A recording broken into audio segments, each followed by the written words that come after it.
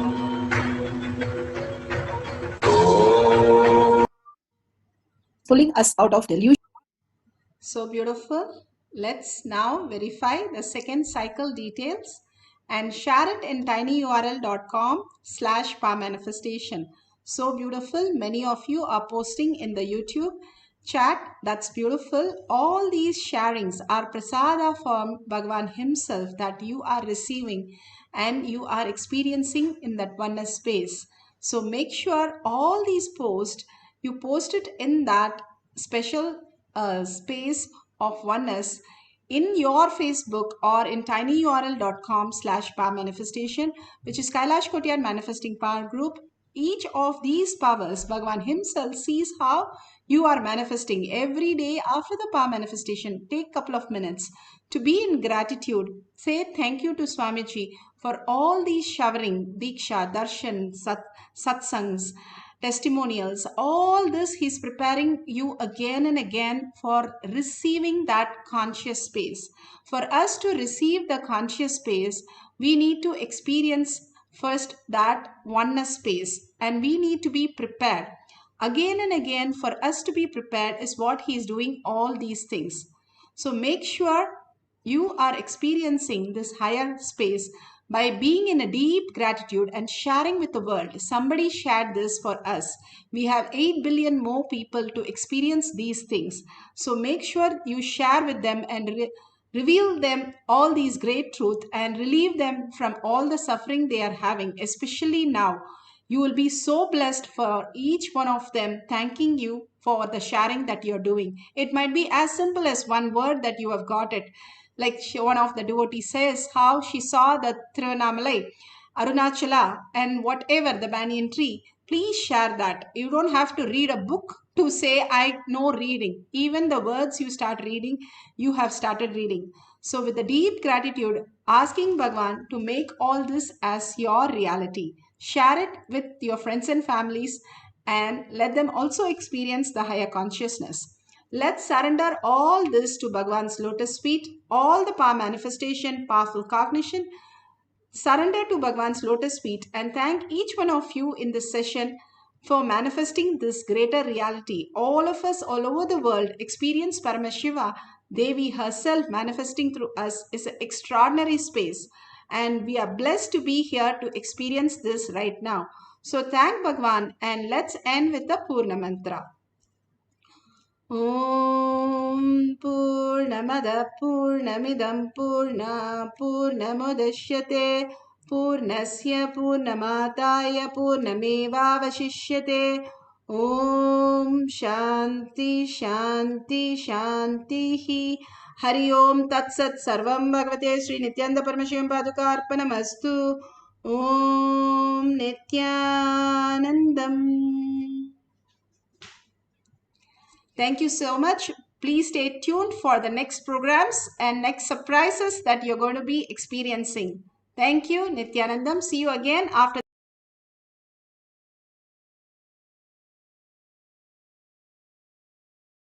the next satsang for the power manifestation session. Nithyanandam. Paramashivoham. Om Nithyananda Paramashivoham. Om Nithyananda Paramashivoham. Om Nithyananda Paramashivoham. Om Nithyananda Paramashivoham.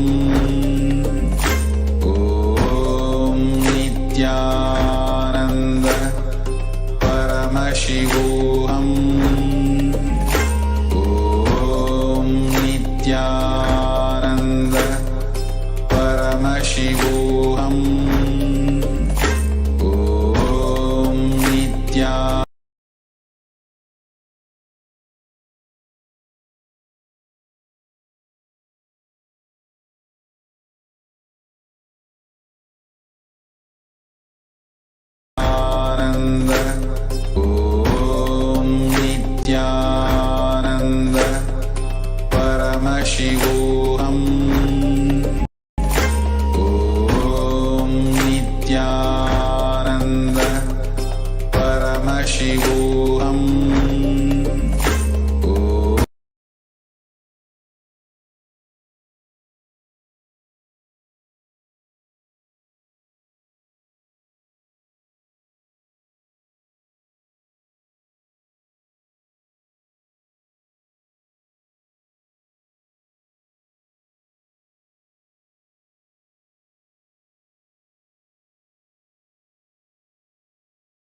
Nithyananda. It's one of the best spiritual practice. Madhugari Bhiksha.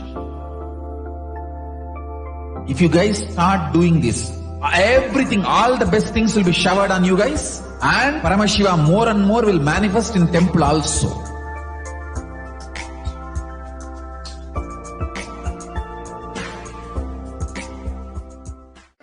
If you start serving others, easily you will get out of many obsessive, compulsive, reactionary patterns and suffocations, because obsessive, compulsory, reactionary patterns are always centered on selfishness, arrogance, violence. If you start serving others, everything will become all right.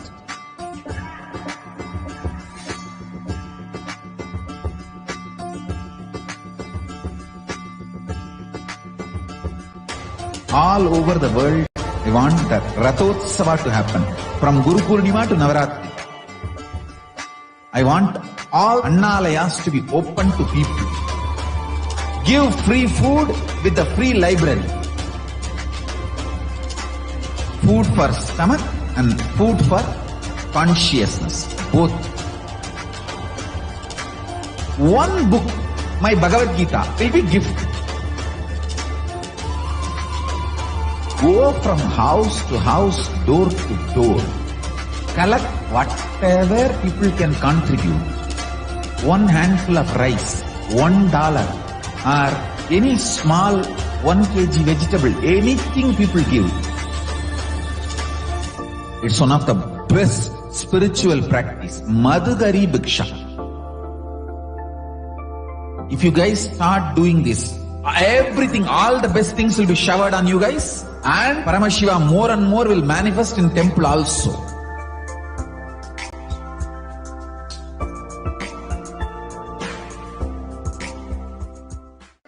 If you start serving others, easily you will get out of many obsessive, compulsive, reactionary patterns and suffocations, because obsessive, compulsory, reactionary patterns are always centered on selfishness, arrogance, violence. If you start serving others, everything will become all right.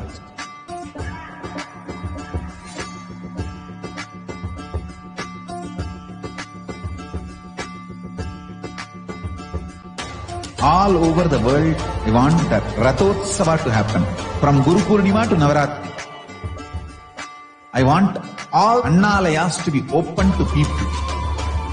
Give free food with the free library. Food for stomach and food for consciousness. Both.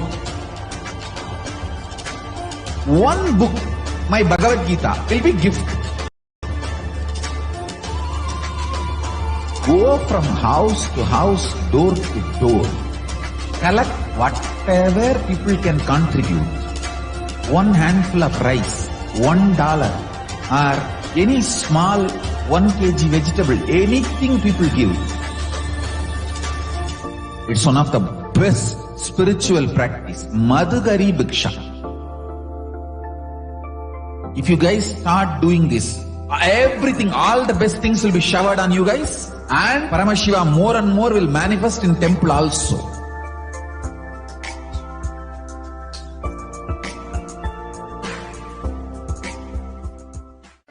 If you start serving others, easily you will get out of many obsessive, compulsive, reactionary patterns and suffocations, because obsessive, compulsory, reactionary patterns are always centered on selfishness, arrogance, violence. If you start serving others, everything will become all right.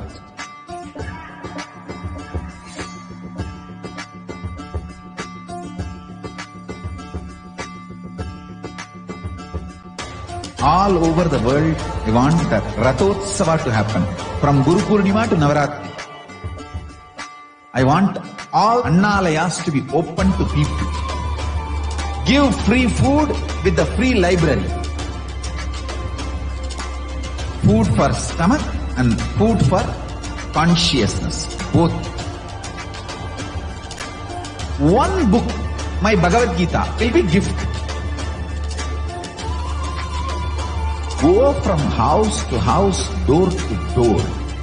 Collect whatever whatever people can contribute, one handful of rice, $1, or any small 1 kg vegetable, anything people give, it's one of the best spiritual practice. Madhugari Bhiksha. If you guys start doing this, everything, all the best things will be showered on you guys, and Paramashiva more and more will manifest in temple also.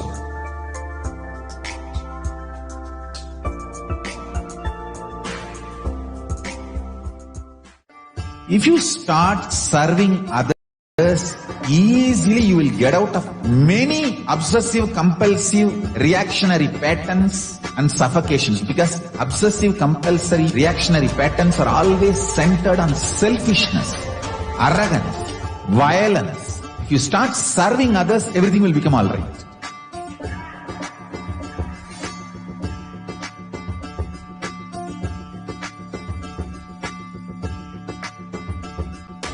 All over the world, they want the Rathotsava to happen.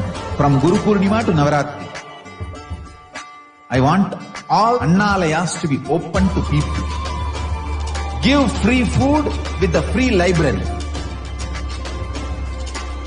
Food for stomach and food for consciousness. Both. One book, my Bhagavad Gita, will be gift. Go from house to house, door to door. Collect whatever people can contribute. One handful of rice, $1, or any small 1 kg vegetable, anything people give. It's one of the best spiritual practice. Madhugari Bhiksha. If you guys start doing this, everything, all the best things will be showered on you guys, and Paramashiva more and more will manifest in temple also.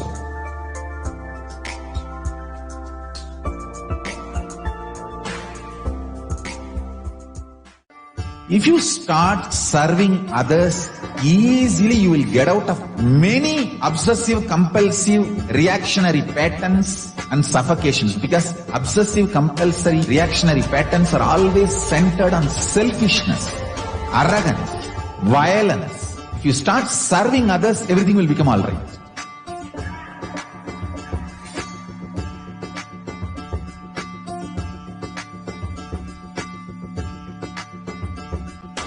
All over the world, they want the Rathotsava to happen. From Guru Purnima to Navaratri. I want all Annalayas to be open to people. Give free food with the free library. Food for stomach and food for consciousness. Both. One book, my Bhagavad Gita, will be gift. Go from house to house, door to door. Collect whatever people can contribute. One handful of rice, $1, or any small 1 kg vegetable, anything people give. It's one of the best spiritual practice. Madhugari Bhiksha. If you guys start doing this, everything, all the best things will be showered on you guys, and Paramashiva more and more will manifest in temple also.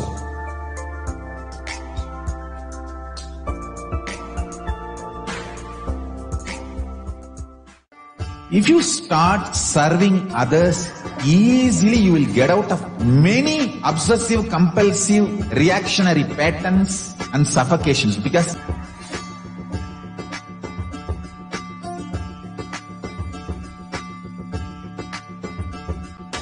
all over the world, they want the Rathotsava to happen.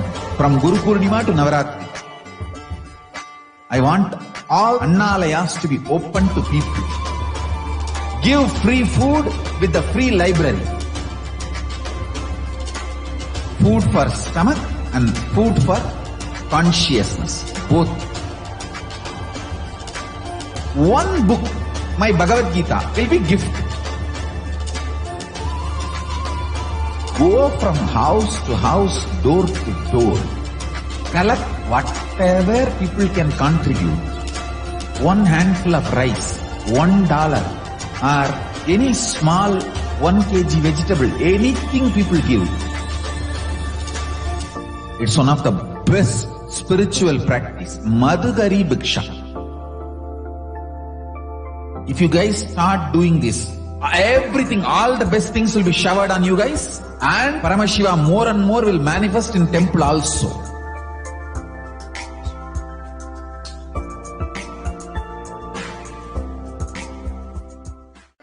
If you start serving others, easily you will get out of many obsessive compulsive reactionary patterns and suffocations, because obsessive Paramashugadam Kevalam Jnanamurtim Dvandvadidam Gagana Sadusham Tatmamasyadilaksham Yegam Nityam Vimalamachalam Sarvadi Sakshibhudam Bhavadidam Trigunarahitam Sadgurum Tam Namami.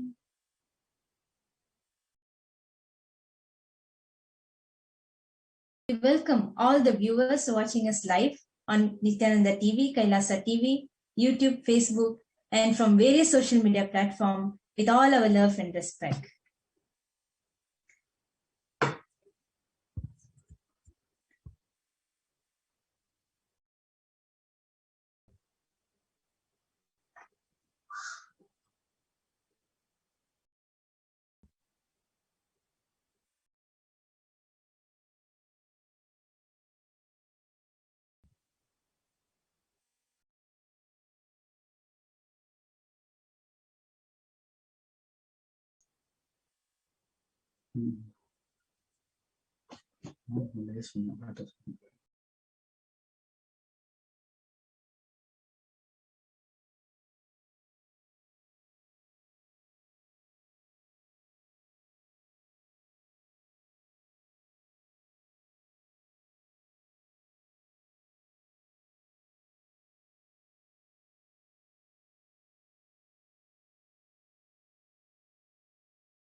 We welcome all of you for this insights from the Parashakti Akashic reading session.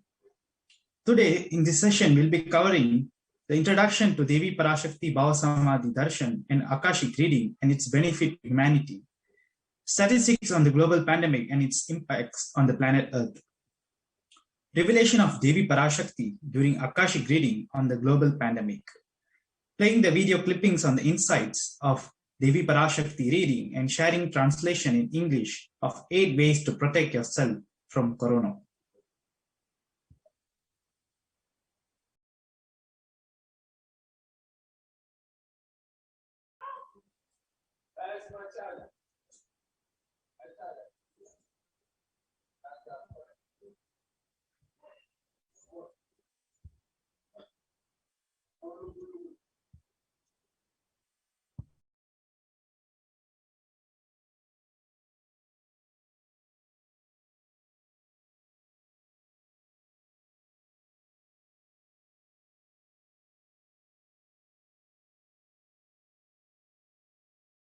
Will be covering the deeper insights on the 2 ways out of 8 ways Devi Parashakti revealed and the remaining 6 ways on next sessions. Sharing the scriptural reference and scientific evidence and powerful cognition by Supreme Pandya of Hinduism, Jagadguru Mahasanidhana Bhagavan Sri Nithyananda Paramashivam on the revelation from the video. Sharing on the revelation of Devi Parashakti on solution for the suffering of Pralaya for India, volunteering at Adi Kailasa Savanyapitam for preparation of Nithyananda Linga and Anand Sarovar.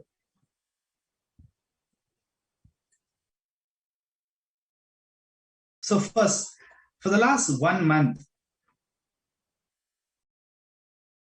we all has been witnessing the profound Akashic reading, revelation by Devi Parashakti herself through the Nijavatara, through Supreme Body of Hinduism, Jaguru Mahasanidana Bhavan Sri Nithyananda Paramashivam.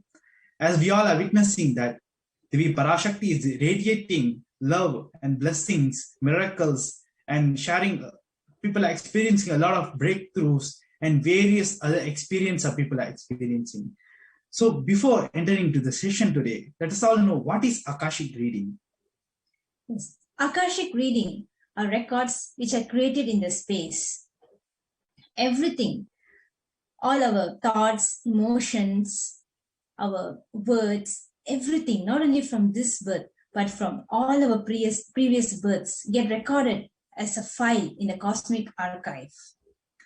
And in Sanatana Hindu Dharma, from time immemorial, we have this amazing science called Akashic reading, in which we'll be able to access the cosmic archive. And by accessing this, we'll be able to change our default past, be able to stop repeating the same actions which cause pain and suffering. And there's a lot of reference that this science exists since the time immemorial. Even in the Mahabharata, there is a reference where this science is being applied.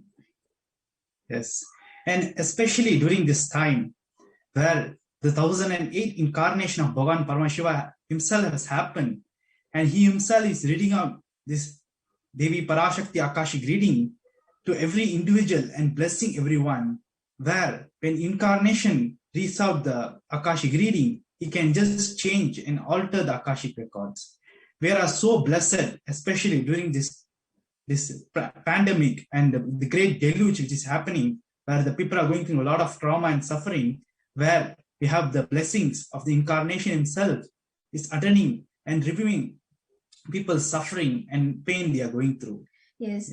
For the last 1 month since this Parashakti Akashic reading started, thousands across the world we've been witnessing a lot of breakthroughs, miracles in so many dimensions of their life, in health, wealth, relationships, success, career. And despite all this, many are experiencing breakthroughs in the way they feel about themselves, the cognition that they carry. They're feeling so powerful, they're feeling so much of hope. And during this crisis, the global crisis, this has become such a boon and blessings and gift by the divine itself. And people feel so gifted and so much of gratitude for the Supreme Pontiff, for Devi Parashakti to land through Supreme Pontiff and giving this out of mere compassion and love for the humanity. Yes. And especially during this COVID-19 pandemic, where there is so much of deaths and so much of suffering and a lot more things that people are going through in their life. So before entering into today's session, let us all see the statistics of how much of deaths and how much this pandemic, this global pandemic, since it started in the end of 2019 till today, how much it has impacted and affected the entire planet Earth and the humanity.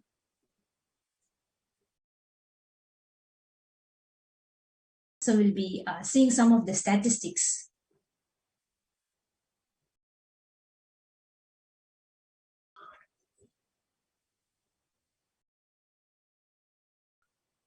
Yes, so now we are seeing the statistics on global pandemic worldwide by World Health Organization. So since this is the last 19 May, reported positive cases of COVID and death. So globally, as 19 May, there has been almost 163,869,893 positive cases as reported, and including 3,398,302 deaths reported. So all what we are seeing here is just a reported one, and there are lots more which is not even reported, and people are just losing their life. Yes, it's keep on increasing since it started in the end of 2019, and now it has become a huge number. Yes, and not only that, now we're seeing the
Yes.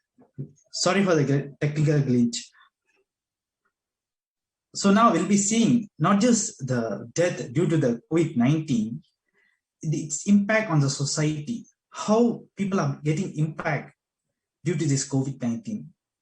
As we see in the screen, the political impacts, educational impacts, coronavirus and inequality, religious impact, healthcare and COVID-19, psychological impact in personal gathering, domestic violence, elderly care, people with disabilities. And also the psychological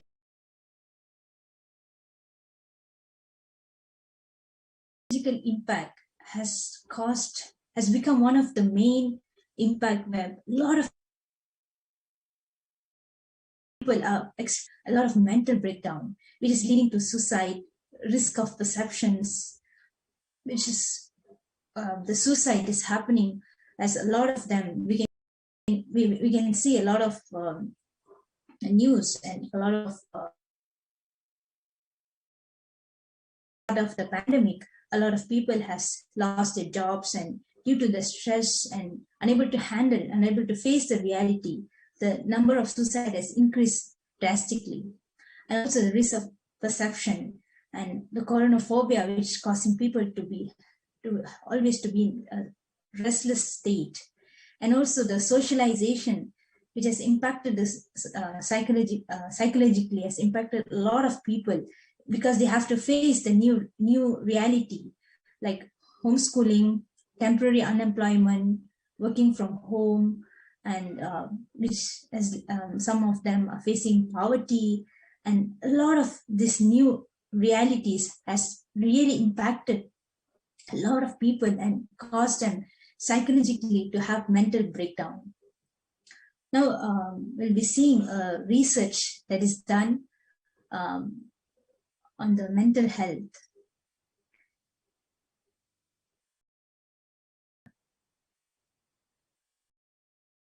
So it's a research which is done by on a group of students, on a group of college students. It's a survey done in the United States, and the conclusion that that derived from this survey is that it is completely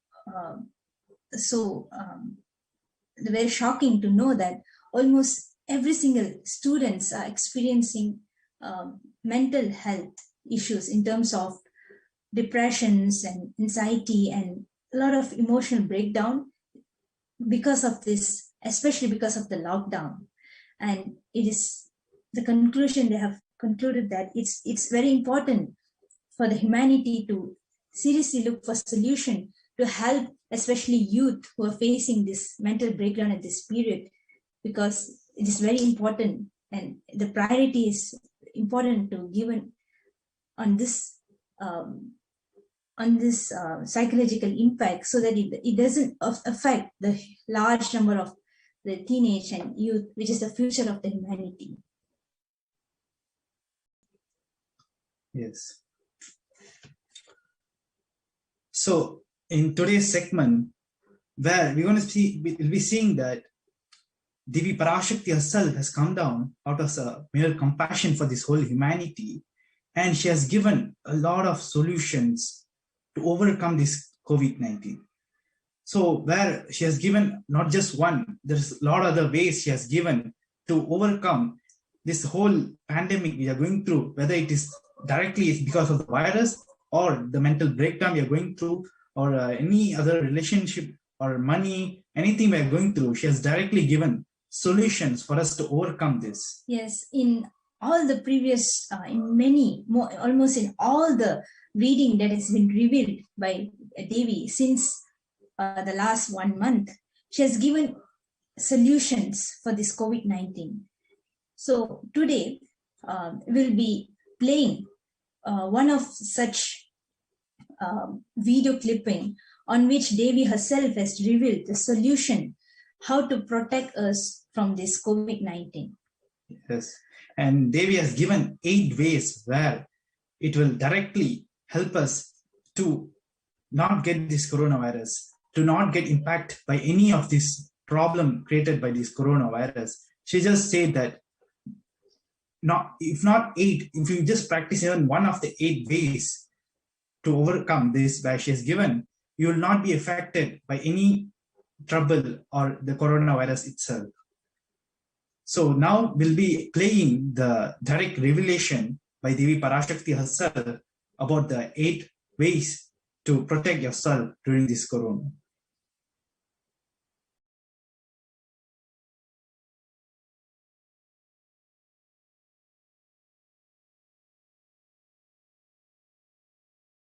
षोडशी Meenakshi,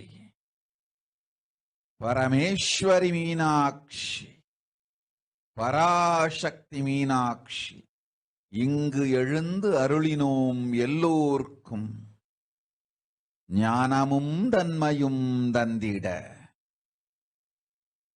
நன்மையெல்லாம் அளித்திட நாமே வந்தோம் இங்கு.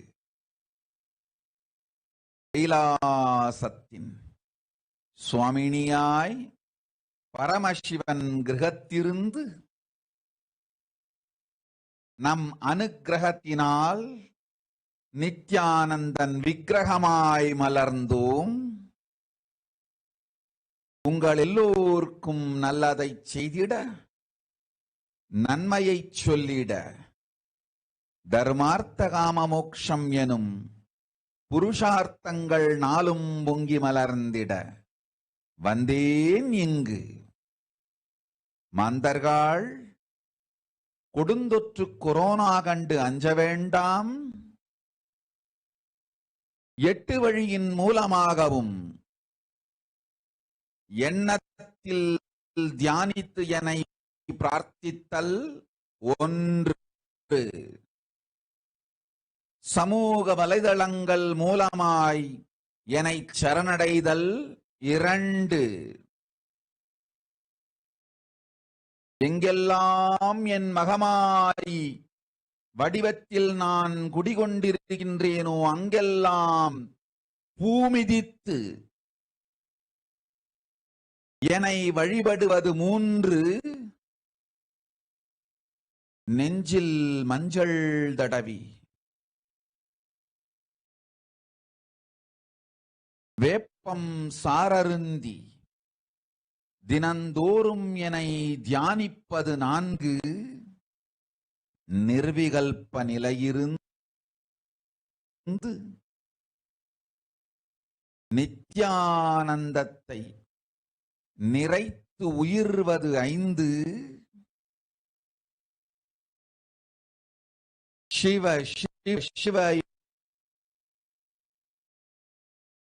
எனும் பிரபஞ்ச பெரும் நாதத்தை அஜபா ஜபமாய் நிகழ்த்தல் 6, நிறைவான பூரண மனத்தோடு வாழைப்பழத்தோலும் வெங்காயமும் குதிகாலில் வைத்து பத்திட்டு நித்திரையில் அடங்குவது 7, பூரணமாய் பரிபூரணமாய் அருணாச்சல ஸ்மரணையில் நினைப்பும் மறப்பும் அருந்த உணர்வு ஸ்மரணையில் அகம் அகம் என ஸ்புரிக்கும் அருணாச்சல ஸ்மரணையில் ஆனந்த ஸ்புரணத்தில் இருப்பது 8 எனும் 8 முறையிலும் என எண்ணியோர் அத்துணை பேருக்கும் இல்லை கொரோனா கொடுந்தொற்றின் தாக்கமும் கொரோனா கொடுந்தொற்றின் பயமும் கொரோனா கொடுந்தொற்றின் மயக்கமும் வாழ்வீர்கள் வளத்தொடு நல் ஞானம் யோகத்தொடு நாமே நிம்மோடு நானே நீயாய் நீயே நானாய் நல்வாழ்வு வாழ்வீர்கள். 8இல் 1 செய்தாலும் கொரோனா உங்களை எட்டவிடாது காப்பு.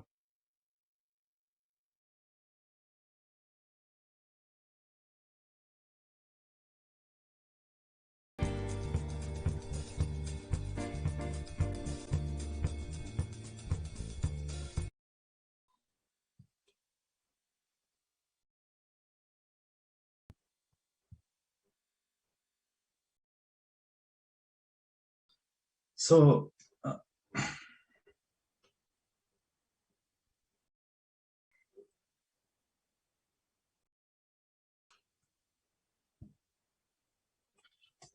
we have just watched the powerful revelation by the Parashakti, where she has revealed 8 ways to protect ourselves during this corona.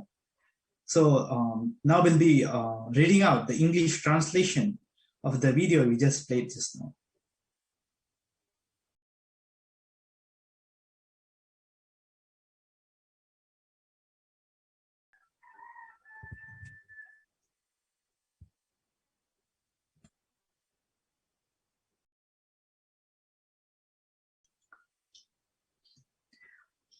Raising in Omkara, blossoming as Shiva, Shiva, manifesting as source of existence, power of existence, expression of existence, from the oneness of Om, blossoming into 2 as Pragati and Purusha, blossoming as 3 Shaktis, Icha, Kriya, Jnana, growing as 4 Vedas, expanding as 5 Panjabhutas, beyond 6 chakras, filled as Godras of 7 Rishis, expanding as 8 direction, existing as 9 grahas, blossoming as 10 indriyas, being as rudras, creating all the worlds, bringing life to tell and make truth blossom and to do good. Parashodasi Meenakshi, in the form of Nithyananda, I came to bless every one of you. Parashodasi Meenakshi, Parameshwari Meenakshi, Parashakti Meenakshi, came here to give enlightenment, to give all goodness. I myself came as Swamini of Kailasa from the planet of Paramashiva. With my Anugraha, I manifested as Nithyananda Vigraha to do good to all of you, to tell good to you, to flourish the Purusharthas, Dharma, Artha, Kama, Moksha. I came here. Oh humans, don't be scared of the deadly infection corona. Through these 8 ways,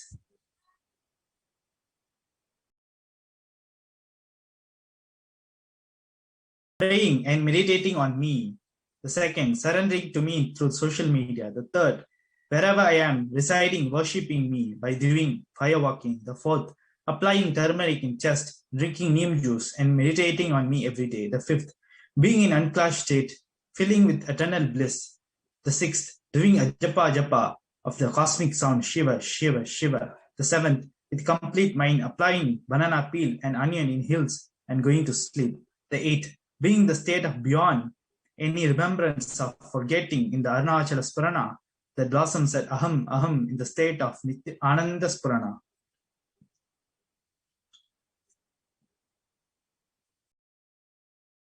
Everyone who thinks on me through these 8 ways, they will not have effects of corona.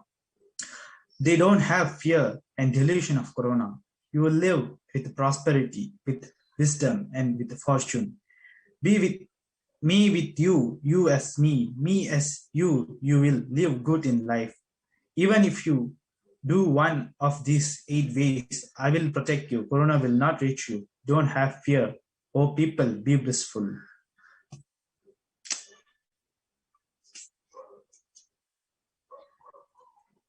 So we have just watched the 8 ways which Devi Parashakti herself has revealed on how to protect ourselves from this corona, COVID-19.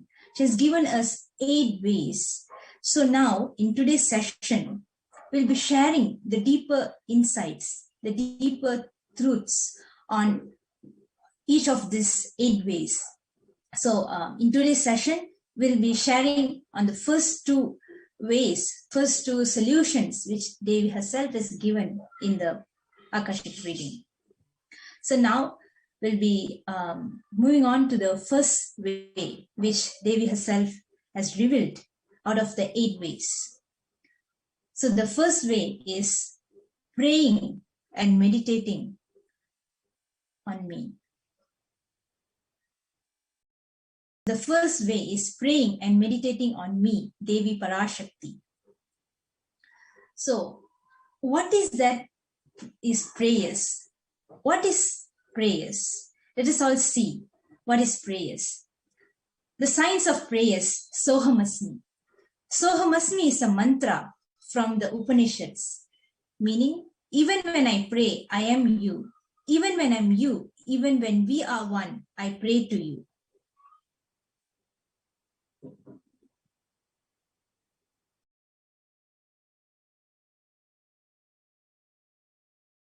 The scripture reference, this phrase is found in the 16th verse of the Ishavasya Upanishad. The right attitude to pray is explained in this verse by Upanishad Rishis. So now we'll be reading out the 16th verse of the Ishavasya Upanishad. Pushanye karisheyam surya praja apyatya vyahuhu rashmin samuhut atejo yatte rupam kalyanaptamam tatte e pashyami yosha vasho purusha shohamasmi.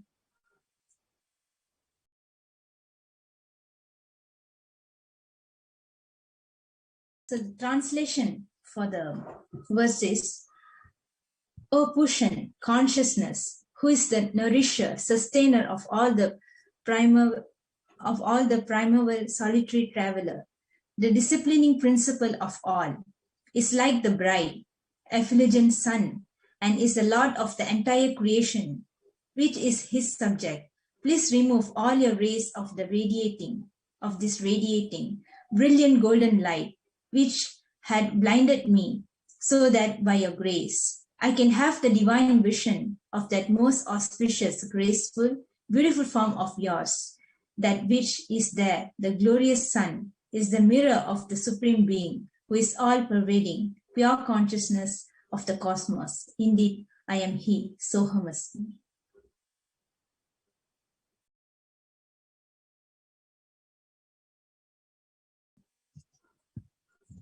So, what is that science of prayers? Let us now look into more deeper truths on the science of prayers.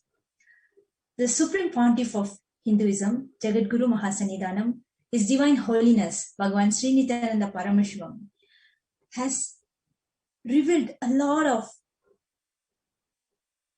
truth on the science of prayers in multiple satsangs and discourses. So now we'll be sharing those revelations. Understand the beauty of the way the Sanatana Hindu Dharma teaches prayer. There is no powerlessness. There is no place for powerlessness. Even when you pray, you are not separate.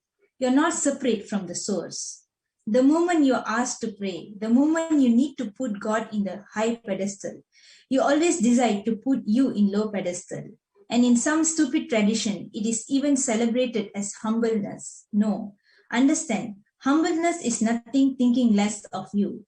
It is thinking less about you.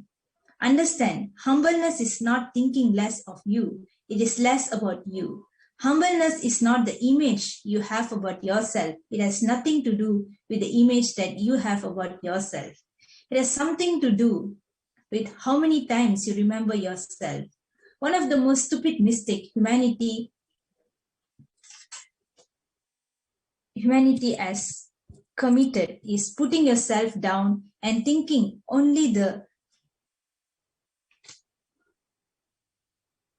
then you can put your God up. No. Yes. So I would like to just share one of a small story where beautifully this prayers and how the way of prayers happens. There's a man, he was praying to Lord Shiva's idol, where his whole purpose was only to have liberation. He want to directly witness and have darshan of Lord Shiva, and he want to asking for the boon to get liberated. So he has been praying for quite a long time. So this happens, and every day he used to pray. At one point of time, he tells Lord Shiva, to the deity, he says that, oh, I've been praying to you for a long time, and you are not appearing or giving me darshan. If you're not going to appear again, then I'm going to change you. I'm going to change to another god. So he tried to now blackmail Lord Shiva so that he thinks that maybe after this he'll appear. and he just waits and see. Then even then he did not appear.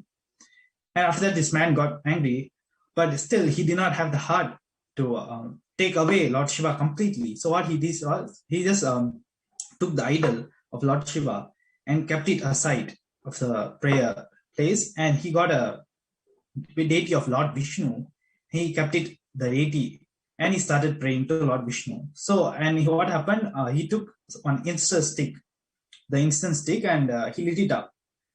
So when he started praying, he saw that this incense stick smoke, where he kept for prayers, is moving towards where the Lord Shiva's deity is. And this man was disappointed. Oh, you did not give me anything. You did not give me darshan. How dare you are taking my prasad, the thing which I kept, the incense stick smoke alone. What he did was immediately goes and started closing Lord Shiva's idol's nose. So the moment he closed the nose, he just sees from the corner of his eyes, he sees that somebody is standing. He turns and sees that Lord Shiva is standing and giving darshan. And out of his guilt that he has cast him away, he goes and falls at Lord Shiva's feet and tells, "Oh Prabhu, forgive me, but I don't understand. This many years I've been praying to you, and I've been doing a lot of penance and trying to get your darshan. You did not give. But after me casting your deity away, why suddenly you are coming now? After even now I'm closing my nose." Then Lord Shiva says, "No, till now you are just praying me. The moment when you felt that I'm real, I'm trying to inhale the incense. So that very moment, that man felt that he's one with the deity. He feels that Lord Shiva, he really presents really the presence of Lord Shiva. It's not just a deity. He did not think that at that point of time. He did not think that he's a separate entity. Oh, he's somewhere else. Somebody in the higher pedestal. He just felt that he's there. He's real. So the moment he felt that, Lord Shiva said, he came to give darshan. Yes, that is the power of Sohamasmi. That when you pray from the context of Sohamasmi, when just with Sohamasmi, so many divine miracles happens. That is when the cosmic intervention happen in our life. So now we'll be looking into more truths on the science of prayers.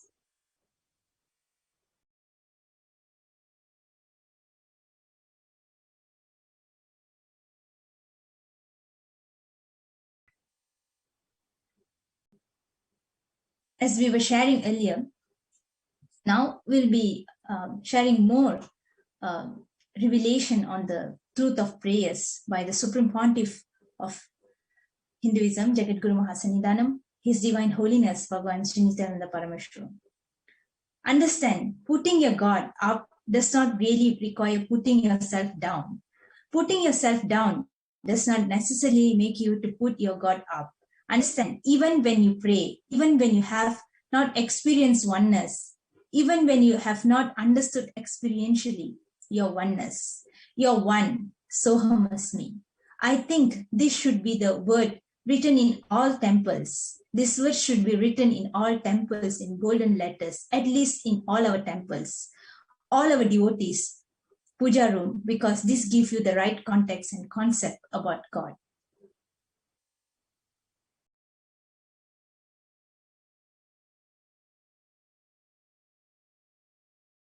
Understand, your life should be a long prayer from the context of Sohamasmi.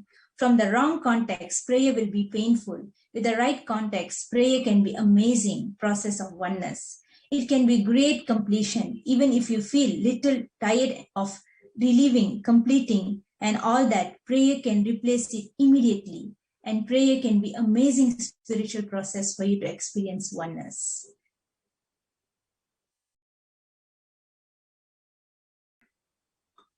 So now we just saw the few powerful cognitions directly by Supreme Pontiff of Hinduism, and now we'll be seeing a video where the science of making your prayers answered, Sohamasmi, directly by the Supreme Pontiff of Hinduism, Jagadguru Mahasannidhanam Bhagavan Sri Nithyananda Paramashivam.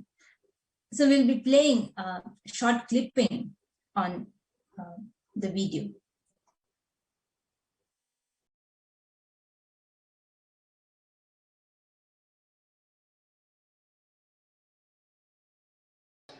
few ideas. Please understand.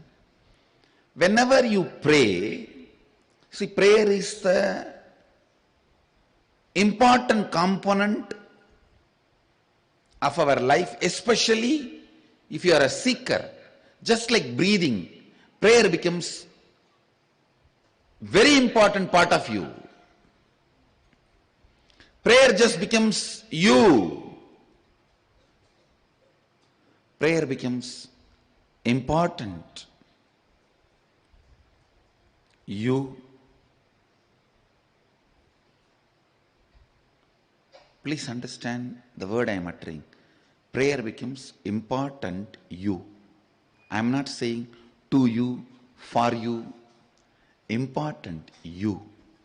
Means one part of you should become a prayer.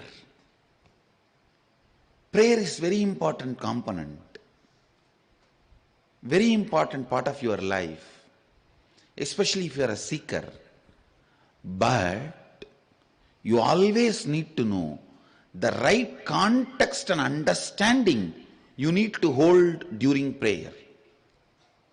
When you pray to a deity or guru, have this context. I am praying to the source where you and me are one and the same. I do not know whether that source is here or there, because in the beginning, when you are too much inside, the source will be outside. Slowly, slowly, when you start becoming lighter and lighter, the source will move inside. Please understand. In the beginning, when you are too much occupied inside,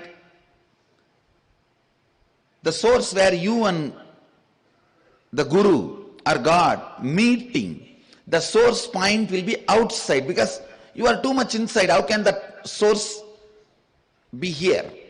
But slowly, slowly, when you become lighter and lighter, more and more have completion, the source moves inside. So pray, oh the source where you and me are one and the same. I pray to you, make this into reality. Whatever you want to say, say. In this way you will never feel cheated. Understand, sometime Guru will not give you what you want. Your stupid mind will try to make you feel you have been cheated. It is like I've seen in India, girls, the moment they become 19, just because father does not buy a cell phone for her, they develop a love affair with a boy who will gift a cell phone, and they run away, get married. They don't live more than 1 or 2 years. Divorce and come back. Please understand, I am not talking something exaggerated. I am talking something happening in villages. When she is depressed that father is not giving a cell phone, that boy is using that depression to put himself as a hero into her. Once she feels he is a hero, over. Understand? Always the negative sources will try to show themselves as hero to you when you feel you are not granted the boon you asked from Guru or God, whatever. That is why I tell you, always pray to that source, O source, where you and me are one and the same. The Sohamasmi is the reality. I ask you, I do not know whether that source is now in Guru's being or in this body. It is based on the level of completion you have. If you have too much incompletion inside you, naturally the source will be on the Guru's being. If there is less incompletion, more completion in you, the source will start moving towards you. When you become completely complete, the source will be centered on you. So, you don't even have to worry where the source is. Just say, oh, the source, where me and you are one and the same. and make whatever you wanted. You can ask him and ask him, please make this into reality. You can also put a footnote. If something I am asking is not right for me, then give me the intelligence to develop myself. Or you can also say, even if it is not, you think it is not right, I want only this. No, you have a right. You have a right. All I am asking you is, have the right understanding so that that prayer becomes beautiful process for you to experience oneness, Advaita.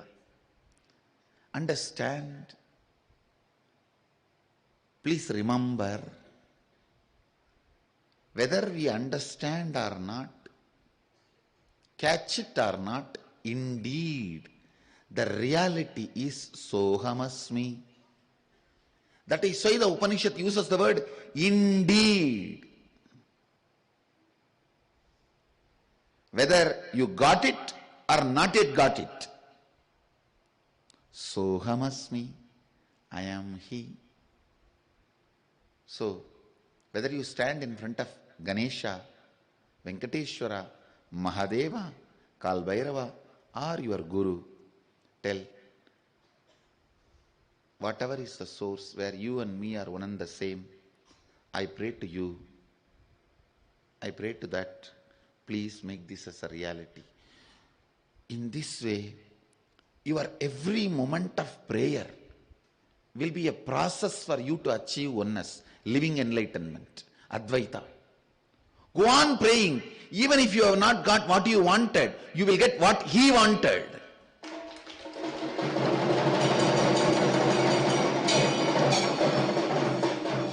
Even if you don't get what you wanted, you will get what He wanted. That is why I am telling you, the prayer should be put in the right context. I tell you. If I have to write my autobiography in one word, I should say a long prayer with the context of Sohamasmi.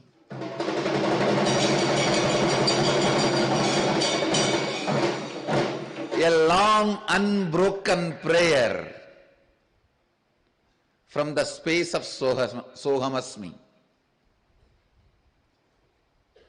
Long unbroken prayer from the space of Sohamasmi.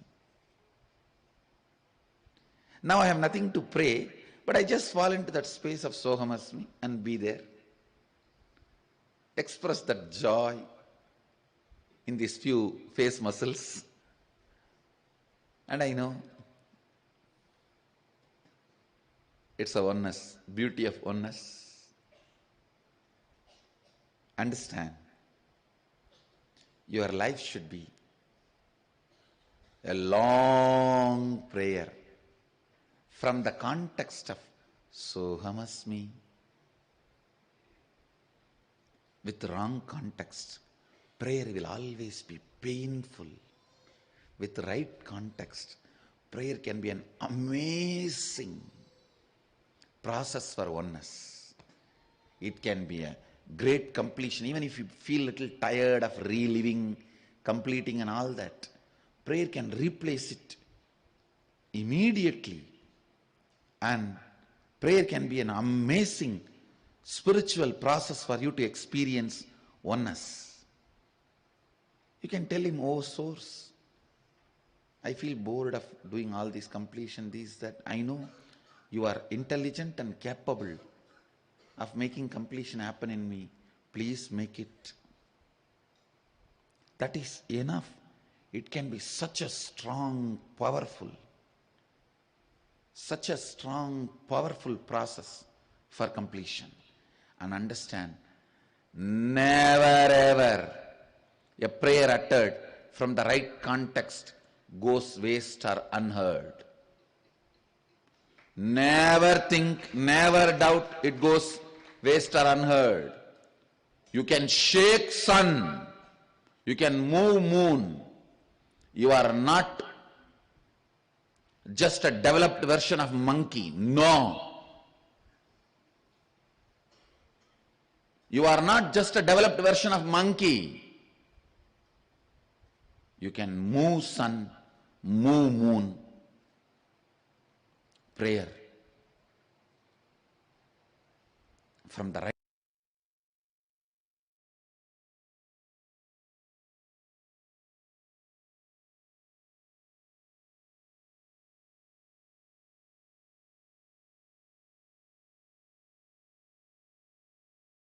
We have just watched beautiful clippings where the Supreme Pontiff of Hinduism, His Divine Holiness, Bhagavan Sri Nithyananda Paramashivam himself has beautifully explained the science of prayer so humorously. Every day when we are having this Devi Parashakti Akashic reading, just being in the presence of Devi Parashakti and praying to her alone is enough. It can remove all our toxin. It's such a deep praise, is such a detox process where it can just clean and clear all our toxin. And that alone, just praise alone is enough. It can prevent us and protect us from this COVID. So that is what the first solution, the first way out of the 8 ways which Devi herself is revealed in the Parashakti Akashic reading. So the next way, which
herself from the COVID, which has revealed by Devi Parashakti, out of the 8 ways that she's revealed, now will be sharing on the second way, which is surrendering to me, Devi Parashakti, through social media.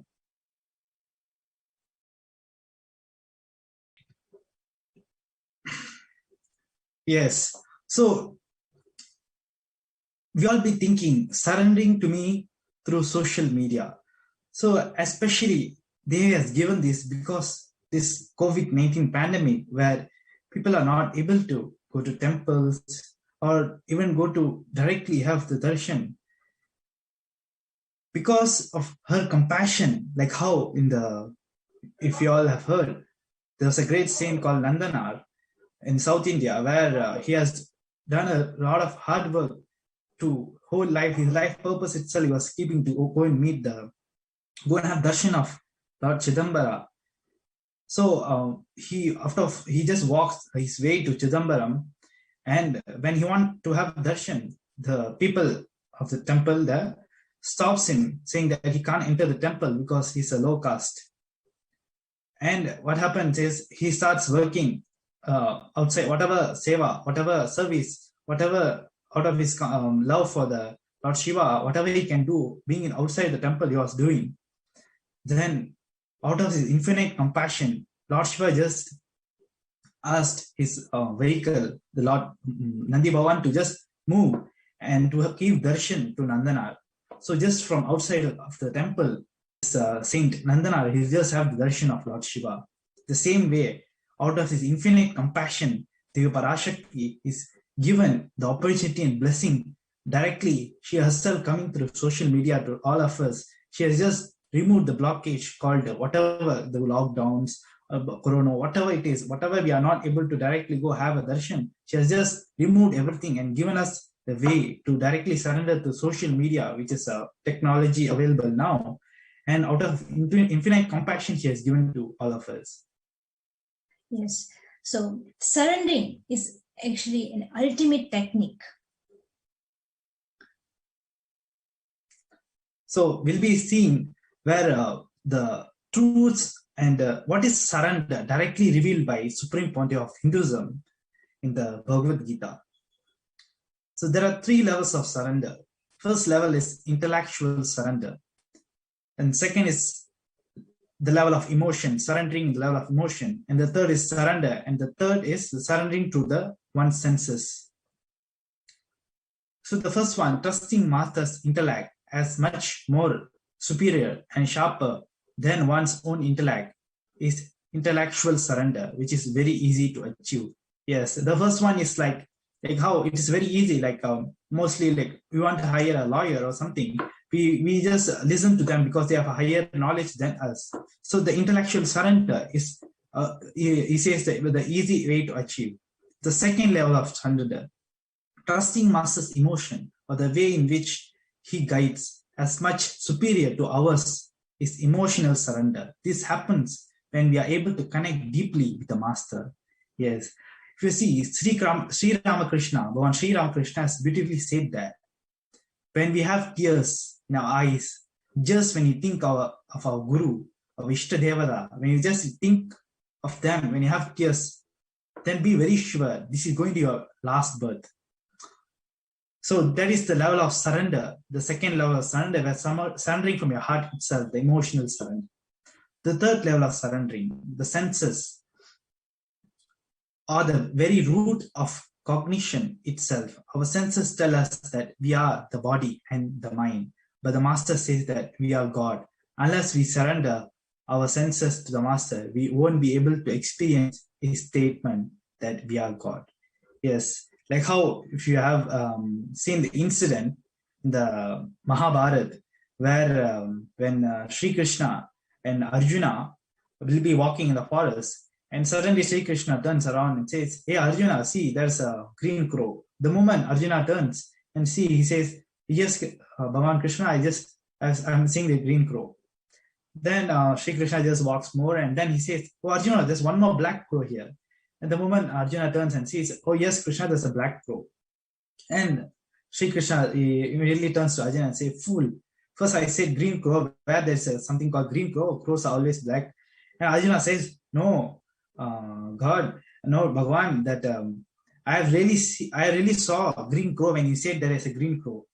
This is because directly Arjuna surrendered even his senses, where when Sri Krishna says there's a green crow, his eyes started perceiving that crow as green, because the level of surrender is that much that he's able to see the surrender has happened to the level that he's able to see that crow as green. So that is the level of surrendering of senses to the master. So now we'll be watching a small video clipping where the Supreme Pontiff of Hinduism, Swamiji, has shared beautifully on surrender.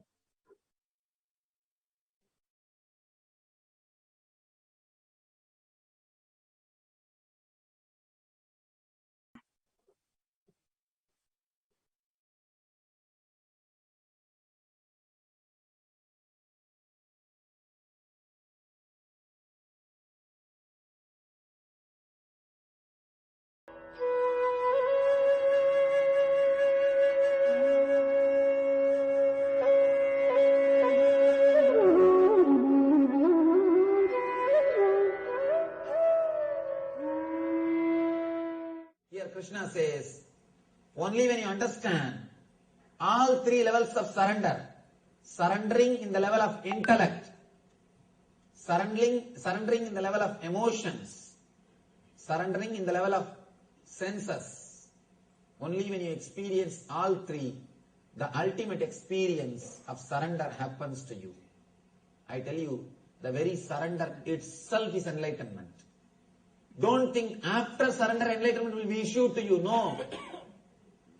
Don't think you will surrender, then you will get a paycheck through courier. Enlightened, you are enlightened. No.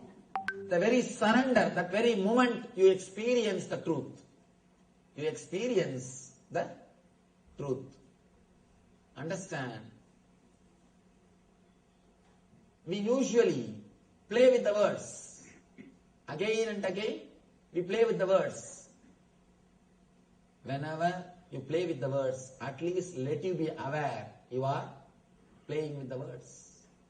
I have seen people going and telling, Swamiji, I have surrendered to Krishna my whole life. I have surrendered to Venkateshwara. My whole life I surrendered to Shiva. Please bless me that my life should be happy. Understand, if you are really surrendered, you will never even ask that my life should be happy. And people come and ask me, I have surrendered to Venkateshwara. I surrendered to Krishna. Should I do meditation camp, Swamiji? Please be very clear. If you are really surrendered, you don't need meditation camp. But as long as you have doubt, should I do the meditation camp or not, you need. If you have the idea that should I do or not, be very clear, surrender has not still happened. The moment you surrender, you disappear. There is a beautiful verse in Tamil. Let me explain the idea, then I will quote the verse. When you surrender eye and mind to the divine, when you give eye and mind to the existence, the Parashakti existence, he gives his eye and mind to you. Both bank accounts merge, becomes one and the same, it becomes joint account. You lose. Ordinarily, as long as you think the body and mind and being is yours, Sariram Rogamayam, Manam Sogamayam. Sariram Rogamayam, body is filled with diseases. Manas Sogamayam, mind is continuously depressed. What we have to surrender? Nothing except the body filled with disease and the mind filled with depression. When you drop that too at the feet of the divine, he gives his body and his mind. Sariram Devamayam, Mana Sukhamayam, and Atma Anandamayam. You get the third thing, Atma Anandamayam, free offer. When you offer the body and mind of yours, Sariram Rogamayam, Manas Sogamayam, he gives you Sariram Devamayam, Manas Sukhamayam, Atma Anandamayam. And there's a beautiful verse. Ramana Maharshi, he sings about the Arunachala. Tandadu Yendanai Kondadu Undanai Sadurar Yargolo Arunachala. The translation is, I gave me to you, but got you as in return. Who is more intelligent? Who is more intelligent? Understand, in surrender, you have nothing to lose, you have everything to gain.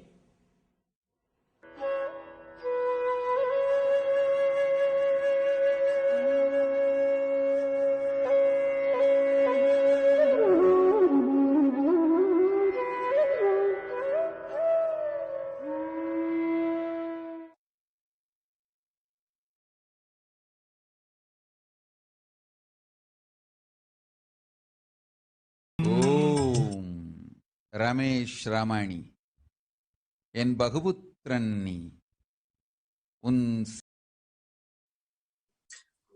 Yes, we have just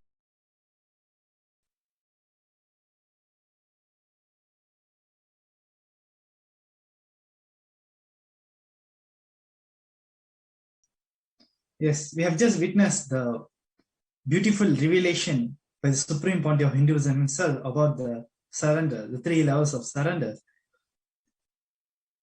How Devi Parashakti has shared that surrendering to me through the social media. So all that we have to do now is just surrender to her. She's already guiding all of us. What should we do? What should we do during this whole pandemic? And how to overcome this? Everything she's guiding us directly through the Supreme Pontiff of Hinduism, the Nijavatara. He's guiding all of us to protect ourselves and others during this whole Pradaya. Yeah, So, she's being so available. Just through social media, we'll be able to have the glimpse, the darshan of the divine, the cosmos, Parashakti herself, without doing any penance, without doing any tapas, just through social media. And she herself has given a commitment that just by surrendering to her on social media, she'll protect all of us from COVID-19. yes. So now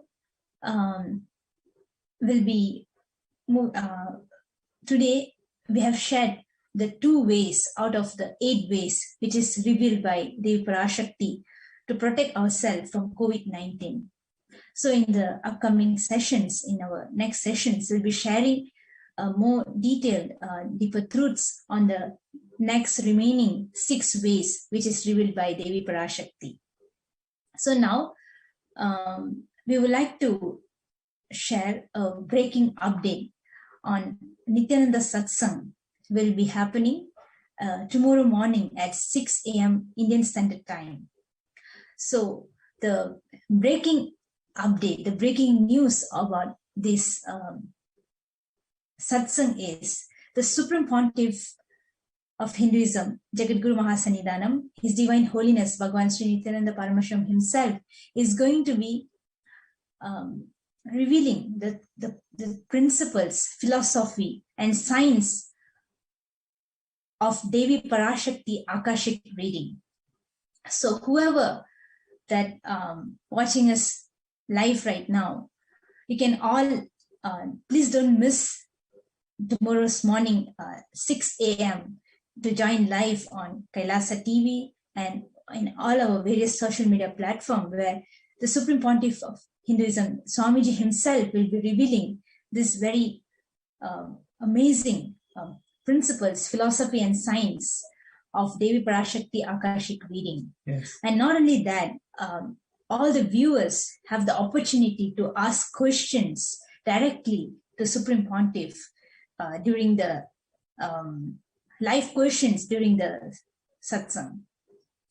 So in order to know more details on how to ask the questions and how to join for the Nitya Satsang, you can all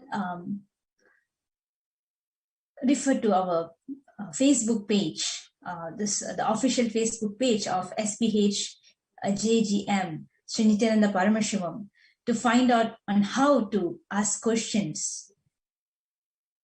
And keep you updated. Yes.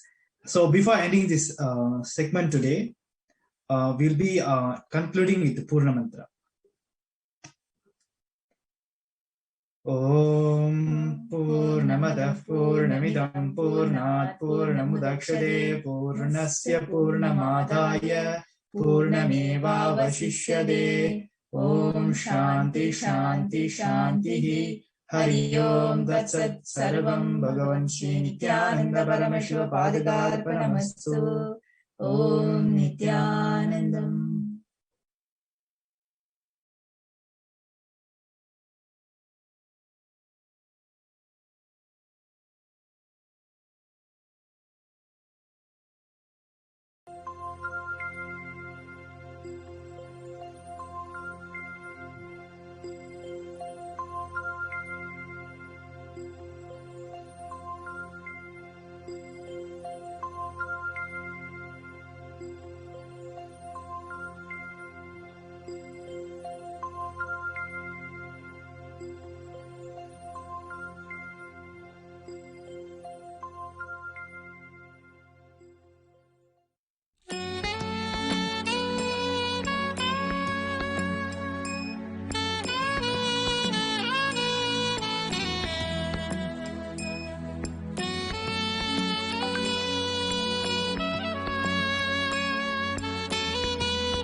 தருணம் தலைவனாய் அழைக்க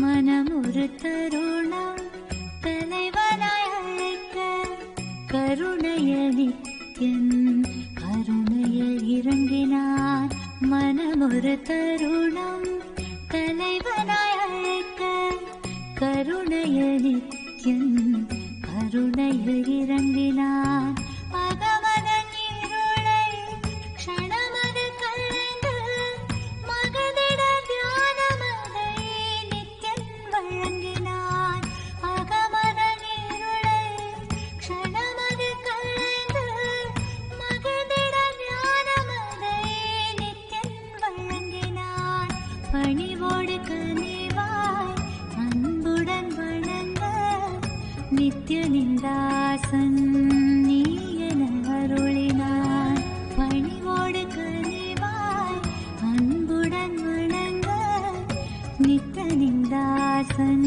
நீ என அருளினான் பிறவியில் உயர்ந்த பயனதை அடைய பரவசம் மிகுந்த நிலைக்கென்னை உயர்த்தினான் பிறவியில் உயர்ந்த பயனதை அடைய பரவசம் மிகுந்த நிலைக்கென்னை உயர்த்தினான் மனம் ஒரு தருணம் தலைவனாய் அழைக்க கருணைய நித்யன் கருணையில் இறங்கினான்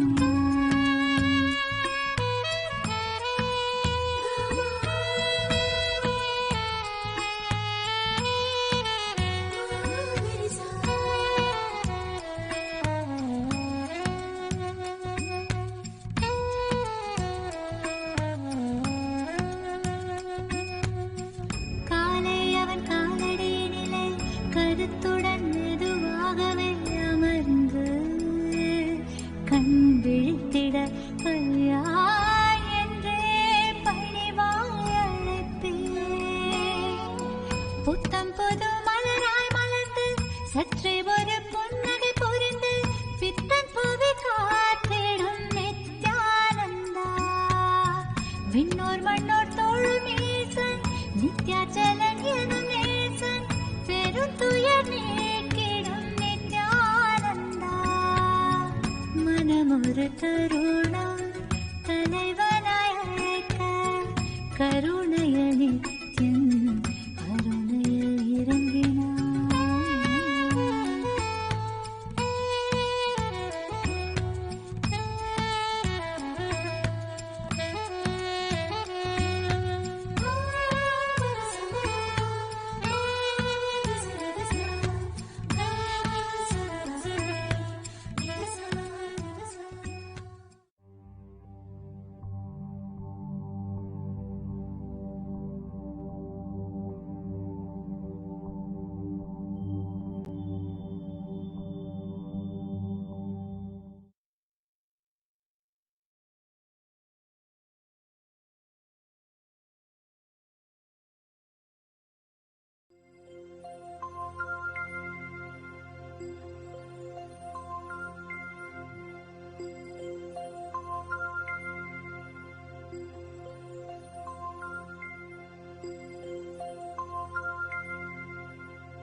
ஒளியில் குழந்தை ஜொலி ஜொலித்தது பரமஹம்ச நித்யன் என்னும் பெயரும் பெற்றது பரமஞான ஒளியில் குழந்தை ஜொலி ஜொலித்தது பரமஹம்ச நித்யன் என்னும் பெயரும் பெற்றது கருணை மலையில் அழகு கடவுள் அவதரித்தது கருணை மலையில் அழகு கடவுள் அவதரித்தது கடவுள் அவதரித்தது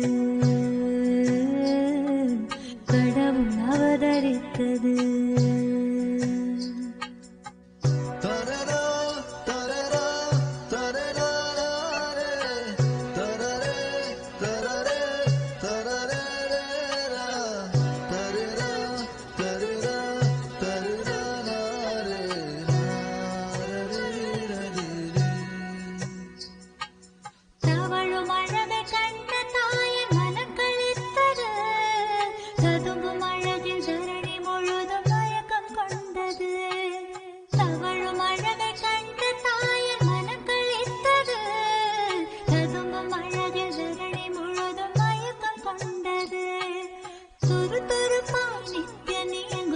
ரசித்தது துருதுருப்பாய் நித்யனே எங்கும் விதம் ரசித்தது தங்கமகன் நித்யன் தெய்வம் என்றுணர்ந்தது தங்கமகன் நித்யன் தெய்வம் என்றுணர்ந்தது கருணை மலையில் அழகு கடவுள் அவதரித்தது கருணை மலையில் அழகு கடவுள் அவதரித்தது கடவுள் அவதரித்தது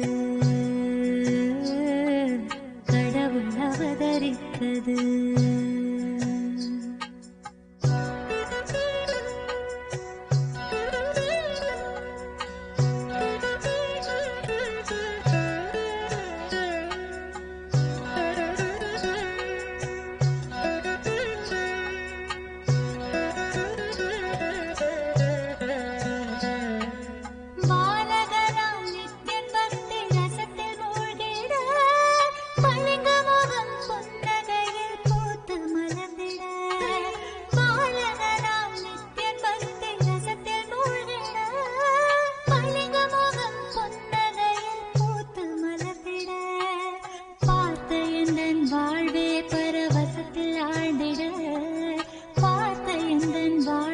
பரவசத்தில் ஆழ்ந்திட பூமி காக்கும் நித்யனை நான் வாரி அணைத்திட பூமி காக்கும் நித்யனை நான் வாரி அணைத்திட கருணை மலையில் அழகு கடவுள் அவதரித்தது கருணை மலையில் அழகு கடவுள் அவதரித்தது கடவுள் அவதரித்தது கடவுள் அவதரித்தது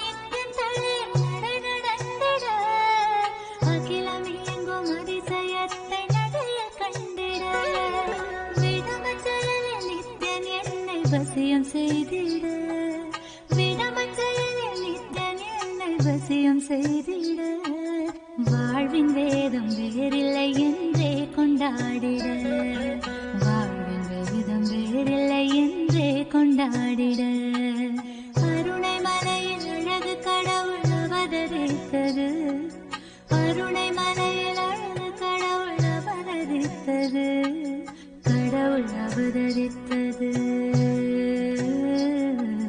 கடவுள் அவதரித்தது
அருணாச்சல சிவவோம் நித்ய அருணாச்சல சிவவோம் குரு நித்யானந்த இறையாய் திரு அண்ணாமலை அருணாச்சலமே மானிட உருவாய் அவதரித்தாய் நித்யநந்தா அருள் புரிவாய் அருணாச்சல சிவவோம் நித்ய அருணாச்சல சிவவோம் குரு நித்யானந்த இறையாய் திரு அண்ணாமலை அருணாச்சலமே மானிட உருவாய் அவதரித்தாய் நித்யநந்தா அருள் புரிவாய்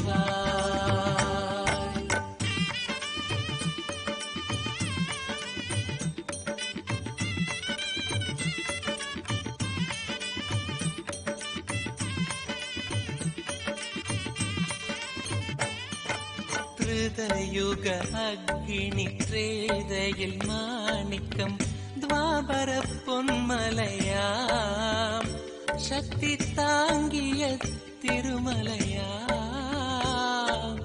கலியுகம் உய்ய அனல் வடிவன் திரு சிலை உரு கொண்ட அருணாச்சல தவ வடிவாய் வந்தவனே நித்யானந்தா அருணேசனே அருணாச்சல சிவவோம் நித்ய அருணாச்சல சிவவோம் குரு நித்யானந்த இறையாய் திரு அண்ணாமலை அருணாச்சலமே மானிட உருவாய் அவதரித்தாய் நித்யானந்தா அருள் புரிவாய்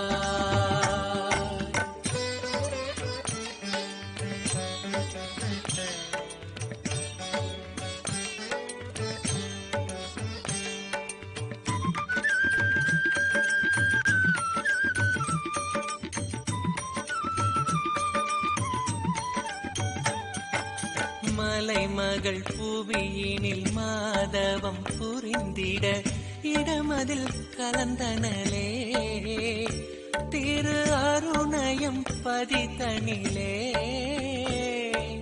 சிலை வடிவருணாச்சல உனை வணங்கிட அடிமுடி அறியா அயனறி கருணையில் இடும்பை நீங்கினரே நித்யானந்தம் அடைந்தனரே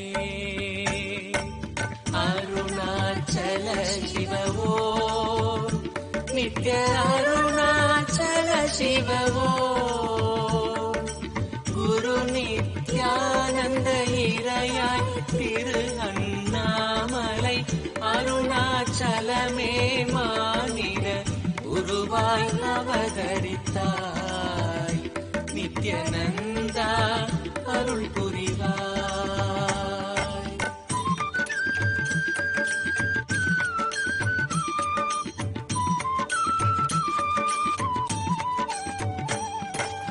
முத்தழல் நான் மறை ஐவகை வேள்விகள் எத்தவம் புரிந்தவரும் நித்யன் பதமலர் பற்றிடுவார்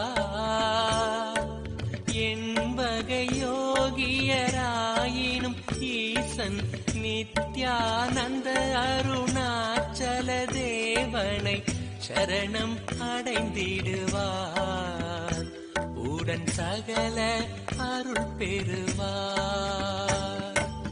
அருணாச்சல சிவவோம் நித்ய அருணாச்சல சிவவோம் குரு நித்யானந்த இறையாய் திரு அண்ணாமலை அருணாச்சலமே மானிட உருவாய் அவதரித்தாய் நித்யநந்தா அருள் புரிவாய்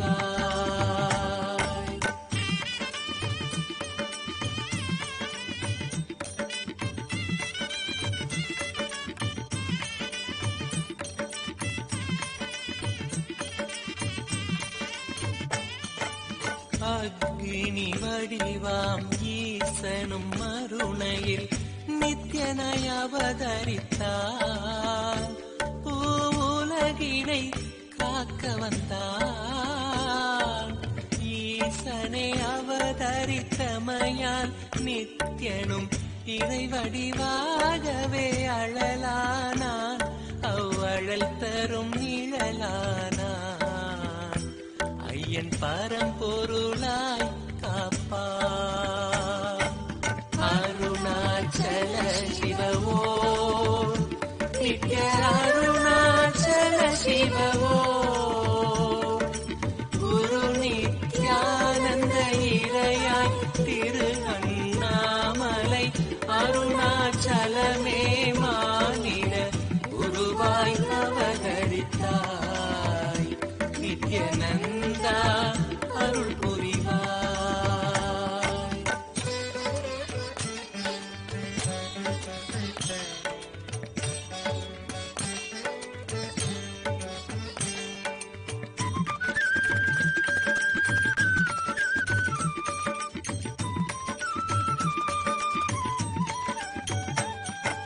தில்லை தரிசனம் ஆரூரில் பிறப்பும் காசிதனில் இறப்பும் சிறப்புரையை தினப்போதும்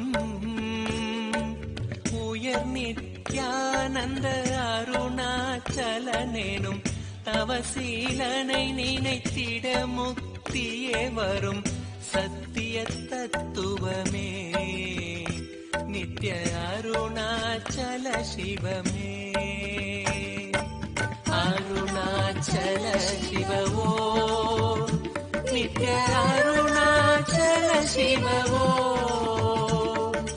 குரு நித்யானந்த இறையாய் திரு அண்ணாமலை அருணாச்சலமே மானிட குருவாய் அவதரித்தாய். நித்யநந்தா அருள் புரிவாய்.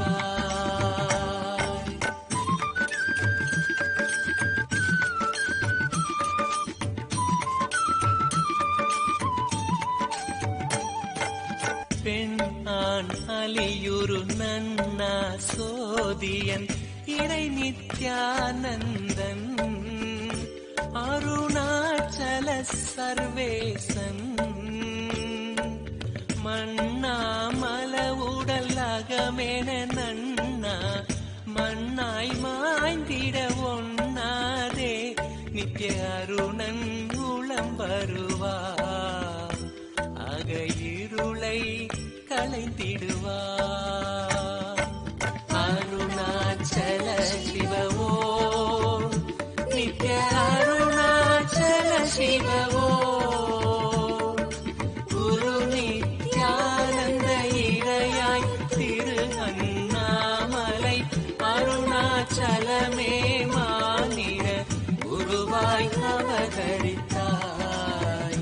நித்யநந்தா அருள்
Devi Parashakti Bhava Samadhi Darshan.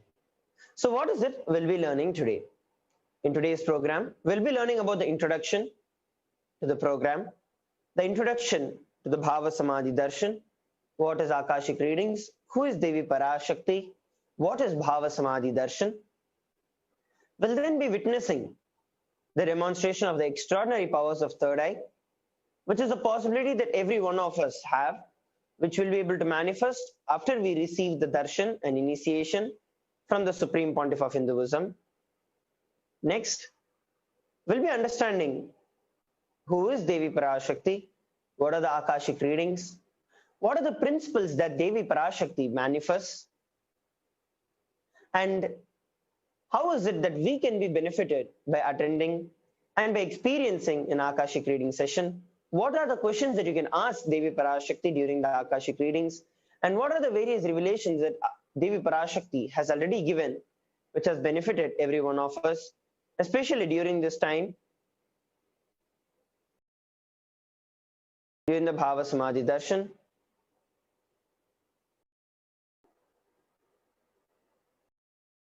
And then we'll be having the darshan, the diksha, and the Akashic readings by Devi Parashakti, manifesting herself to the Nijavatara of the Supreme Pontiff of Hinduism, Jagat Guru Mahasannidhanam, His Divine Holiness Bhagavan Nithyananda Paramashivam, and ultimately, at the end, we all also will be manifesting the extraordinary powers of third eye that will be initiated into during the Bhava Samadhi Darshan today.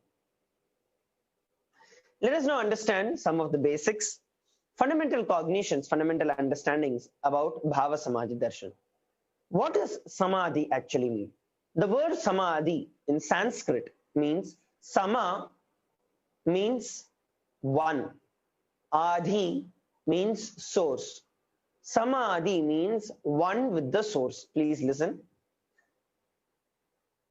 When you are experiencing that oneness with the source, Sama with Adi, Samadhi, that is the meaning of the word Samadhi.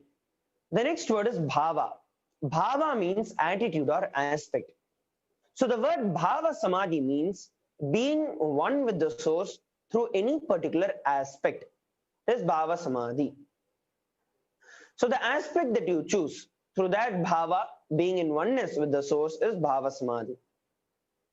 It can be Devi Parashakti, it can be Paramashiva, it can be Subramanya, it can be Ganesha.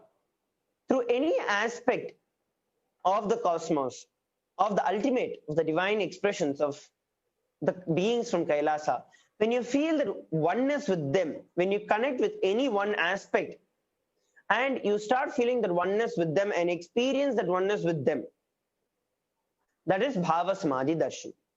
It happens from the clear cognition when you know this Bhava, this aspect of the God or goddesses is the ultimate, and being in oneness with them, with that is Bhava Samadhi.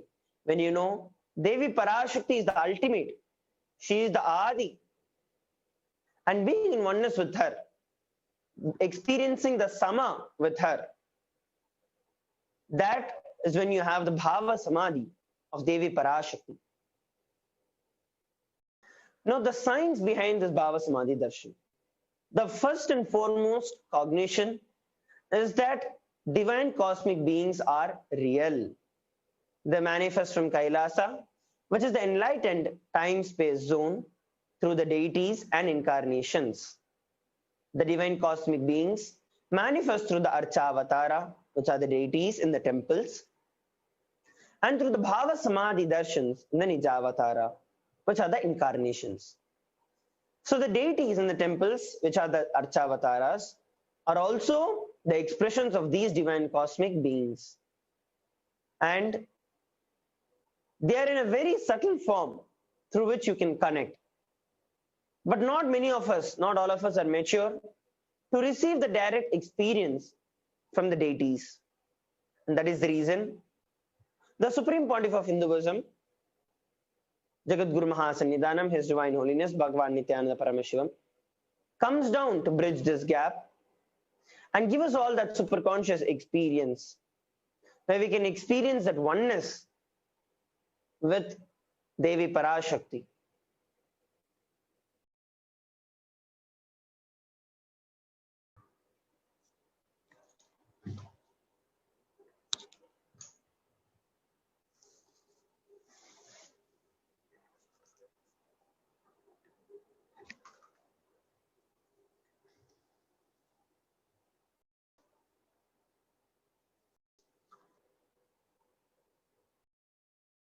Sorry for the technical glitch.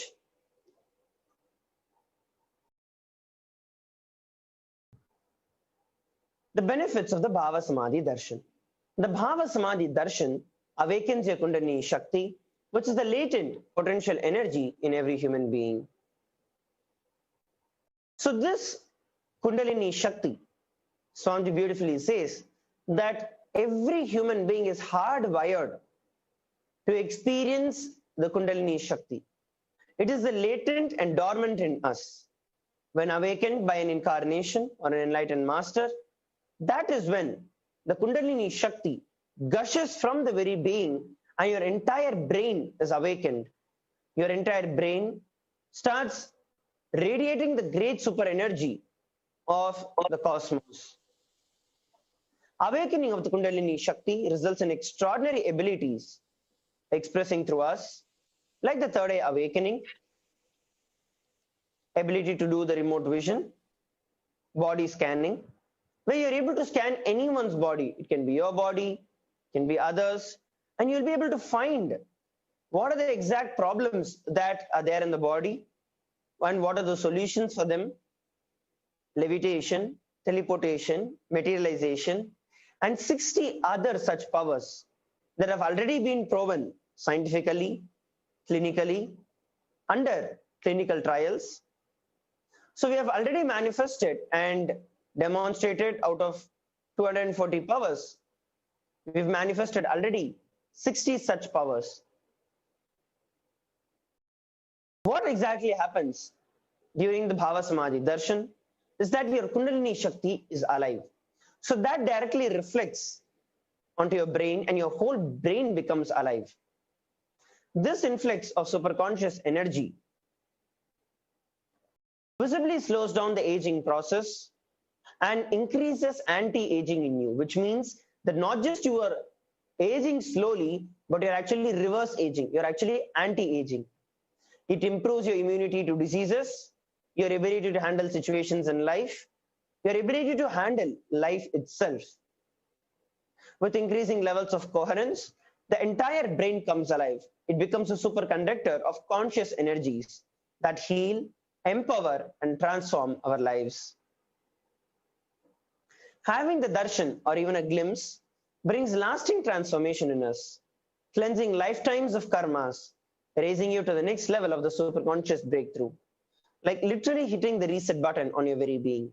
Because whenever the Archavataras come down, as the Nijavatara, when they take the physical form, that is the rarest of the rare happenings that happen on planet Earth. And just having their darshan is more than enough. You will see that your entire being is just completely ready to receive the grace and the blessings of Devi Parashakti, of any incarnation. So having the darshan, we might have done so much of spiritual practice, we might have done so much of sadhana, but over and beyond all of that, you will see that you experience something much deeper during the Bhava Samadhi Darshan, because you will see it is only a gift by Paramashiva. There's literally nothing that you will have to do for experiencing it other than just being available to have the Bhava Samadhi Darshan. During the Bhava Samadhi Darshan, our neurons mirror that of the avatar. So what exactly are these mirror neurons? There are special neurons that are there in each and every one of our brain called as the mirror neurons. So what they actually do is actually mimic whatever is happening in front of us. Whatever we are seeing, they immediately just observe that whole thing and it converts it as an experience into the person. These mirror neurons activate and process all the observed movements or information of the avatar just by seeing. So when we have the Bhava Samadhi Darshan of the Supreme Pontiff of Hinduism, literally whatever is happening in Swamiji's brain, will exactly be translated into our own brain, and we will experience the same superconsciousness. You will see your entire body silently without any movement, recreates what is happening distances far away, experiencing the superconsciousness that is radiated by the avatar. And that is the reason we feel so energized, so powerful, so awakened, so alive when we have the Bhava Samadhi darshan of the Supreme Pontiff of Hinduism. The Akashic readings. These are the readings from the cosmic archives. Akashic readings are not just some predictions, but they are readings from the cosmic archives itself. We need to know that there is no such thing as past, present, and future, and it's only as long as you're like bound by the time direction, there is something called as the past, present, and future. But when you go beyond the space, creation and destruction, both of these happen parallelly, simultaneously, and spontaneously. Only in the dimension of time starts the past, present, and future. But in Akashic readings, which is beyond the time dimension, beyond the time and space, there's no past, present, and future. There's no watertight compartment that says this has happened, this is happening, this is yet to happen. It is just one entire event called as time. And that is the reason not only we are able to see what has happened, we are also able to see what is going to happen, because it is just one entire stretch of events that are happening. The Supreme Pontiff of Hinduism. The Supreme Pontiff of Hinduism, Jagat Guru Mahasannidhanam, His Divine Holiness Bhagavan Nithyananda Paramashivam, is the reviver of Kailasa, a macrocosmic, enlightened, ancient Hindu civilizational nation. The Supreme Pontiff of Hinduism is the 1008th incarnation of Paramashiva as per Hinduism. He has been recognized by his predecessors, who are enlightened masters and adepts in Hinduism. The Supreme Pontiff of Hinduism has made the science of power manifestation, yoga, and the temple-based universities a lifestyle for the humanity. The Supreme Pontiff of Hinduism is ordained as the 233rd Guru Mahasannidhanam, which is the Pontiff of the Kanchi Kailasa Sarvajna Peetham, the Tondai Mandala Adinam. He is the incumbent emperor of the Suryavamsa Surangi Samrajyam. He is the present 293rd Jagat Guru Mahasannidhanam, the Pontiff of the Kailasa Sonata Shamala Peeta Sarvajna Peetham, the present Mahamandaleshwar, which is the supreme spiritual head of Mahanirvani Akhada, which is the largest apex monastic order of Hinduism. The 1008th Acharya Mahamandaleshwar, which is the head for all the spiritual leaders of the Atal Akhada, which is the most ancient apex body of Hinduism. He is the present 23rd Guru Mahasannidhanam of the Dharma Mukti Swargapuram Adinam, elected as the Supreme Pontiff of Hinduism by a congregation of over 1000 Hindu leaders and pontiffs, revered as the teacher of Hinduism, most prolific, most viewed, read and watched, authored over 300 books and 10,000 articles in 3 languages, English, Tamil, and Sanskrit, translated into 50 different languages with over 1,000 titles. Over 20 million copies of books and articles have been sold, read, and downloaded.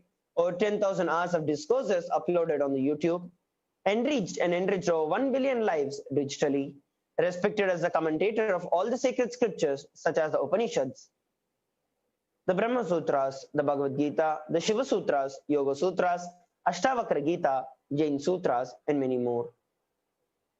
He has been honored as the leader of Hinduism, the most awarded internationally recognized Hindu leader, the reviver of the 108 ancient Hindu sampradayas, including the Rudra Kanyas, Rudras, Rishis, Rishikas, Bhairavas, Bhairavis, Sannyasis, and so on. Establisher of the largest Hindu university, which is the Kailasa Nithyananda Hindu University. It's the largest in the world, with satellite campuses in over 150 countries. And he is the establisher of the 1,000 plus Kailasa enlightenment ecosystems all across the planet Earth. The founder and the reviver of the 100 Sarvajna Peethas, the collector of the largest Hindu library with over 1 million books, 1 million Pamli scriptures, and over 20 million digital ebooks. So that is a brief introduction to the Supreme Pontiff of Hinduism, to the Bhava Samadhi Darshan and the Akashic readings. And now we are going to be witnessing the demonstration of the extraordinary powers of Paramashiva. We're going to be looking at what exactly are those and what is the possibility that exists in each and every one of us by receiving the Bhava Samadhi Darshan. Please stay tuned to receive and be a witness to the extraordinary demonstration of the powers of Paramashiva. Please stay tuned.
Yes, thank you so much, Sundaresh Maharaj. Now entering into the next segment of today's program, which is the manifestation of extraordinary Shaktis of Paramashiva.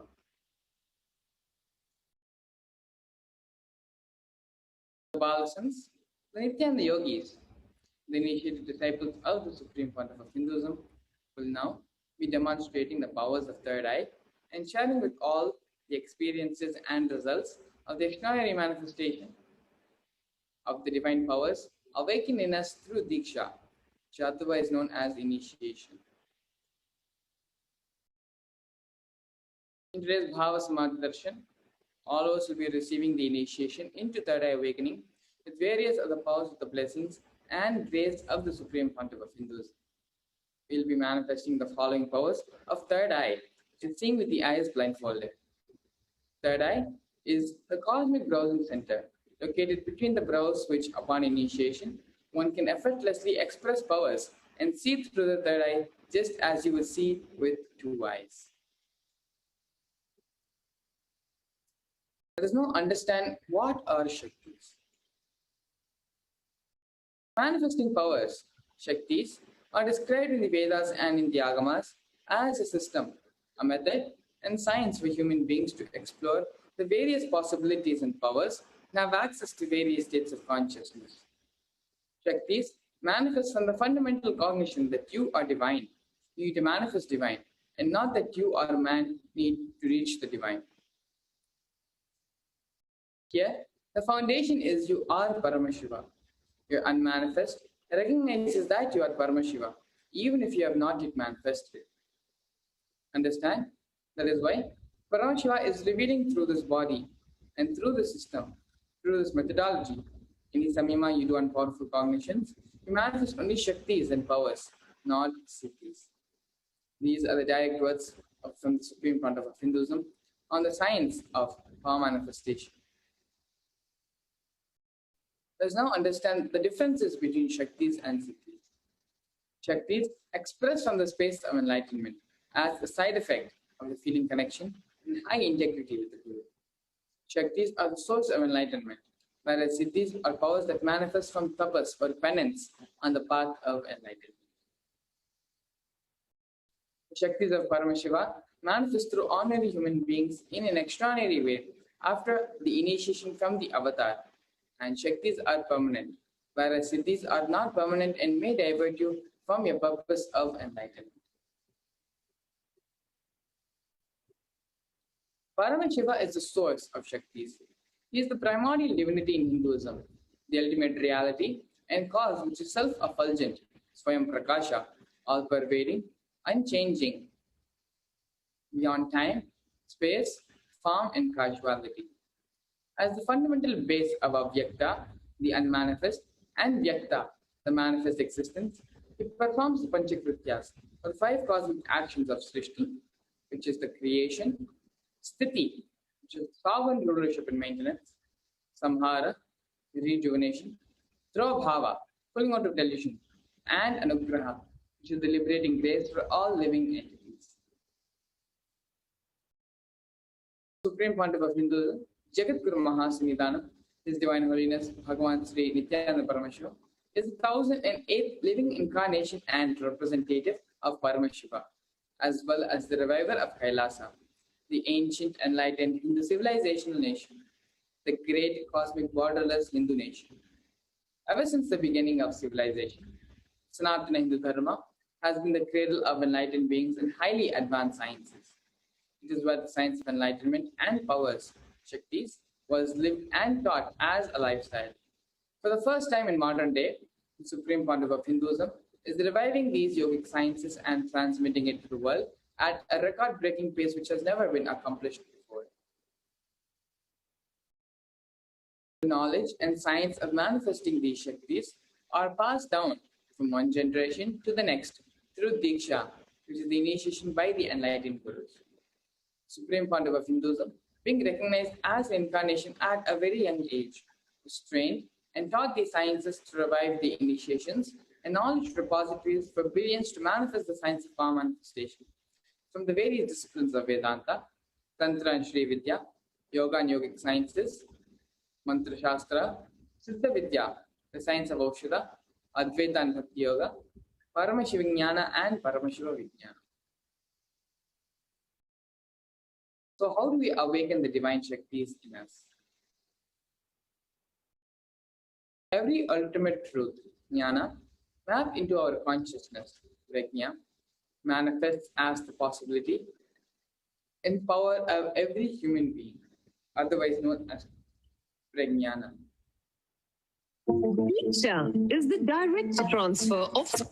Here we have a beautiful video where Diksha is the direct science of initiation is expanded upon, and what happens when the master initiates us into the science of Diksha, what are the benefits, what are the purpose of Diksha, and how and all we can be benefited from it. Transfer of spiritual energy by an enlightened being through look, word, or touch.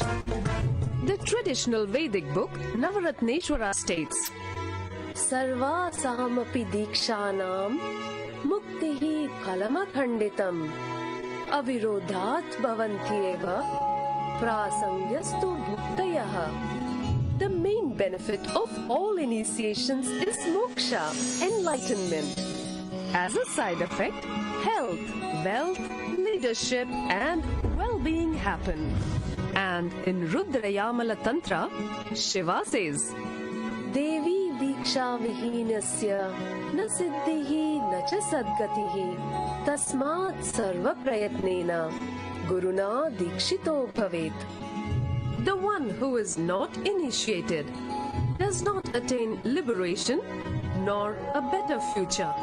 So by all efforts, one should get initiated by Guru. What is the science of initiation? Neuroscience has proved that the process of initiation floods the brain with energy. This is the superconscious energy of Kundalini, our own higher.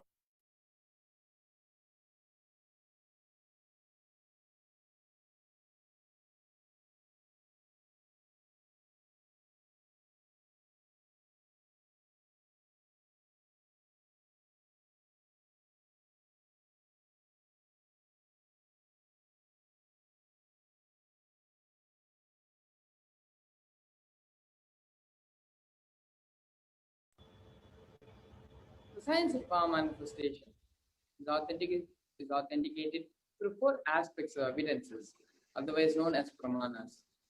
The first is the Shastra Pramana, which is the eternal, unchangeable truth revealed in the source scriptures of Hinduism. The next is the Apta Pramana, which are the experiences and results of Aptas or authorities on Hinduism, such as the Vedic rishis and scientists who have time tested and verified the science of power manifestation. Next is the Atma Pramana, which is the personal account of this millennium's avatar, Supreme Pontiff of Hinduism, Bhagavan Sri Nithyananda Paramashivam, his personal experience of power manifestation. And the last is the Pratyaksha Pramana, which are the empirical evidences from observations and scientific experimentation.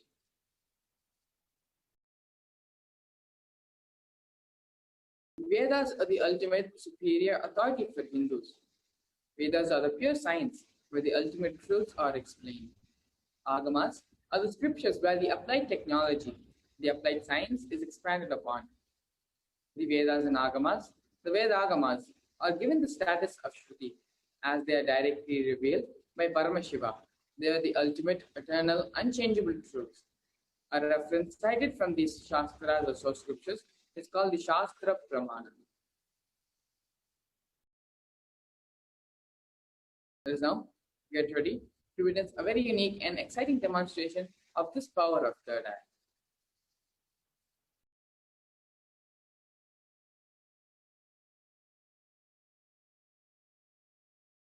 Here we have the Shastra Pramana, which is a scriptural reference to manifest the power of third eye. Kapalantarmanonyasya tishtanmilitalochanaha kramena manasodhardhyad lakshaye lakshamuttamam. By fixing the mind on the inner space within the crown center and sitting stably without any movement, having the eyes closed in succession, by that stability of the mind in inner space, one directly sees the ultimate goal by having the vision beyond the sight that reveals any object or place, attaining the space of oneness with the source. Here we have the Apta Pramana, or Bhagavan Sri Krishna initiates Arjuna into the power of third eye. Nato mam shakyase drushtum anenaiva svachakshusha divyam dadami te chakshuhu pashyame yogamaishwaram. Bhagavan Krishna says to Arjuna, but you cannot see my cosmic form with these physical eyes of yours. Therefore, I grant you the divine third eye vision. Behold my cosmic opulence. In the Hindu Purana Bhagavad Gita, Bhagavan Sri Krishna initiates Arjuna into the power of third eye to behold Krishna's Vishrupa Darshan, the vision of his cosmic form. The 11th chapter of Bhagavad Gita contains the description of Bhagavan Krishna's cosmic form and is completely narrated by Arjuna as he sees Bhagavan Krishna through the third eye. Outside broke. Here, we have the personal account of the Supreme Pontiff of Hinduism, where he experienced the third eye awakening, his first experience of seeing with the eyes closed at the age of 10. Swamiji's own words. The first experience that I was able to see everything around me, above me, the whole 360 degree, 10 directions, below me, everything. I realized not only I was able to see, I was able to feel, experience all of that as me. Here you have the Pratyaksha Pramana, which is the empirical evidence of observations and scientific experimentations. Study measures and compares the metabolic cell activity of the brain and meditative open of third eye states using positron emission tomography, otherwise known as PET. When performing daily activities, high activity is measured in the brain where the third eye is located. When in deep samadhi state, only the third eye region is active, now 90% of the brain is at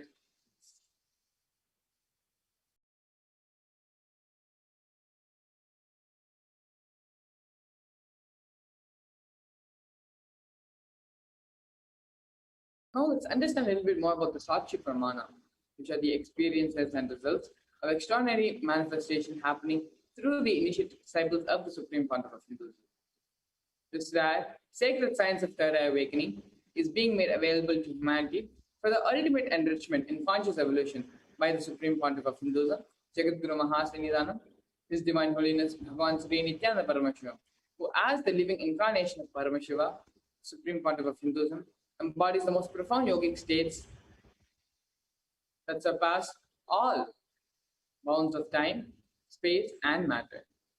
Supreme Founder of Hinduism, gifting this pure, great science of third eye awakening, along with many other spiritual powers and sciences through initiation, Diksha, where millions of people have been initiated by the Supreme Founder of Hinduism already and are experiencing the profound results as extraordinary powers in their everyday life. Let us now get ready to witness the live Sakshi Pramana, the demonstration of this power of third eye with the Balsans and with the Nithyananda yogis. Stay tuned as we enter into this next segment of manifesting the extraordinary Shaktis of Paramashivoham.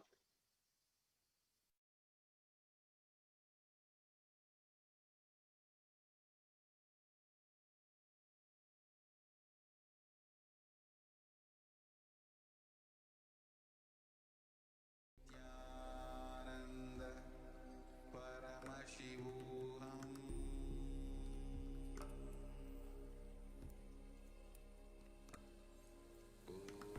Om Nithyananda Paramashivoham.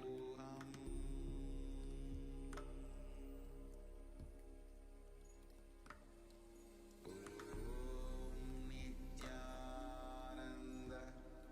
Paramashivoham.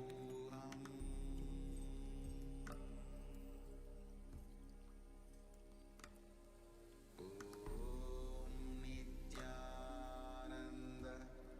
Paramashivoham. Yes, we're back. And now we're going to be manifesting the extraordinary powers and Shaktis of Paramashiva. Joining us here today for this extraordinary power manifestation session, we have with us Sri Shivashankarananda Maharaj, who is a Balsan from the Nithyananda Raja Vidya Gurukul, as well as an extraordinary power manifester who has been on multiple world tours, going across the globe, manifesting and spreading the science of power manifestation to the whole world. Nithyananda Maharaj.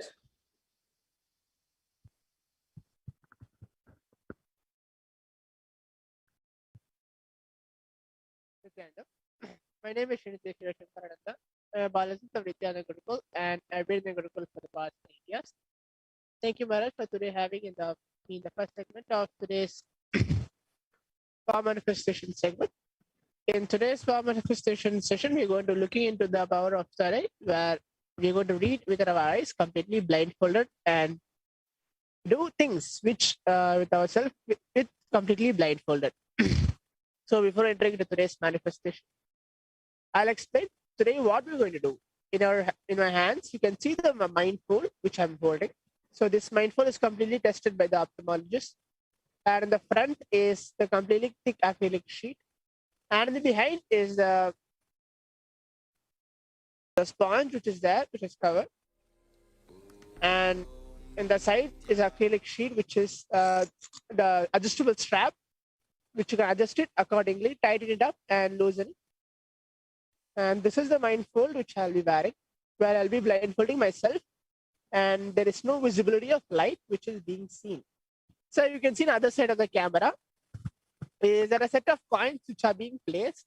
So what is going to happen is, as we are being watched from the YouTube live, Facebook live, Kailasa TV, and QA video conferencing on Zoom, and many other participants who are watching, and the power manifestation coordinator also.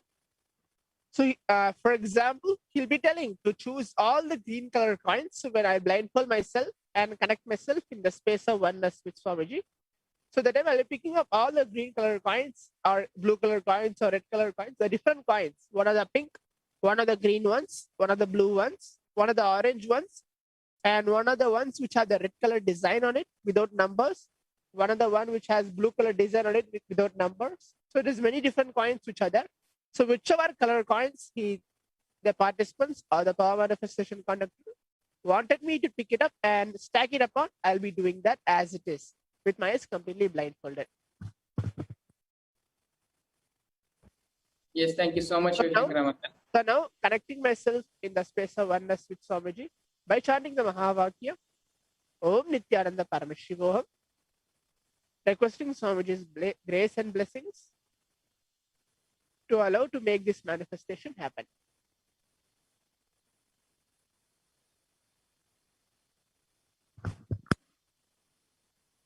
Yes, thank you so much, Maharaj. You can go ahead and ask the volunteer to tie the eye band for you. And as we get ready to witness this power manifestation demonstration, let us all of us who are viewing and watching this demonstration as well, let us all bring our awareness to our third eye center. And remember Swamiji, in our third eye. Earlier today, we learned about the science of mirroring of neurons, how the whole Bhavasmaya Darshan is based on that science. As we now witness the third eye demonstration by Shiv Shankara Maharaj, when we connect with Swamiji and when we are in the space of oneness with Swamiji, bring awareness to the third eye, the same mirroring neuron, the same neuron activity which is happening in Shiv Shankara Maharaj's brain as the power manifestation is happening, it will be mirrored in our brain as well. And so this is a great opportunity to have the entanglement with the Balsans and have the power of this Shakti of seeing with the eyes blindfolded manifest in us as well. So as you get ready and prepare ourselves to witness this demonstration, let's all bring our awareness to our third eye center. Remember Swamiji sitting there in our third eye and start chanting the Mahabhakti mantra. Om Nithyananda Paramashivam. Om Nithyananda Paramashivoham. Om Nithyananda Paramashivoham. Om Nithyananda Paramashivoham.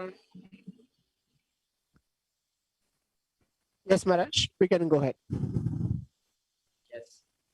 So for this demonstration, we can go and have the tiles being projected on the screen.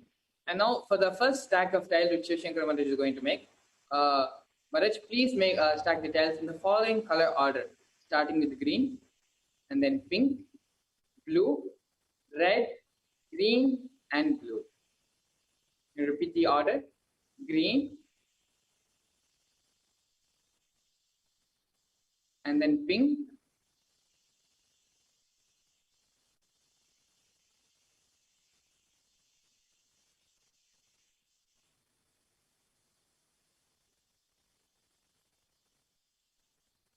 yes,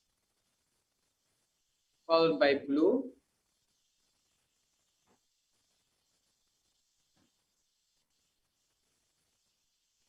and then green again.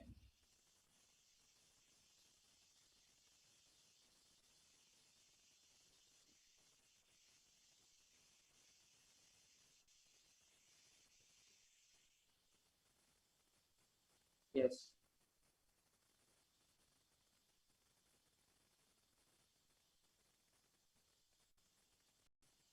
So as you can see here, Shiv Shankara Maharaj is tiling up the tiles. Maharaj, I think you've placed one blue tile along with the green tiles. Maybe you can just take that and keep it in its correct position. Yes.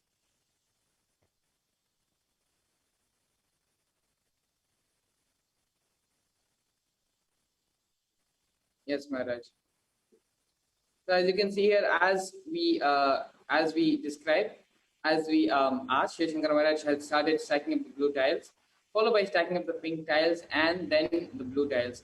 Maharaj, you can actually go ahead and stack up all the color tiles in this specific color. Go ahead and stack up all the tiles actually. And as you can see, Shiv Shankara Maharaj is taking all the tiles which are there on the board and stacking them together in accordance to its color. The power of third eye is one of the preliminary powers and the first powers which manifest as a result of the awakened third eye. Other Shaktis, other powers include the power of intuition, the power of remote vision, power of body scanning, just to name a few. But it is through the power of reading with the eyes blindfolded that all the other powers manifest. Yes, Maharaj, actually, if the height of the tiles are becoming a bit too big, you can make a separate pile as well. It's fine. just go ahead and stack all the tiles according to their color. And so it is through this power of seeing with the eyes blindfolded. It provides a strong base, strong experience, and stability for the other powers to manifest. It is the foundation for all the other powers to manifest in our systems, in our body. The third eye center, the Agnya Chakra, is also known to be the browsing center of the cosmos, where any Shakti you want to manifest, any knowledge repository you want to have access to, all of that is possible just through the third eye. It's like how we would browse for information or for software on the internet. The cosmos is the internet, and our third eye center is the browsing center. It's like the computer to access and download all of these files and software. The third eye awakening helps not just in seeing with the eyes blindfolded, but when we practice seeing with the eyes blindfolded, it helps bring stability, and it helps our trust, build our trust on the science of power manifestation. Where there's a physical aspect, something physical representing the power of the third eye. And when such power, when it's drilled inside you, and when it's manifested in you, then you will have more trust on yourself to manifest all the other powers of the third eye.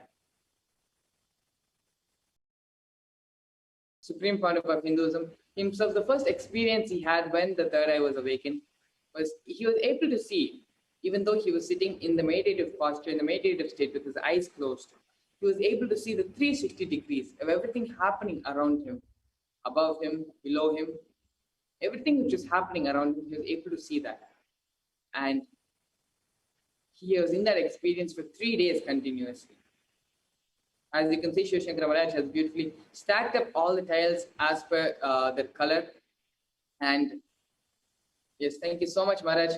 Shiv Shankara Maharaj has beautifully stacked up all the tiles as per the color. And even though in the beginning it is a little bit difficult to differentiate between the green and blue color, Shiv Shankara Maharaj was able to identify the mistake and color code them correctly as per their color. Thank you so much, Maharaj, for demonstrating this power of seeing with the eyes blindfolded. You can go ahead and remove the eye band. And with this, actually, we're going to be moving into the next segment of today's program, which is manifesting powers for a body scan. Please stay tuned as we enter into this next segment.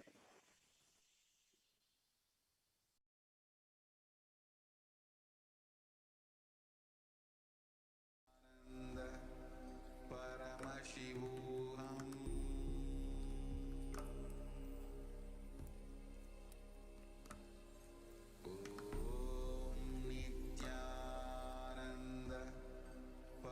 Yes. Now, we're going to be entering into the next segment of today's program, understanding what is the power of body scanning.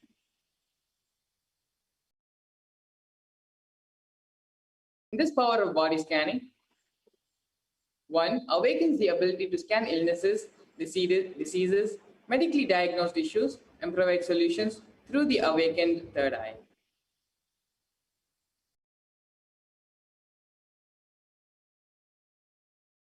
Here we have the Shastra Pramana, which is a scriptural reference for manifesting the powers of remote vision.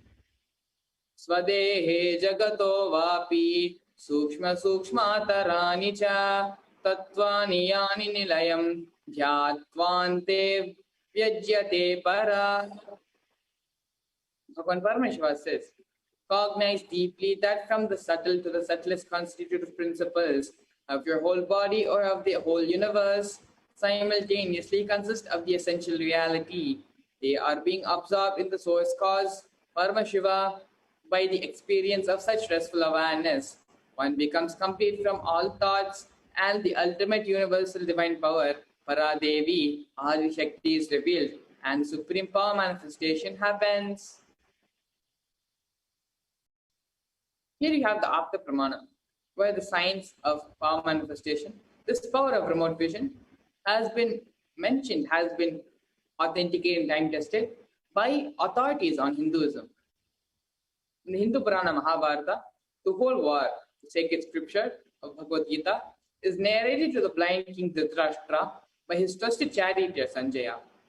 Sanjaya is initiated into the third eye power of Dura Drishti, which is the remote vision, and Dura Shrishti, the power of hearing from remote distances. It is through Sanjaya's narration that humanity has received the sacred scripture of Bhagavad Gita. Here we have another Apta Pramana, which is referencing to the power of body scanning from the life of a Siddha. Tarayar was a Siddha and one of the prominent disciples of Agastya. One day, a man was suffering from a severe headache and comes to Agastya for healing. Agastya uses the power of body scanning and identifies the root cause of the headache. He reveals that there is a small tarai, a type of frog, sitting in the person's brain. Agastya immediately instructs one of his disciples to perform an open head surgery and remove the frog. Once the surgery was completed successfully, the person was healed and cured of the headache. Thus, the disciple obtains the name Taraya. Here we have in Atma Pramana, which is the account from the Supreme Pandava of Hinduism's personal life, where he has timed as an authenticated the science of body scanning. On the 22nd of December 2019, Supreme Pandava of Hinduism, Bhagwan Sri Nithyananda Paramashivam, reveals how Swamiji uses the power of body scanning. The paraphrasation of his own words: only when I had the multiple compound hand fracture, I was forced to go for surgery and therefore medical checkups related to the surgery. At the time, they detected heavy metal quantity in my different organs. It is revealed that I had been poisoned without our knowledge. I immediately used diagnostic methods instead of the medical facilities to study the body condition due to the poisoning. Through body scanning, I found out what the problems were, the imbalances which had happened, and where the balances had to be done. I used allopathy as a second opinion to verify my findings. Here we have Sakshi Pramana, which are the experiences and results of the extraordinary manifestation happening through the initial disciples of the Supreme Pandava of Hinduism. And as you can see, various social media posts from various social media outlets by numerous amounts of devotees from all across the globe sharing their experience of manifesting this power of body scanning. Let's now experience a live demonstration of this power of remote vision and body scanning. Stay tuned as we enter into the power manifestation segment.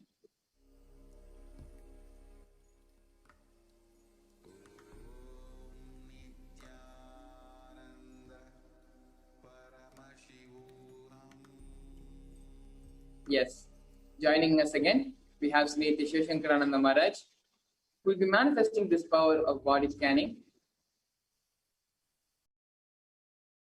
Along with us is also Sri Nithya Parasharananda, who is joining us here today as a volunteer for manifesting this power of body scanning. Nithyanandam, Sri Nithya Parasharananda.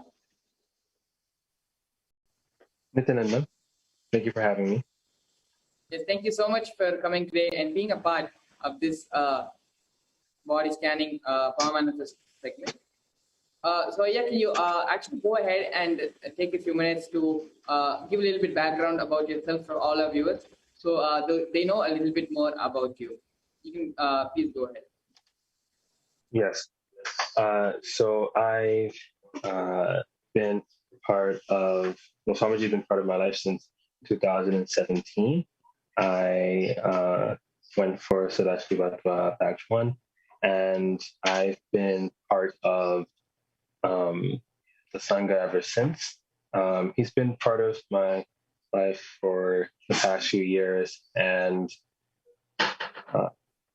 everything in the beginning, after meeting him through YouTube and everything, when I found out that he was able to awaken my third eye within a month, I just immediately flew to him and went to go live with him, and really changed the way that I've seen reality, especially when I first manifested consciousness over matter. I still have that video today of me rolling the coconut for the first time, and even like rolling it moving it on the ground, for example. And so to this day, I still have the responsibility and to share with the world, like I'm doing now on social media, about Shaktis, about Ayurveda, about Hinduism, about this greater science known as Hinduism. So, yeah.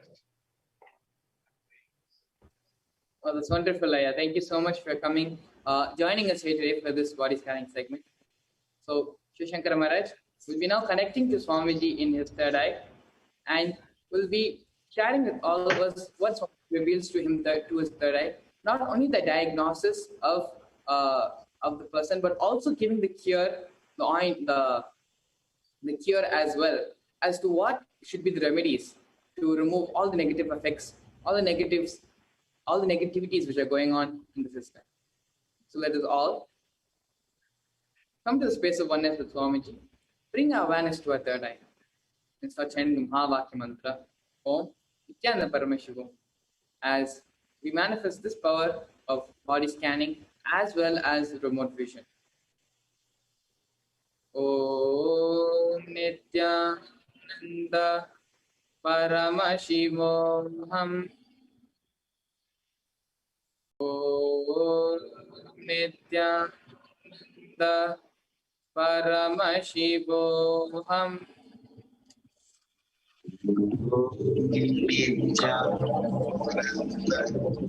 Paramashivoham.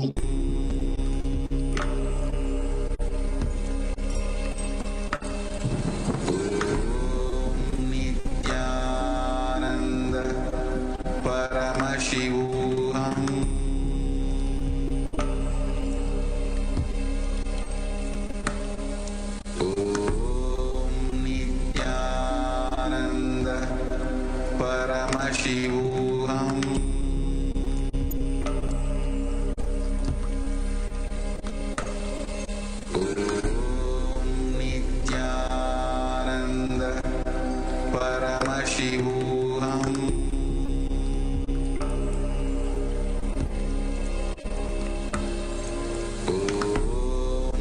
Nithyananda Paramashivoham. Nithyananda Paramashivoham.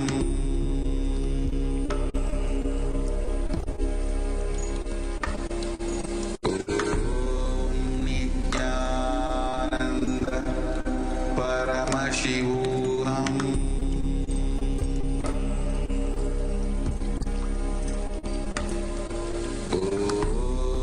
Nithyananda Paramashivoham.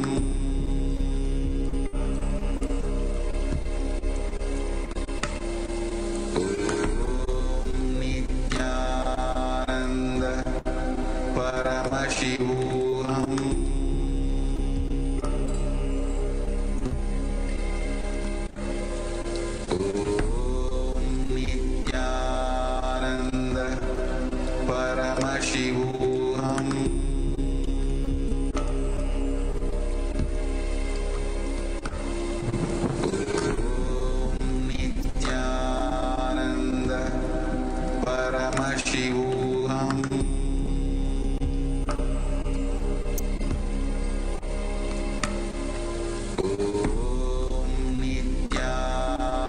Nithyananda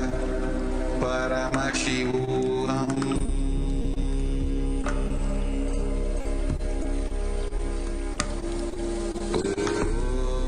Nithyananda Paramashivoham.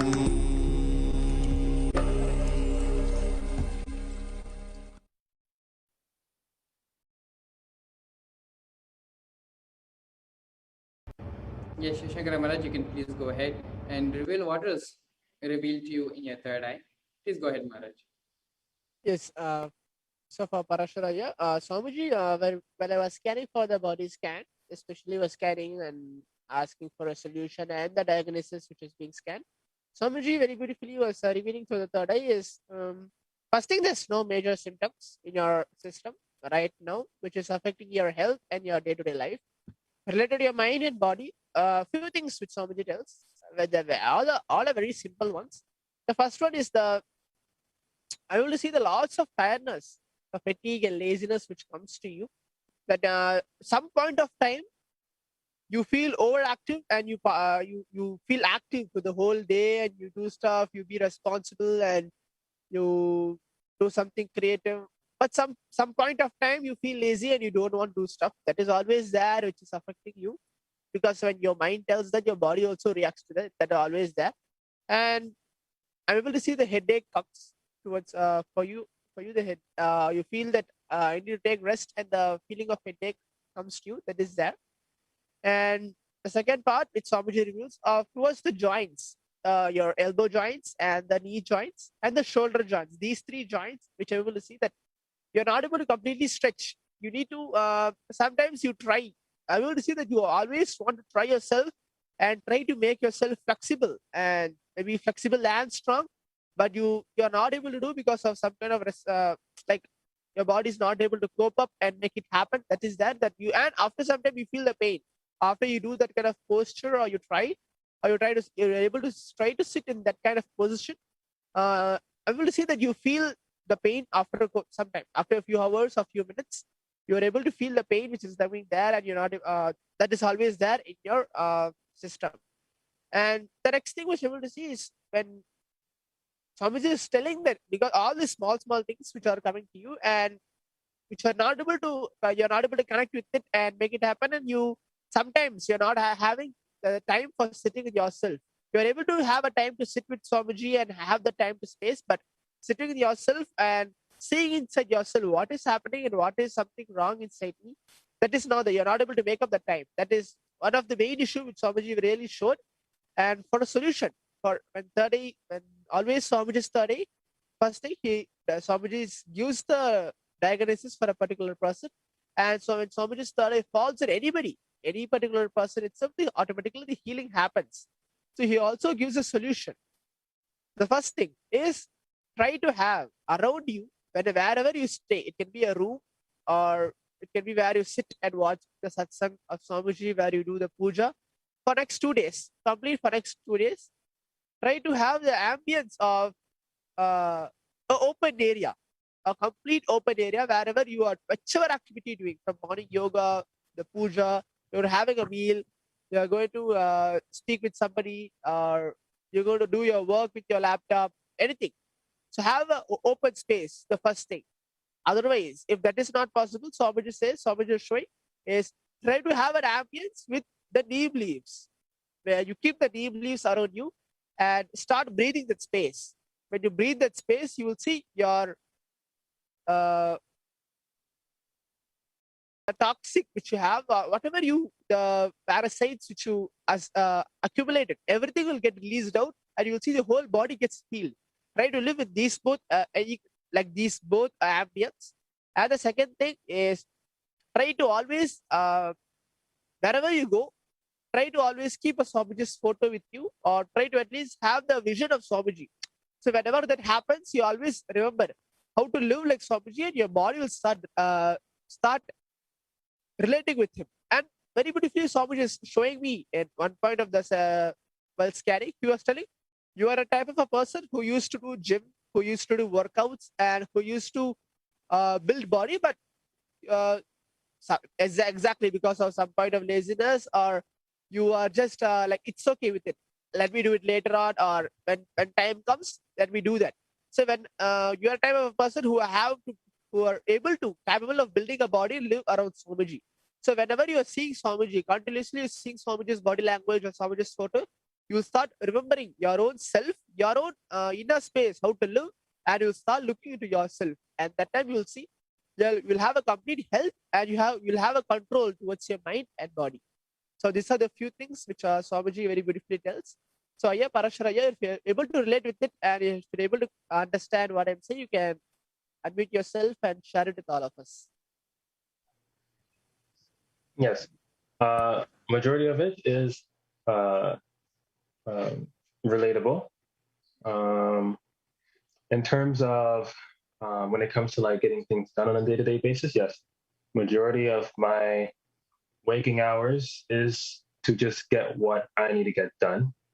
There are those instances where something might happen, and then that mood will go down for that day or two, and then but it will always pick back up majority of the time. But there are those subtle instances where that does happen, and I don't like having those because I dedicate my Sunday, where it's the day where I don't do any work, because I dedicate those 6 days and those like 20 hours or 18 hours of just doing what I need to do. When it comes to the joints, that's related to the instructions Swamiji gave us last year. He told us to start sitting on the floor. So I haven't sat in a chair for over a year, apart from between when I was in India then and now. So I'm always sitting on the floor after waking up. And I only sleep on the floor also, which is fine. But when I sit on the floor for long hours, sometimes I have to change from Sukhasana to a different seating posture so that I can give my legs a rest. And sometimes that would make me lean to the side a little bit, but then I would go back after the pain has been, settled down, and then go back and sitting in Sukhasana for the rest of the day. So I alternate like that.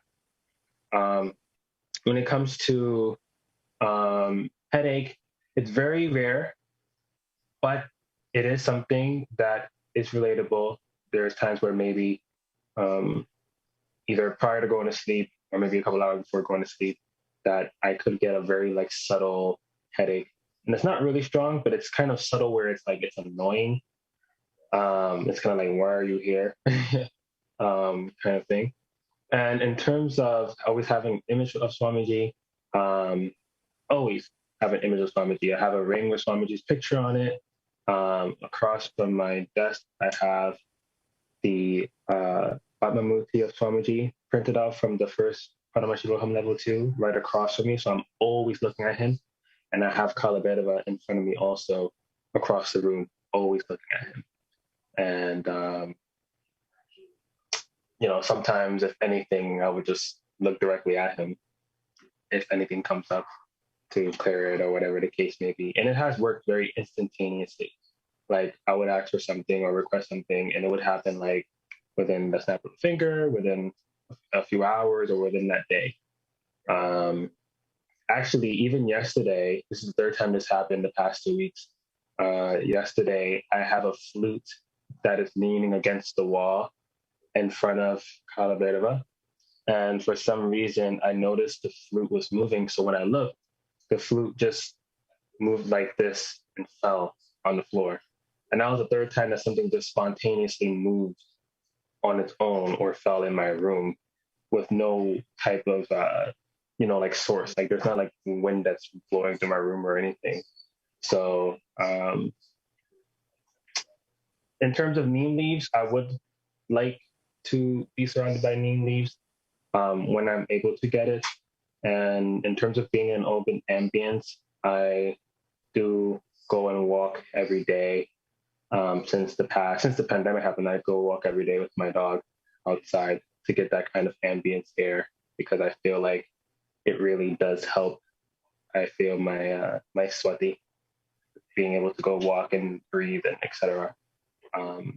So yes, so yeah, they're relatable. Thank you, Maharaj. Thank you so much, Sri Parasharananda, for joining us today for this power manifestation session. And thank you so much, Shankara Maharaj, as well. Thank you both so much for coming and manifesting this power for all of us, for the world to see the strength and the authenticity of the Shaktis of Paramashiva. Thank you both so much for this session. And now, moving on to the further segments and programs of today, we're going to be having the session about the Akashic reading. What are the Akashic records? How can we benefit from the Akashic records, as well as understanding what is Parashakti, who is Devi Parashakti, the significance of the divine feminine consciousness in Hinduism, as well as the Leelas of Paramashiva. So please stay tuned. We'll now be having a small promo video being played. And following that, we're going to be having these segments about the Akashic reading, about Devi Parashakti, and about Leelas of Paramashiva. Just be alive for next 3 years. Don't die. within next 3 years.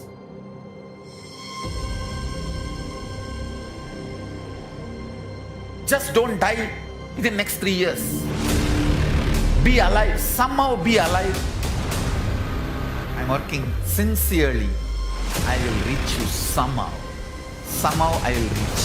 I will reach you wherever you are. It's my commitment to humanity.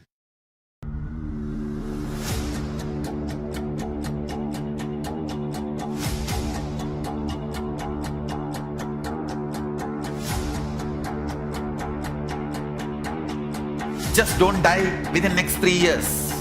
I will reach you wherever you are, whichever corner of the world you may be. I will reach you with enlightenment. You manifesting the space, state, powers, being of Paramashiva. It is possible, and it is possible for you.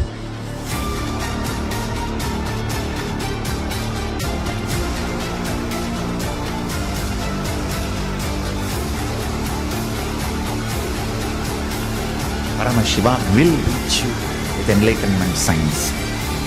I know he is going to do the job.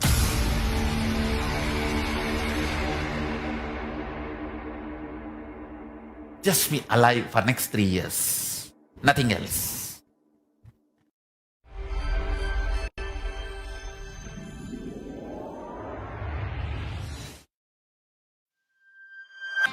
Kailasa is enlightenment ecosystem, literally enlightenment itself in your own home, wherever you are.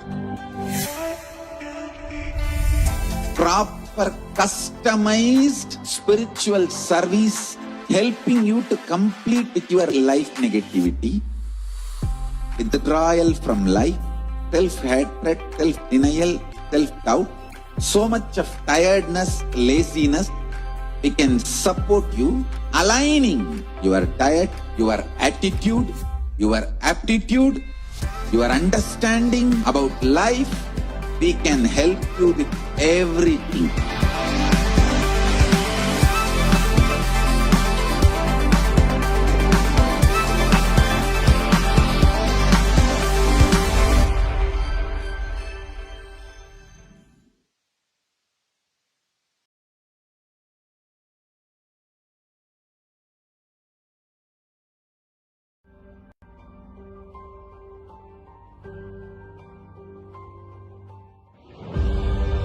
What I mean by the word Kailasa, listen intensely. Enlightenment ecosystem, literally enlightenment itself in your own home, wherever you are. If you cannot come to Kailasa, it's okay. Kailasa can come to you. Kailasa coming to you is Kailasa.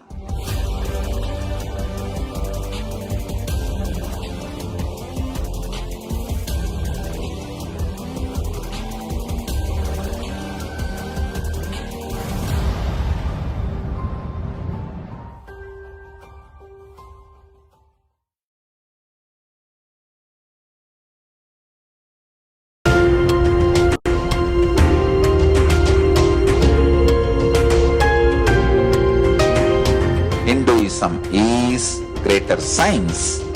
We do everything centered on greater science of cosmos called Vedas and Agamas. That is the branding of Hinduism. That is the core center of Kailasa. That is the way Kailasa should manifest and live.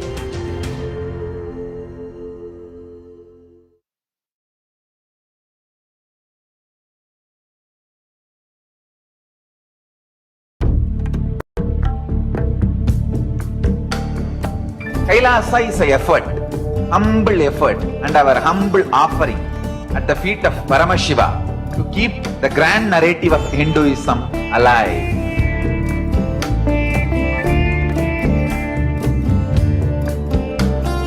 To make people understand Hinduism is functional system, not just for enlightenment, even economic principles, policies, administrative policies, social structures, everything in every level. So the humble effort to keep that grand narrative alive is this Kailasa.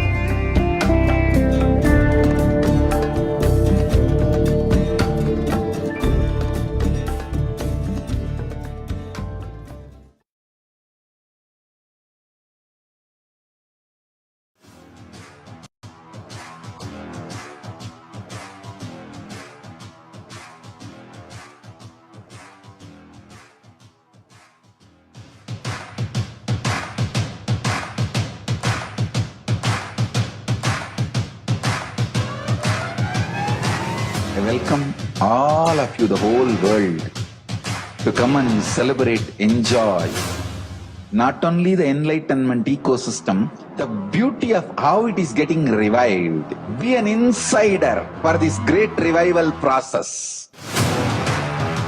If you are an insider even for a startup company, you will understand not only the result of the company, even that being an insider is such a joy. Being an insider when it was happening is something extraordinary. So, I welcome all of you to come and be part of an insider of this revival of Kailasa, the enlightenment ecosystem, sovereign order of Kailasa, Kailasa nation itself. I request and welcome, invite all of you to become e-Kailasian, get your free e-passport and make billions receive this free e-passport.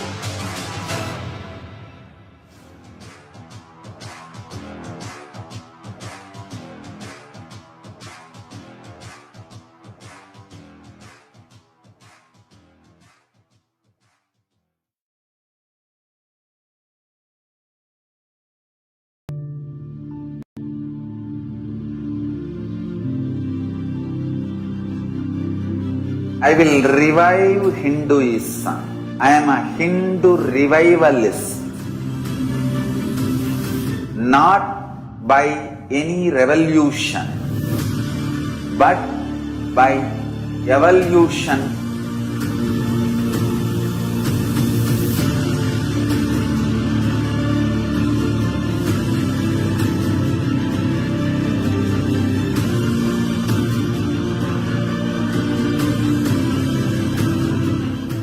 And setting model communities. Kailasas, enlightenment ecosystems, Sarvanyapitas all over the world.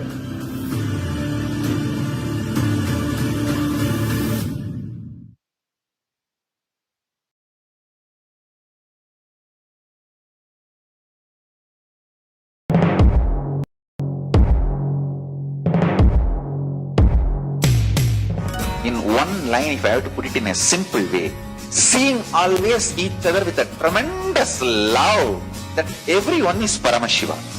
There starts Kailasa.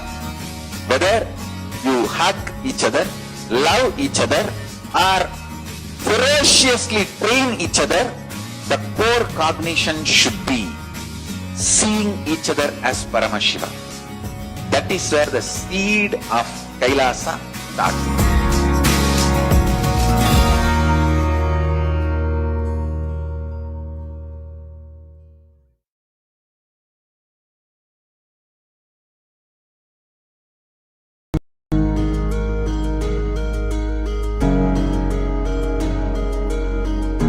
Celebrate your existence because you are consciousness. I am teaching you the pure science of enlightenment. Paramashivoham.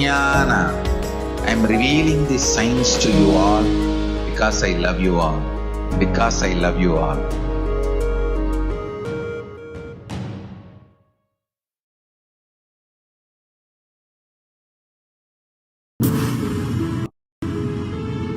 all powerful cognitions, knowledge. Only when you live, power manifestation and possibilities manifestation happens.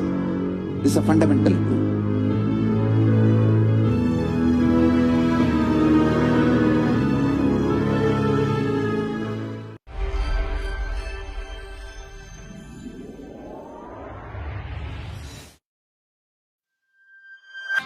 Kailasa is enlightenment ecosystem, literally enlightenment itself in your own home, wherever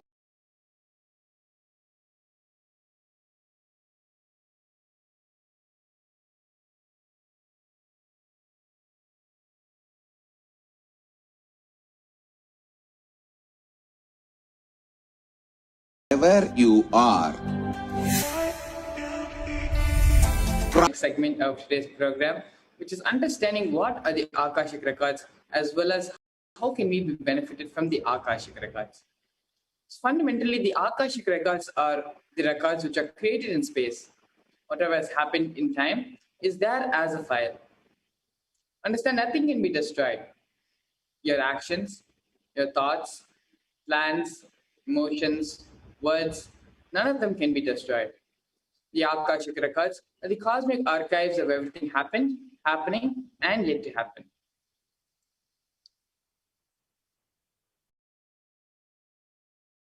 What are the Akashic records? Akashic records are the verbal, visual, five-dimensional document. Whatever is happening is continuously getting recorded.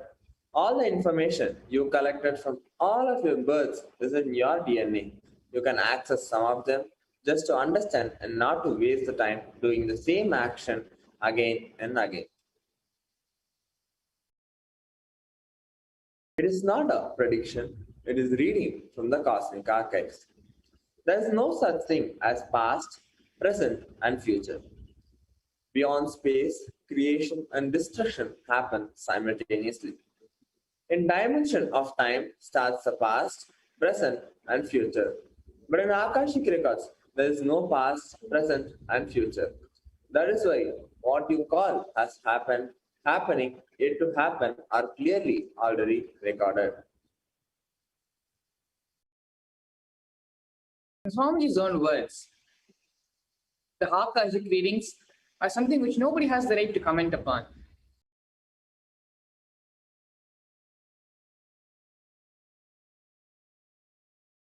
Nobody has the right to manipulate these readings.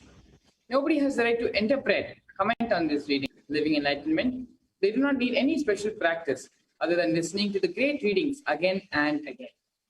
When you listen to these great readings, naturally, the negative logic is penetrated, broken, and these great truths settle in your inner space, and they make you live enlightened.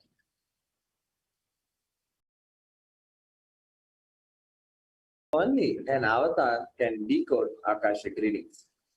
As avatar of Paramashivoham, Supreme Founder of Hinduism has graced humanity with the blessings and darshan in the form of the Parashakti, revealing answers to questions. The yearning of seekers as solutions, breakthroughs, and liberating humanity from pain and suffering. Any answer given by Devi Parashakti is not just an answer, but a karmic breakthrough for the deceiver. Here we have the Shastra Pramana, which is a scriptural reference from the Vijnana Bhairava Tantra, for manifesting this power of the Akashic reading. This reference is taken from the 61st Dharana and 84th Sutra of the Vijnana Bhairava Tantra. Akasham vimalam pashyan kritva drishtim nirantaram stabdhatma takshanat devi bhairavam vapurapnuyat.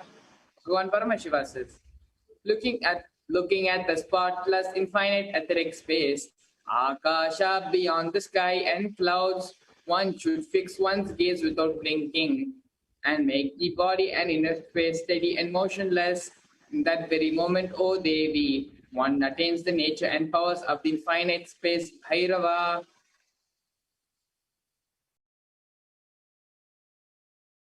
Here is a Sakshi Pramana, where devotees from all across the globe have shared their experiences and results of the extraordinary manifestation happening through the initiated disciples of the Supreme Pontiff of Hinduism. You can see through various social media outlets, devotees from across the globe have posted their experience of manifesting the power of remote vision after the initiation by the Supreme Pontiff of Hinduism into the power manifestation science and the power of manifesting remote vision.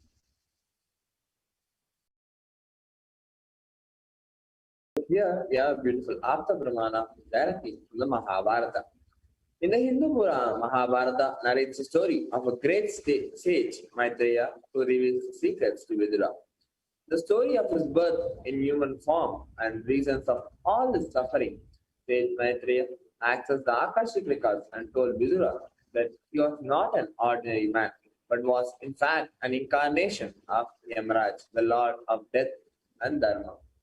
He was to play the part of so-called Shudra for 100 years, being cursed by Mandukami. Here's the Atma Pramana, which is the personal account from the life of the Supreme Pontiff of Hinduism, Bhagavan Sri Nithyananda Paramashivam, where personally, in his own life, he has time-tested and authenticated the science of the Akashic fields. In the Supreme Pontiff of Hinduism's own words, reading the Akashic records is just open the screen and it will appear. Originally, the Akashic records appear in Sanskrit and then gets translated into English during the process of seer seeing the scene and cognizing it. That is why also the English words which I use, the same words are getting repeated in the Akashic records because the seer during the process of seeing is translating the scene. Because the seer is the person who is talking to you regularly in English, uses the same word to cognize and translate the scene during the process of seeing itself.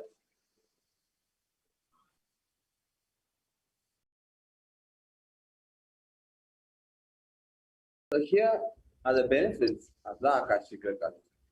Swamiji says, all the information you collected from all of your births is in your DNA. You can access, you understand.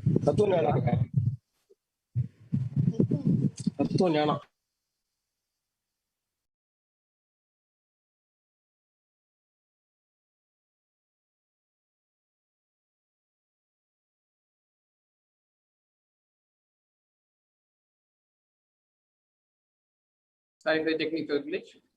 Here the Supreme Pontiff of Hinduism shares all the benefits which happens from having the Akashic readings read out. Swamiji beautifully shares all the information you collect from all of your births is in your DNA.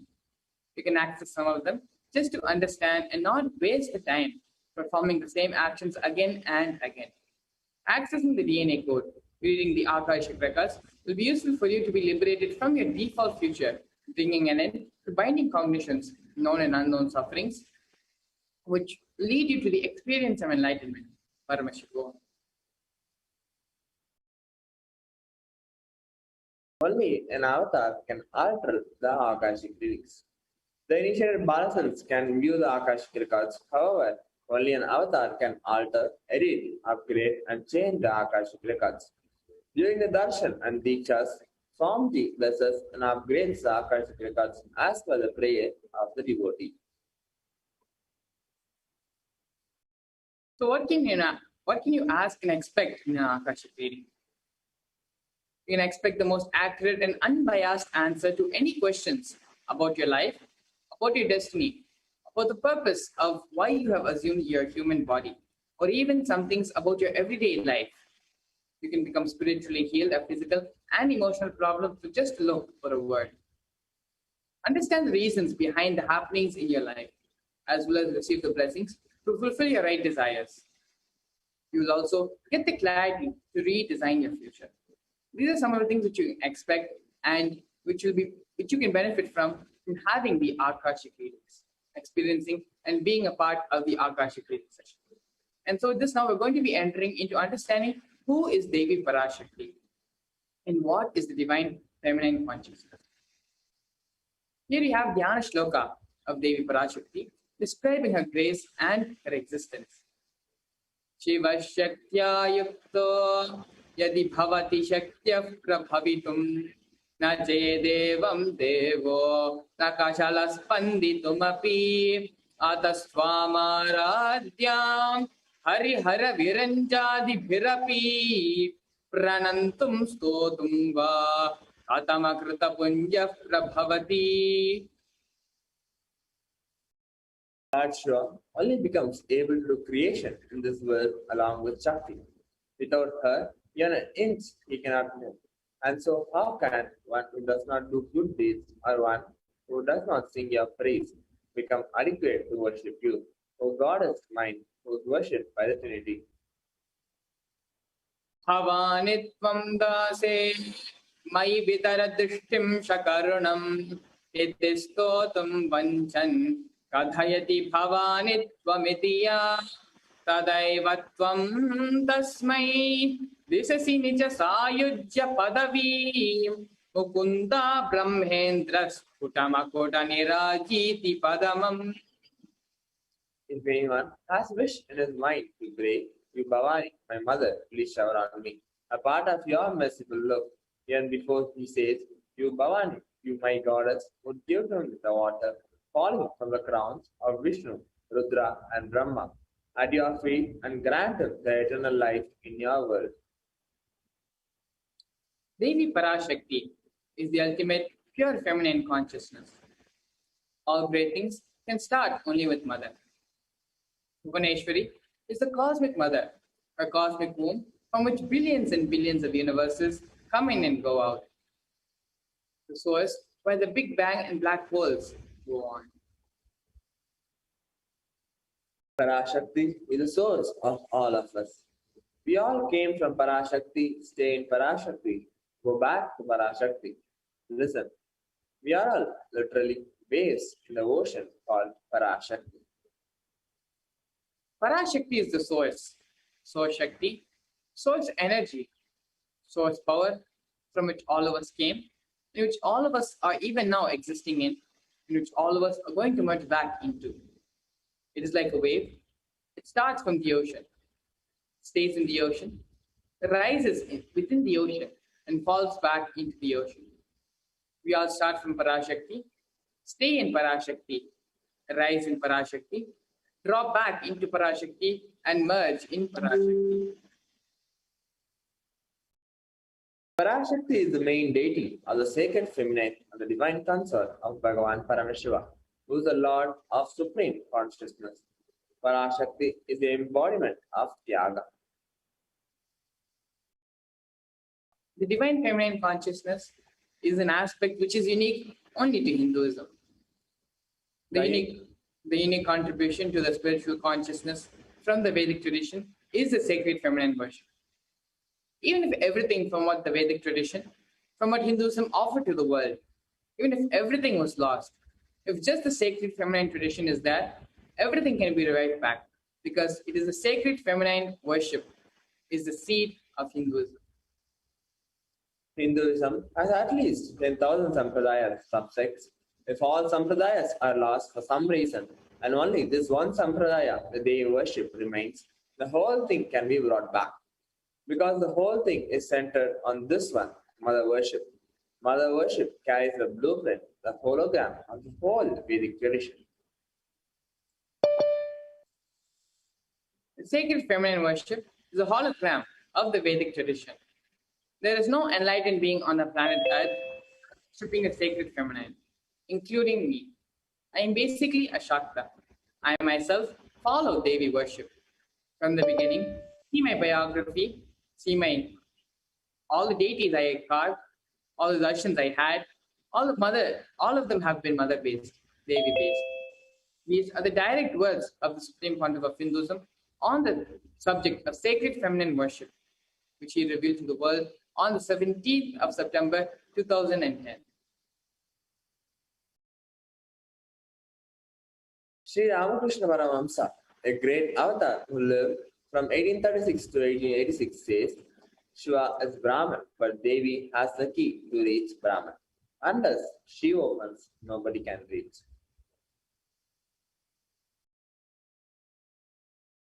Very beautifully, he describes a house scene. Even though husband is the owner, the key to the house will always be on the hip of the mother. Either you have to fall at the feet of the mother, or these small sons of the mother. Only they can touch that place, the hip of the mother, and remove the key.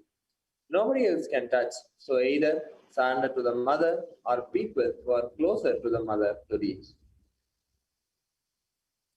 The divine cosmic beings are real, and they manifest from Kailasa, which is the enlightened time-space zone, through deities and through incarnations.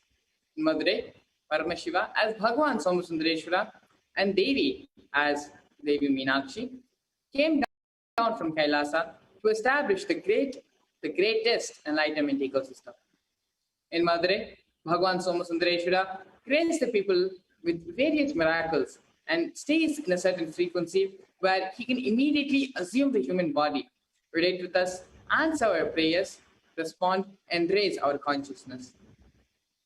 The whole Shivalila Arnava in Madurai, beautifully Paramashiva reveals that in every time when he assumes the form to manifest certain power and creates the devotees, he exemplifies the expression of certain sacred secrets that humanity can benefit from.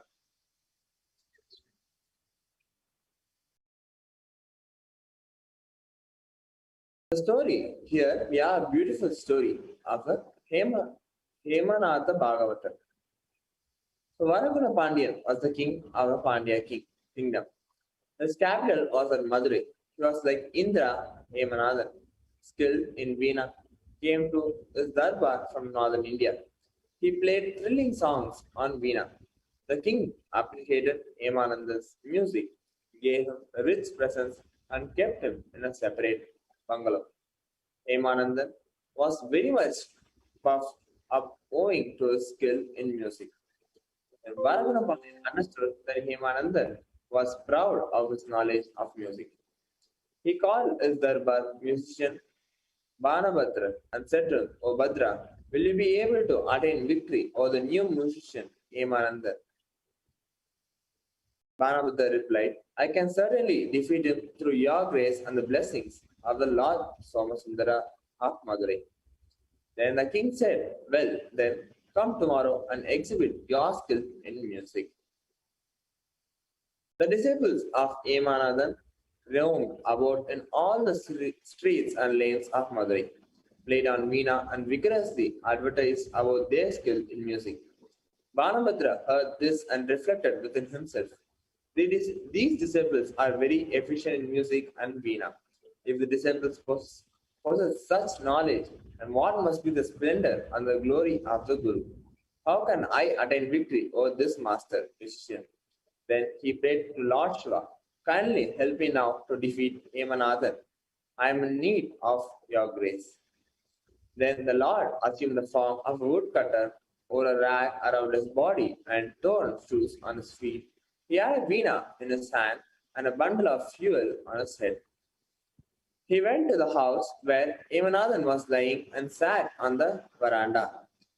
He took his veena and played in a marvelous manner. He sang beautifully along with the veena. Hemanathan was struck with wonder when he heard the wonderful music. He came out and asked the fuel seller, "O fuel seller, who are you?" The fuel seller replied, "I am one of the disciples and a servant of Banabhadra, the darbar singer of Varaguna Pandyan. He has many disciples. As I became old, my master abandoned me and told me that I am unfit for singing." Hemananda requested the fuel seller to sing again. He sang again the Satari Raga, which melted the heart of Hemanathan.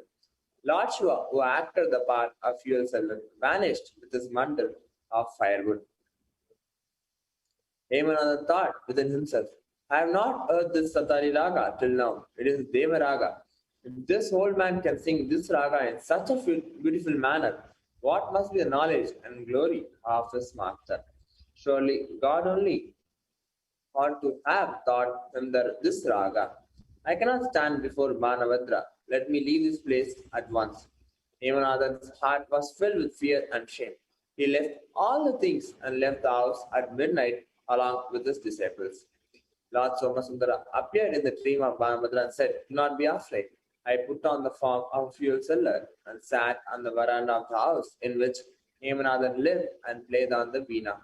He was struck with wonder and ran away at midnight. Be at ease now. Then Balabhadra got up in the morning, went to the temple at Madurai and worshipped Lord Somasundara. Then he went to the darbar of Varaguna Pandyan. The king sent a servant to call Hemanathan. The servant searched him in several places. He was not able to find out the new musician. The neighbors of the house in which Hemanathan lived said, one fuel seller came and sang. The new singer left the place at midnight. This only we know. When the servant reported the matter to the king said to Banabhadra, will you tell me what you did after leaving me? Banabhadra told the king, my venerable lord, I went to my house and prayed to Lord Somasundara to bless me. He appeared in my dream and said, I put on the form of a fuel seller, sang Satari Raga in the house of Hemanathan. I drove him away. I at once woke up. This is what has happened. When Varaguna Pandyan came to know that this was the Leela of Lord Shiva, he admired the devotion of Bhadra and gave him rich presents. He said to Bhadra, the Lord who made Brahma and other devas his servants became your servant and blessed you. We are all your servants only. I am your servant. In future, sing the praise of Lord Somasundara always. Then Banabhadra rejoiced heartily. He was ever devoted to Lord Somasundara. It's a beautiful story how Lord Paramashiva, Somasundareshwara, comes down and is a part of these Leelas, comes to the rescue of Madurai, comes to the rescue of his devotees in the time of their need. Today, as a part of this program and this segment, we're going to be having devotees come and share how the Supreme Pontiff of Hinduism, Bhagavan Sri Nithyananda Paramashivam, as the 1008th living incarnation of Paramashiva, is continuing the Shiva Leela Arnava, blessing devotees not just in Madurai, but across the globe, from various continents, in various different places, how each and every person, devotee, disciple, is being blessed and graced by Supreme Pontiff of Hinduism. Before that, we're going to be looking a little bit more into the problems which the world is facing today. Stay tuned as we get ready for the next segment.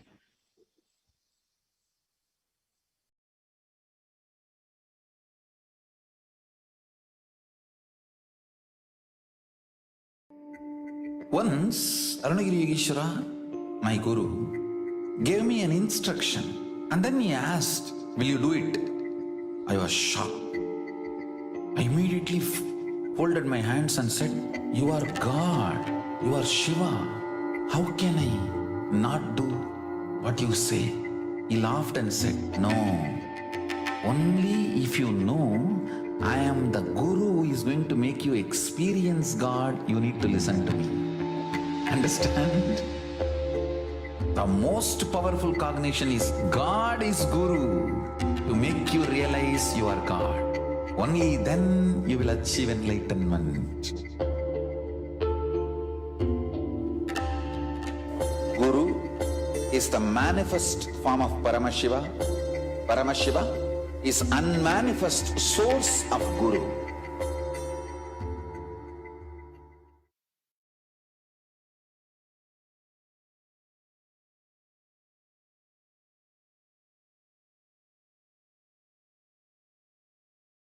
I tell you, each Bhava Samadhi Darshan is a spiritual treat. Enjoy. Spiritual feast. Enjoy. Don't miss it.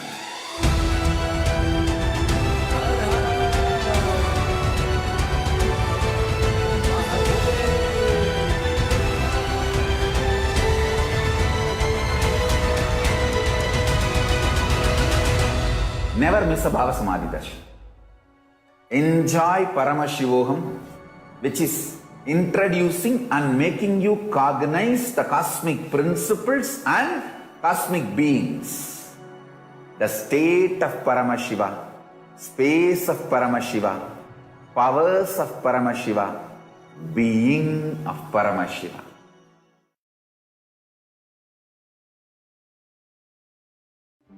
1 or 2 times have Ganapati Darshan, Venkateshwara Baba Samadhi Darshan, Devi Baba Samadhi Darshan. By 3rd time, 4th time, you will see every prayer you are asking those beings, Ganapati or Venkateshwara or Subramanya or Parashakti. Simply those prayers become reality, and the relationship between you and that cosmic beings built.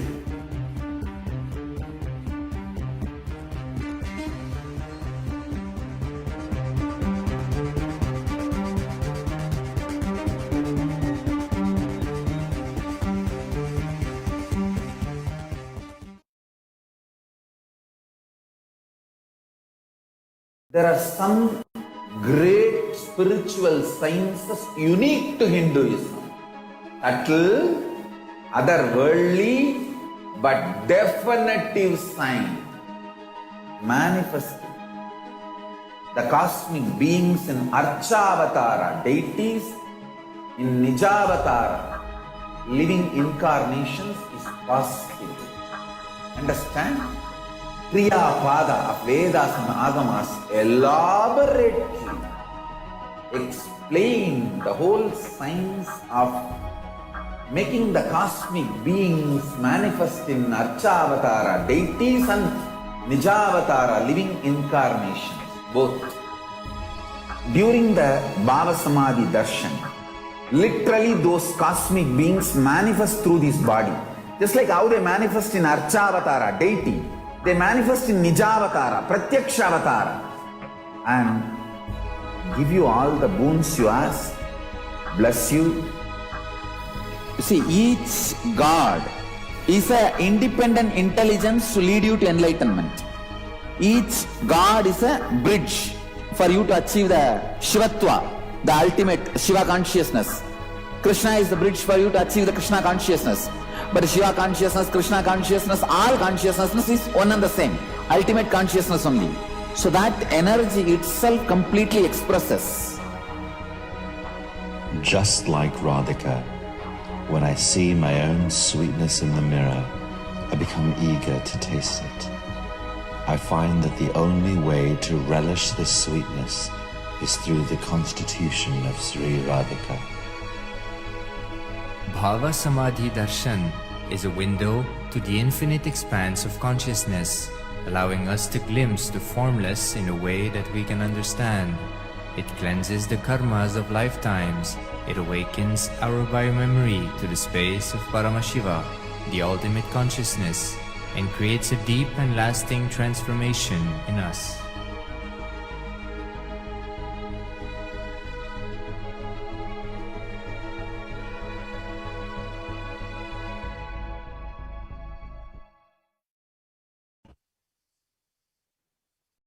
Yes, we're back.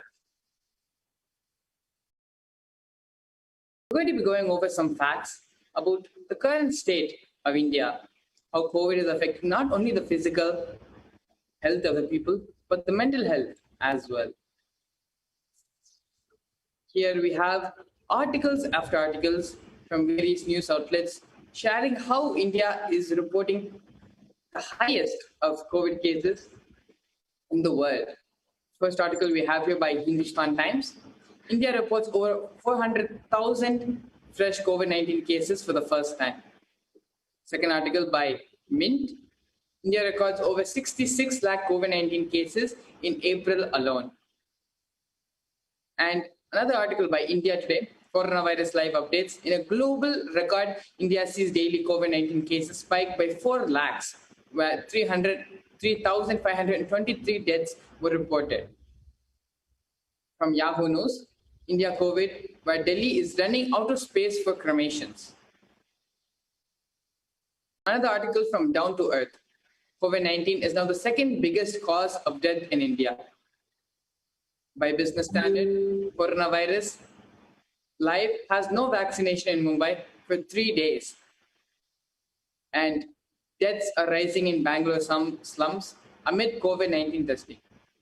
So these are just few of giving a glimpse as to what is the state of India especially over the past couple of months, where COVID-19 has spiked like anything and is being the largest country to have the largest number of COVID-19 cases, as well as without a cure, without proper facilitation, without a way to treat this huge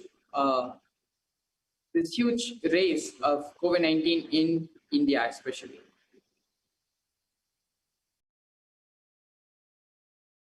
Maharashtra reports 26,660 new COVID cases and 516 deaths within the 24 hours of the 17th of May 2021, as if reported close to midnight in Indian Standard Time.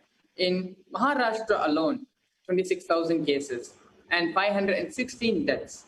And so within one state of India, if this is the numbers which are being generated, these are the numbers which are being released as to how many people have COVID, then you can imagine what may be the real numbers and how much the government is actually hiding and keeping from the public as to exactly how many COVID cases are there within India itself.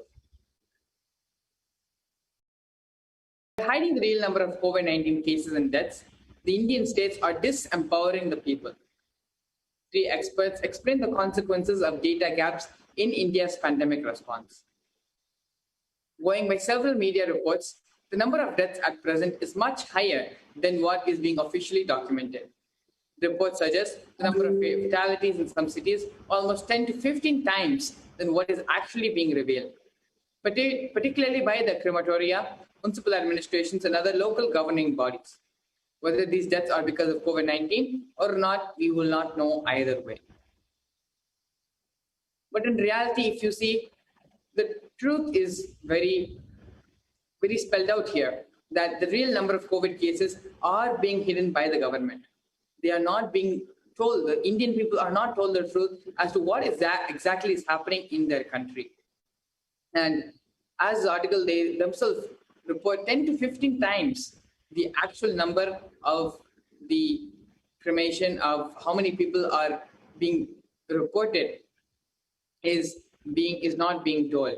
And the number which is being revealed is less to 10 by 15 times what is actually the number of the people who are suffering from COVID cases and the number of people who are dying because of COVID. Here are some of the points, some of the things which are happening on how society, the toll society is taking because of the effect of pandemic. Number one being social distancing and self-isolation. As humans, scientifically being a very social animal, being socially distanced for such a long period of time and self-isolation, without people having the correct knowledge and without them having the prepared inner space for living, just being with themselves at peace. Unfortunately, without this knowledge, many millions of people are suffering from self-isolation and social distancing, and the impact it's having on their mental health, the negative impact it's having on their mental health. Apart from that, the travel restrictions, the reduced workforce across all economic sectors, the increase in job loss, the number of schools, the number of students who have had school closure, who have not been able to attend school, the disruption of normal life for children, the decreased demand for commodities and certain manufactured products, as well as the increased need for medical supplies and increased demand in the food sector. People, out of panic and out of anxiety, buying and stockpiling food in their own houses, in their own places. The domino effect this is having on health, healthcare institutions, as well as the nutrition for overall society. The infodemic spread of panic and fear through the social media. And the xenophobia, which is happening against specific ethnic and geographic groups. This is just the tip of the iceberg. This is just the glimpses into the effect the pandemic has already had on society. And if this is how much which is happening within the past 1 year, it doesn't look like COVID is going anytime. It's not going to go anywhere soon. And as Swamiji himself revealed, in the Arulvak, Devi Parashakti revealed in the Arulvak, COVID is going to be here for the next 3 years. And so humanity needs to be prepared.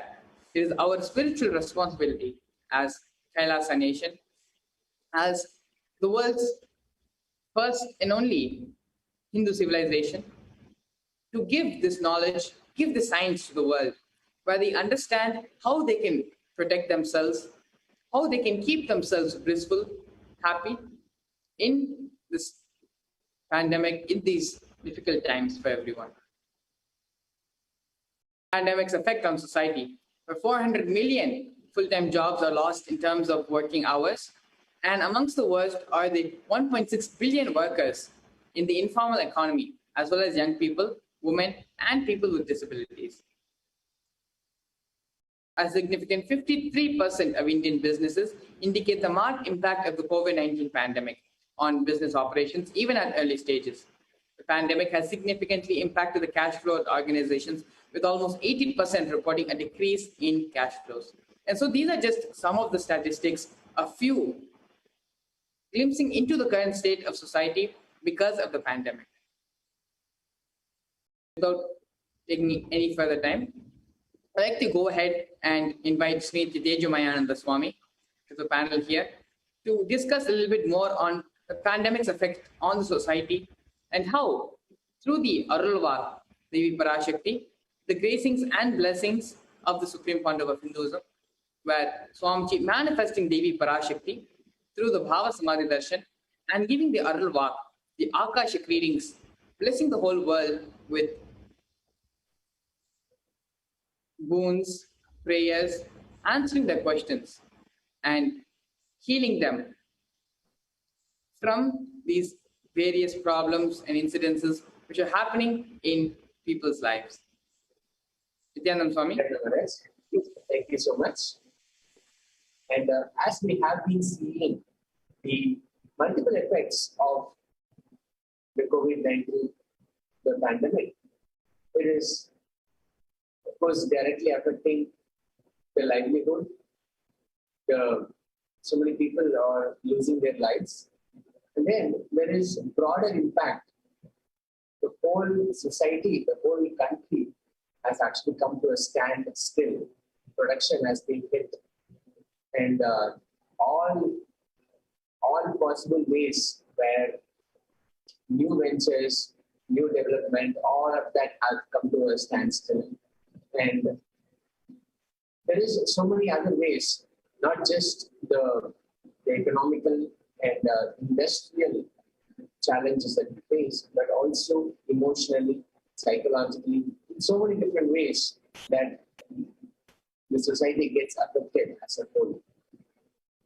Now, we have seen that the impact is a cascading effect. It starts in one aspect, and then it just continuously spreads into other aspects of the life as well. So this has literally brought everything, the whole world, the whole life, to a standstill. And the numbers that we just saw are staggering numbers. The losses of life every single day, lives are getting lost every single day, and the new cases getting reported. And if this is kind of the news feed that you will receive on a daily basis, then you can imagine the psychological and emotional state that you will be pushed into just by looking at it. And if you are constantly watching the news, and if this is all you're listening to on a daily basis, then definitely the impact is going to be even more. And the psychological impact like this, something that needs to be addressed as well. So many different aspects, so many different ways the pandemic has created a crisis, a global crisis. So joining with us today to add their own thoughts, we have so many people who have been affected, who have been receiving the Akashic blessings, who have seen the situation outside and also have received blessings. And from Devi Parashakti, manifesting in the Supreme Body of Hinduism, this divine holiness, and how all these aspects, all the impact that we have seen, how that drastically changes once there is a connection, there is a Swamiji for guiding every step of the way, starting from the vaccine that has to be used, that can be used in the dharmic way, and how to mentally, physically, psychologically, emotionally prepare, and what are the very simple techniques that we can use to follow and cope up with the current pandemic crisis. So we have people joining with us who have experiences the crisis situation, and also the watching the whole Akashic reading and so many other satsangs that Swami has given, the solution that Swami has given. Now I invite Sri Nithyananda from India to the program. Nithyananda, thank you so much for taking the time to join us here today and to share your thoughts. For the sake of our viewers, can you please introduce yourself and let us know where you're from and what you're doing, and also your brief history on your journey with Swami. Please go. Nithyanandam Swami, thank you for giving this opportunity. I'm Sri Nithyananda and I'm from Trichy, Tamil Nadu, India. I've been with the Swamiji for the last decade. It is more than 10 years. I've met Swamiji in 2009, December, doing Nithyananda Brahmotsava on December 26th exactly. And I'm married. I'm having a kid, a newly kid. It is just 120 days old. He is, and Swamiji named him as Sri Parananda. And my previous name is Naveen, and Swamiji gave the name as Sri Nithya Swarupan in the river banks of Narmada in Omkareshwar during the Kumbh Mela. Last few days we have stayed with Swamiji, so in Omkareshwar I got this name, and I will change it legally. And this is for the journey with Swamiji so far. Beautiful, yeah. It's a beautiful path that Swamiji has taken you through. Please tell us about the current situation. You are probably watching the slides that the Maharaj was sharing. How the whole pandemic has brought everything to a standstill. Specifically for you, what has changed because of this pandemic, and of course for you and your family, your kid, what has been different because of the pandemic? Yes, Swami. It is really worst because Swamiji told the fear is the root pattern of the death. For all the fears, the root pattern is death fear. Literally, we are facing that here. It is really worst. The situation is really worst, and no one knows how to handle. And this media is always showing 24/7 that so many deaths, and we don't have any opportunity to save this current situation because everyone knows there is huge amount of crises and huge amount of infection is happening every day, that too in Tamil Nadu, because Tamil Nadu recently is marking at first place regarding these COVID infections, and we are getting around some 36,000 per day, and we don't have enough beds or treatments going on. So the fear is really at its peak. So as a family man, I'm not able to go anywhere to do my job, or just to need to get the groceries. We have to think at least some 10 to 20 times before going that. So literally everyone is living with too much of fear, and fortunately we have Swamiji with us to guide us through this whole crisis. So please tell us about the impact that it is having on the family as well, because you mentioned you have a child, and growing up and not knowing much of what is happening around the world, and having just now coming into contact with all this, especially with news and all the information that is coming through. How has your child coped up with this, and then how have you addressed this as a parent? Yeah, it is really worst here because in 2012, the date is 12/12/2012, Swamiji gave a discourse. He said in that satsang, that the future disease is not going to any world war like that. The worst disease is going to be tiredness and boredom, because we are staying in the home for more than one hour, for more than a year, because due to this lockdown. So everyone is literally getting depressed, and I'm just 30 years old, because I have too much friends in my circle in the office as well with my group age. So they are literally depressed, and they are very stressful to work, to continue the work in the home, and they are not able to do their regular works. So more than the physical or death fear, everyone is literally depressed, and they have a very worst situation right now. And this media is always giving some fake accounts everywhere, and they're hiding, and they're releasing whatever they required, because they are not conveying the news. They are just giving the information what we need to get it from them. So it is really worst. And in case of as the kid was newly born, I had a chance to go with the class of end pregnancy with my wife. So it is really it is a great opportunity to have a blessed kid. But when we are going for regular checkups every 30 days or 45 days, we have to make the travel arrangements, everything properly as a diamond cut, because due to this too much of infections, we are not able to cross even our street, because there are too many checkups and too many e-passes we need to apply. So for just going for a hospital, it takes too much of stress on us and as well as the kids.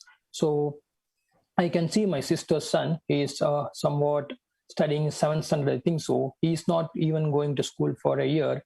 I can see just in a year, his mindset and his behavior is drastically changed. And I don't know what else this crisis is going to give in next 3 years. Yes, yeah. And also, you mentioned about your friends. Tell us how they are dealing with it, especially the youth in Tamil Nadu, how they are also dealing with this current situation. Okay. I think for the last 40 to 50 years, we never faced any lockdown. Until my birth, I've never faced a lockdown. So just staying in the home itself is giving a big stress. And many of the youths are, apart from whoever is working, apart from the information technology, they are just losing their jobs. They are just losing their money. So they have been surrounded not only by the pandemic, they have a mental stress, they have a wealth stress and everything. So this is really worst for the teenagers and youngsters to run their life, because they don't even having a money to get their 3-day foods. So but in other case, some of them are just dumping the groceries out of fear. They are getting everything bulk and loaded up, and all the youngsters are doing all the things by the basis of fear, not for any enjoyment or just blissfulness for what they are working. If you take some 2 years before, at least they are enjoying their life somewhat 50-50, but now it is really worst, and they are just working on the basis of fragment of fear. Yes, yeah. And that is the other thing that I wanted to discuss as well, the psychological impact, because yes, as you mentioned, the fear is one of the root emotions, and the fear of death is the root of all the fears.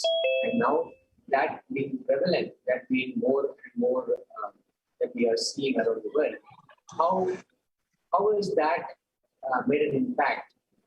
The psychological impact is not only on the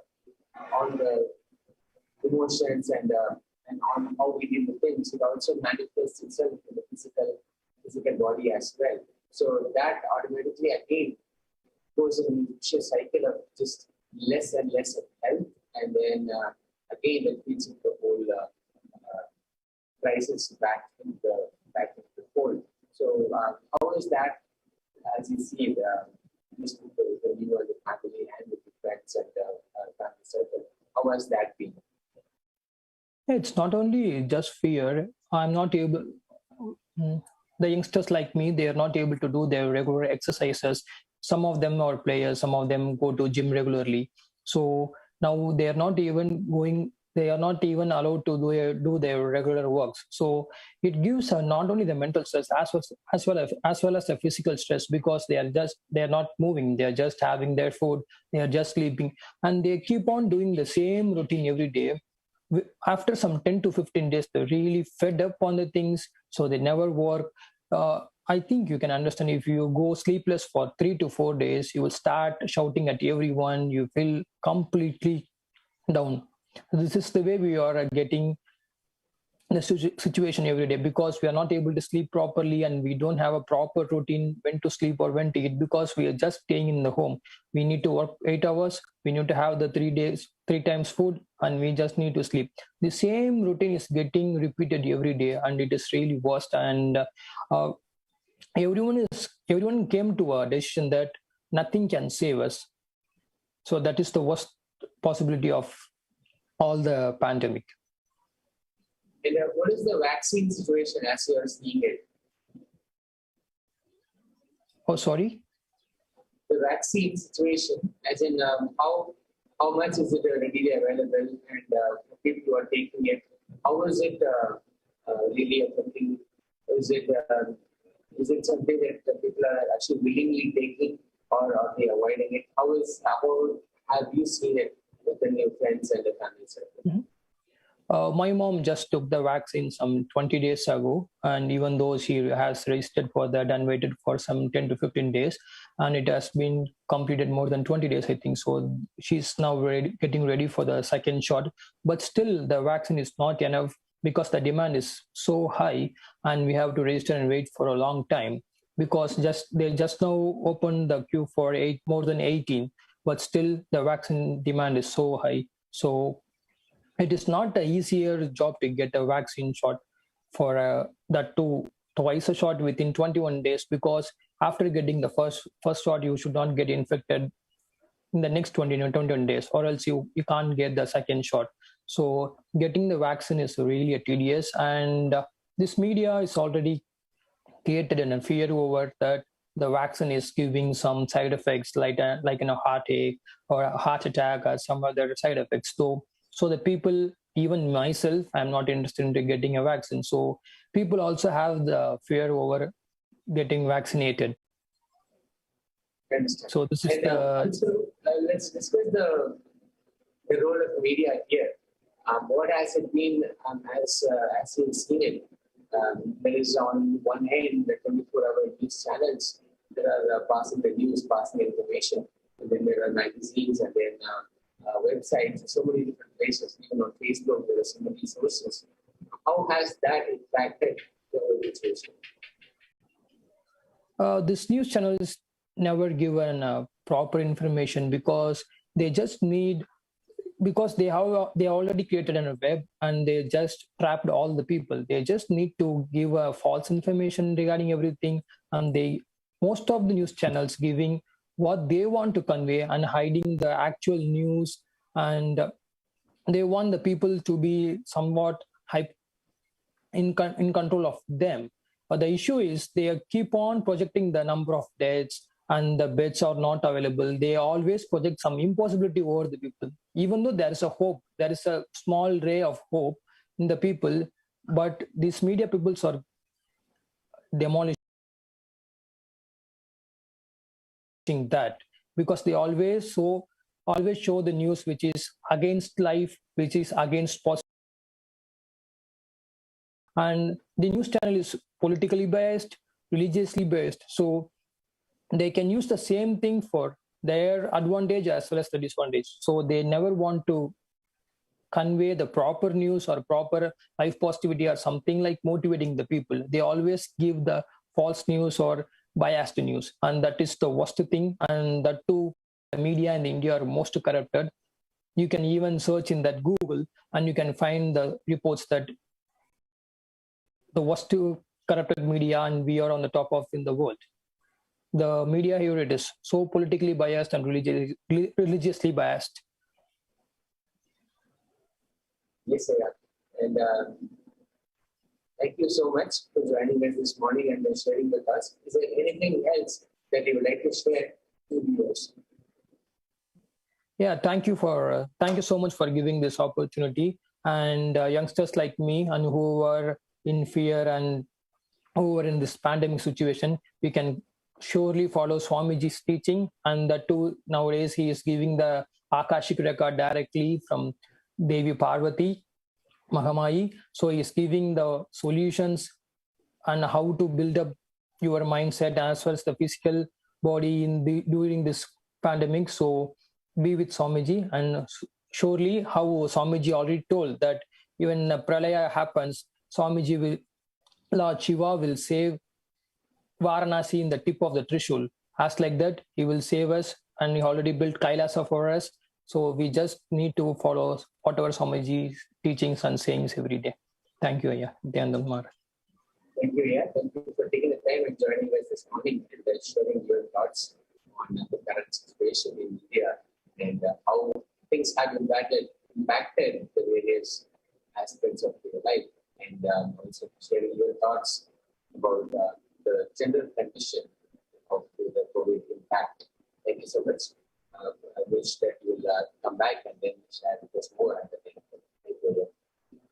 Thank you. We have been looking at the impact of the COVID pandemic on India, and also we're looking at how, in a broader sense, there's so many different aspects of the society are getting affected, and individually they have had a deep impact.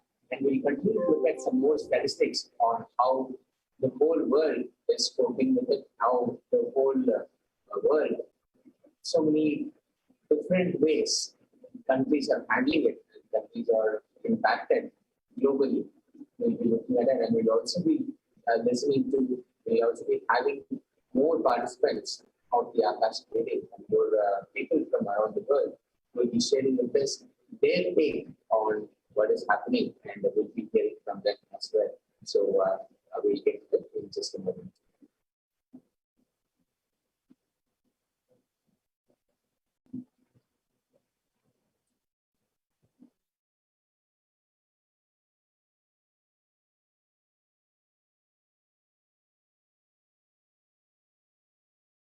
Just be alive for next 3 years. Don't die within next 3 years.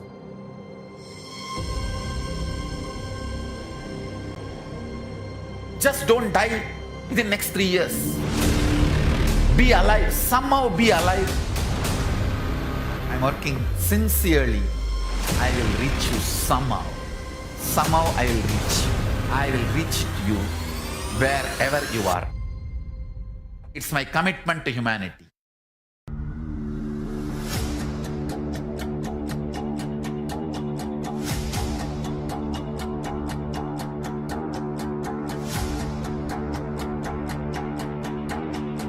Just don't die within next 3 years. I will reach you wherever you are, whichever corner of the world you may be. I will reach you with enlightenment. You manifesting the space, state, powers, being of Paramashiva. It is possible, and it is possible for you.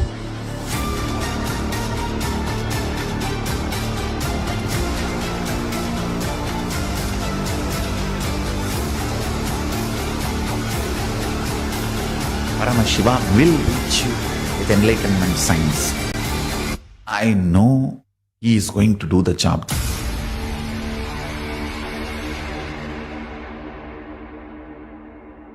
Just be alive for next 3 years. Nothing else.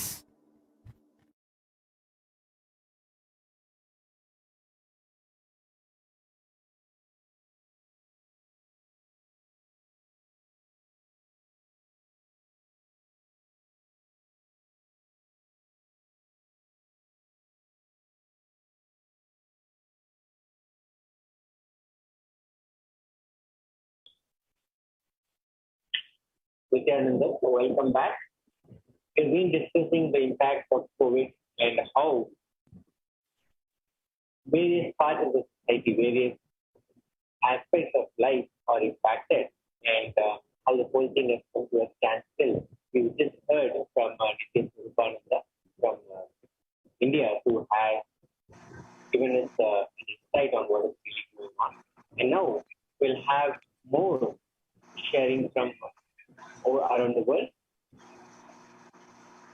we have it with us. Sri Chandran Naika. Yeah, Nithyanandam. Chandran Naika, welcome to the program and welcome to the session. Thank you so much for taking the time to join us. And I think there is some difficulty from your end on the microphone. Can you please check that you're not muted, Aya? Yeah, sorry, I'm using my mobile phone, so that's why maybe I'm having a hard time.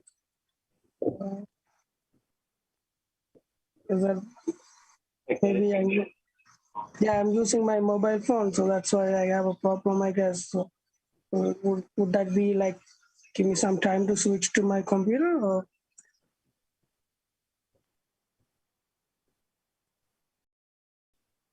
Hello? Nithyanandam?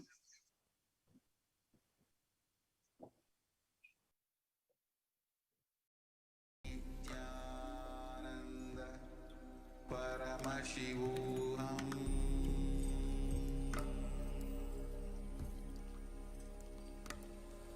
Om Nithyananda Paramashivoham.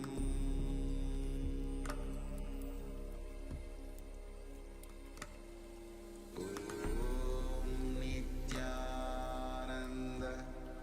Paramashivoham.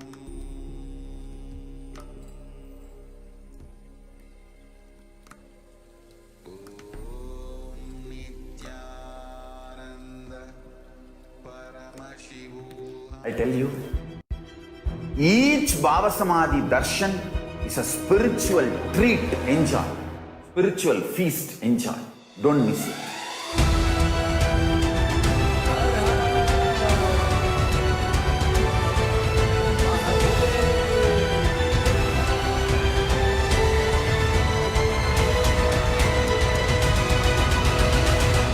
Never miss a Bhava Samadhi darshan. Enjoy Paramashivoham, which is introducing and making you cognize the cosmic principles and cosmic beings. The state of Paramashiva, space of Paramashiva, powers of Paramashiva, being of Paramashiva.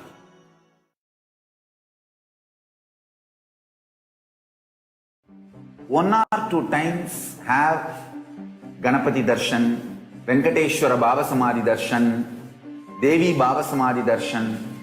By third time, fourth time, you will see every prayer you are asking those beings, Ganapati or Venkateshwara or Subramanya or Parashakti.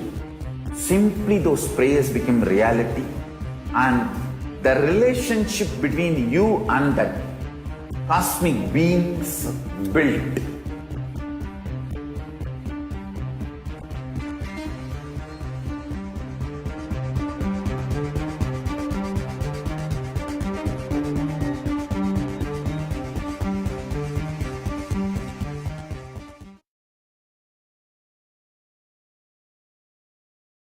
There are some great spiritual sciences unique to Hinduism. Subtle, otherworldly, but definitive sign. Manifesting the cosmic beings in Archavatara, deities in Nijavatara, living incarnations is possible. Understand? Kriya Pada of Vedas and Agamas elaborately explain the whole science of making the cosmic beings manifest in Archavatara, deities and Nijavatara, living incarnations, both.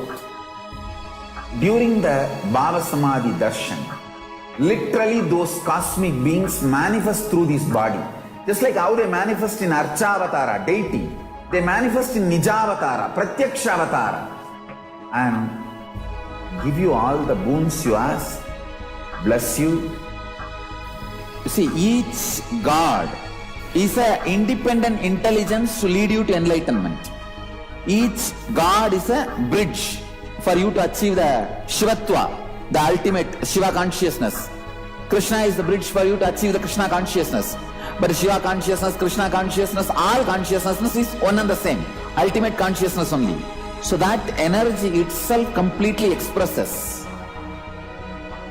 Just like Radhika, when I see my own sweetness in the mirror, I become eager to taste it.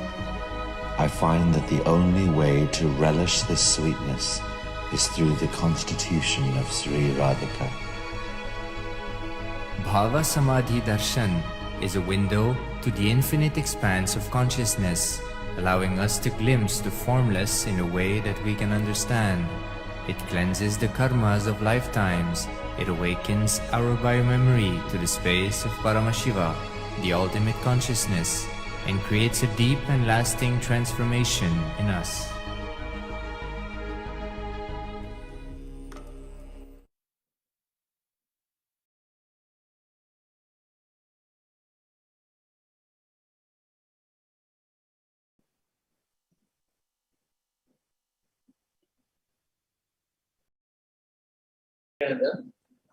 Nithyanandam.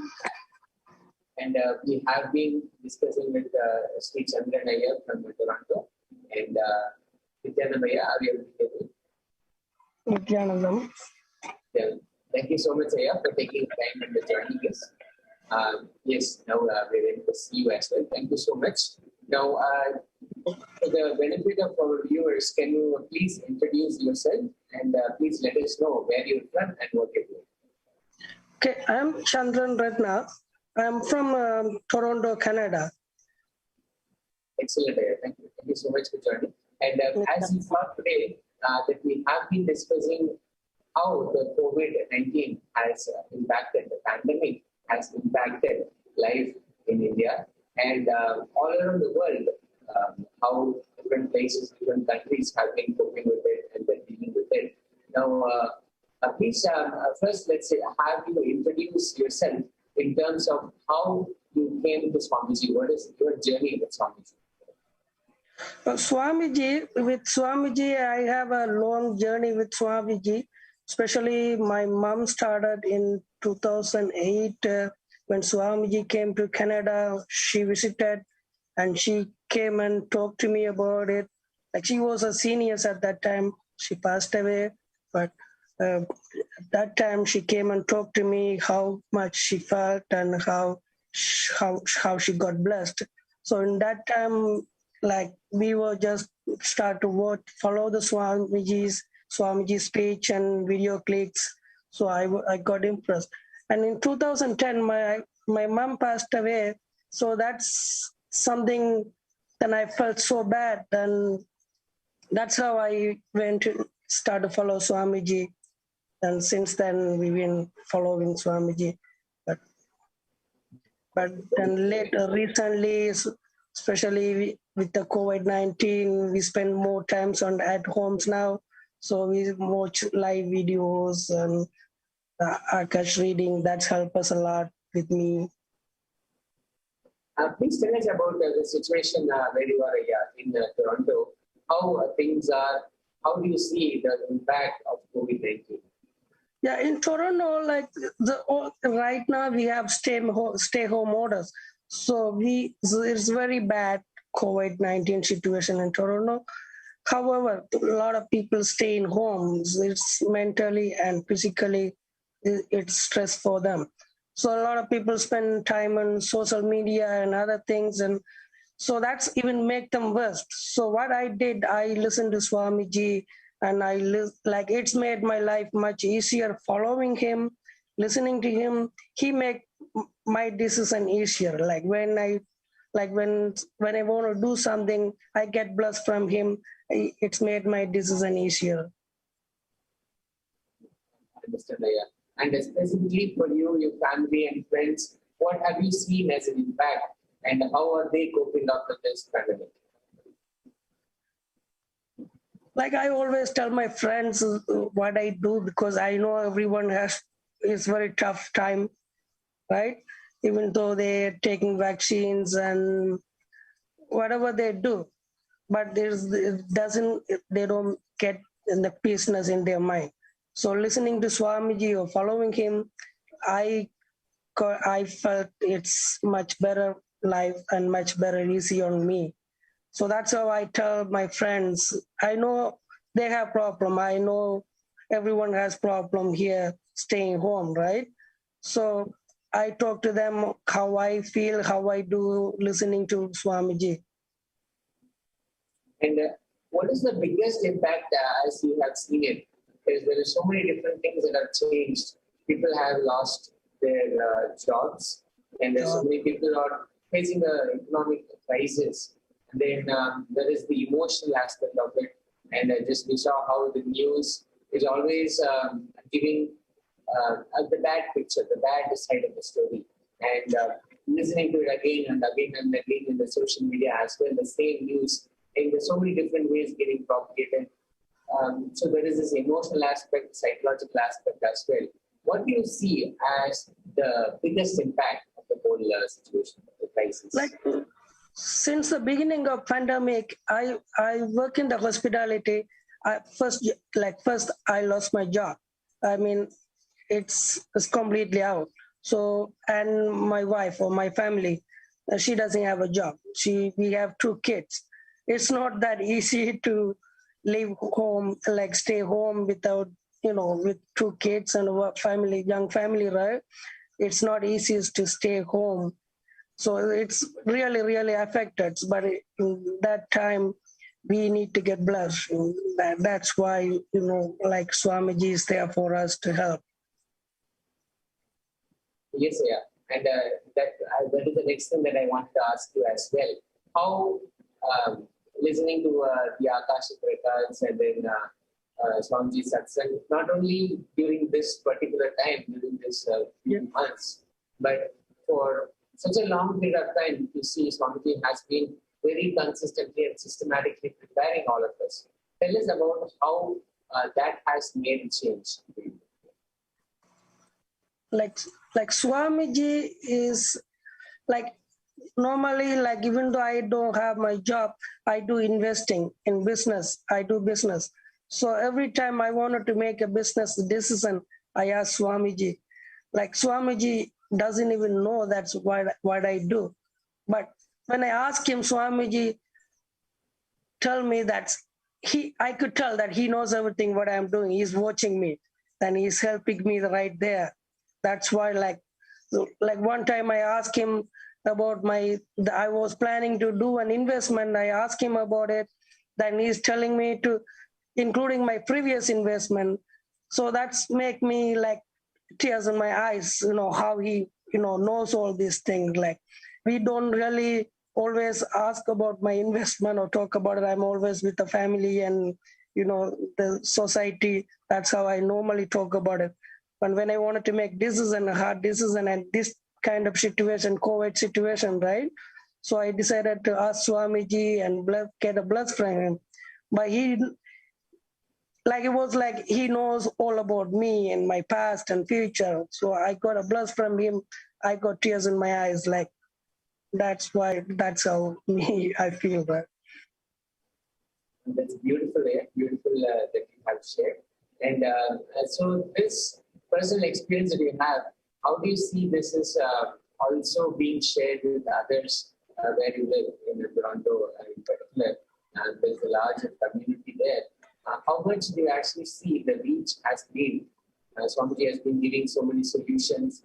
Swamiji has been giving a lot of techniques, so many processes to prepare ourselves for the situation. What is the reach for this among the community? Like here in Toronto where I live, we have a temple, Swamiji's temple here too. So that's helped us to like people knows around us, and we have friends who follow Swamiji. We have family who follow Swamijis. So we are in the circle of the Swamijis, the followers and who believe in Swamijis, right? And that's mean it's not like something new for people around me. That's how I live my life and how I follow my Swamiji. The Swamiji is one of the reasons for my success. Everything. Beautiful, yeah. And is there anything else that you'd like to share with our viewers in particular? I would like to tell that during this difficult time, just spend time listening to Swamiji, like get blessed from him, and even listening to Swamiji will change you. That's how I could tell Swamiji. I feel like Swamiji knows you, that he will tell you what to do, or you will make your decision on yours. Get blessing from him.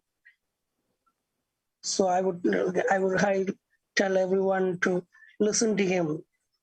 Then you will automatically know that's what's going on. So I would tell everyone to listen to him, follow him, trust him, believe him. Yes, sir. Thank you. Thank you so much for sharing your thoughts, and thank you again for joining us this morning. And thank you very much. Thank you very much, Nithyananda. Hope that you will be able to join us again. Bye-bye. Thank you so much. Now, we were listening to Sri Chandranaya from Toronto, and listening to how the pandemic has impacted from a global perspective of how every aspect of life has been impacted, and how the timing has been so right for people to be able to listen to Supreme Body of Hinduism, Jagadguru Mahasaya, who is going to lead us, Bhagwan Nithyananda Paramashivam, has been preparing us for this particular crisis that we are going through right now. So we'll be listening to more statistics. We'll be looking at the global perspective, how the whole crisis has panned out and its impact on the society. And we'll also be hearing from more people around the world about various aspects, how people are dealing with it. Happiness.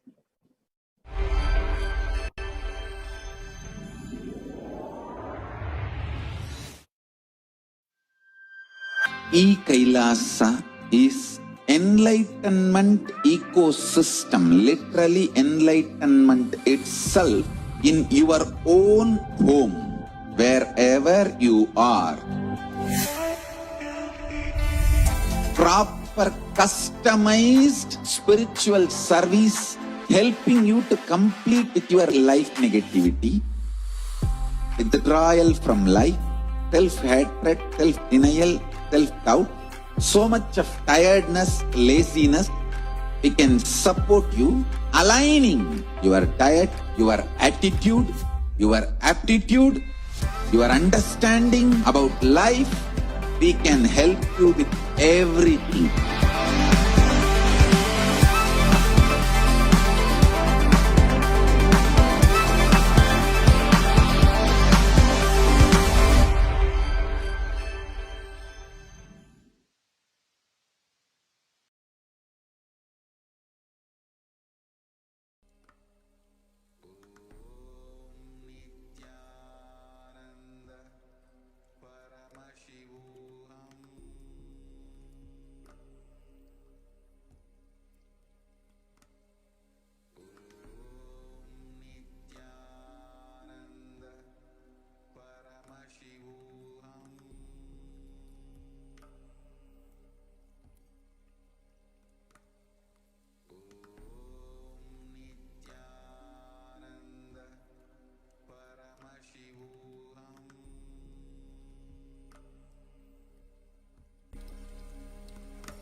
Paramashivoham.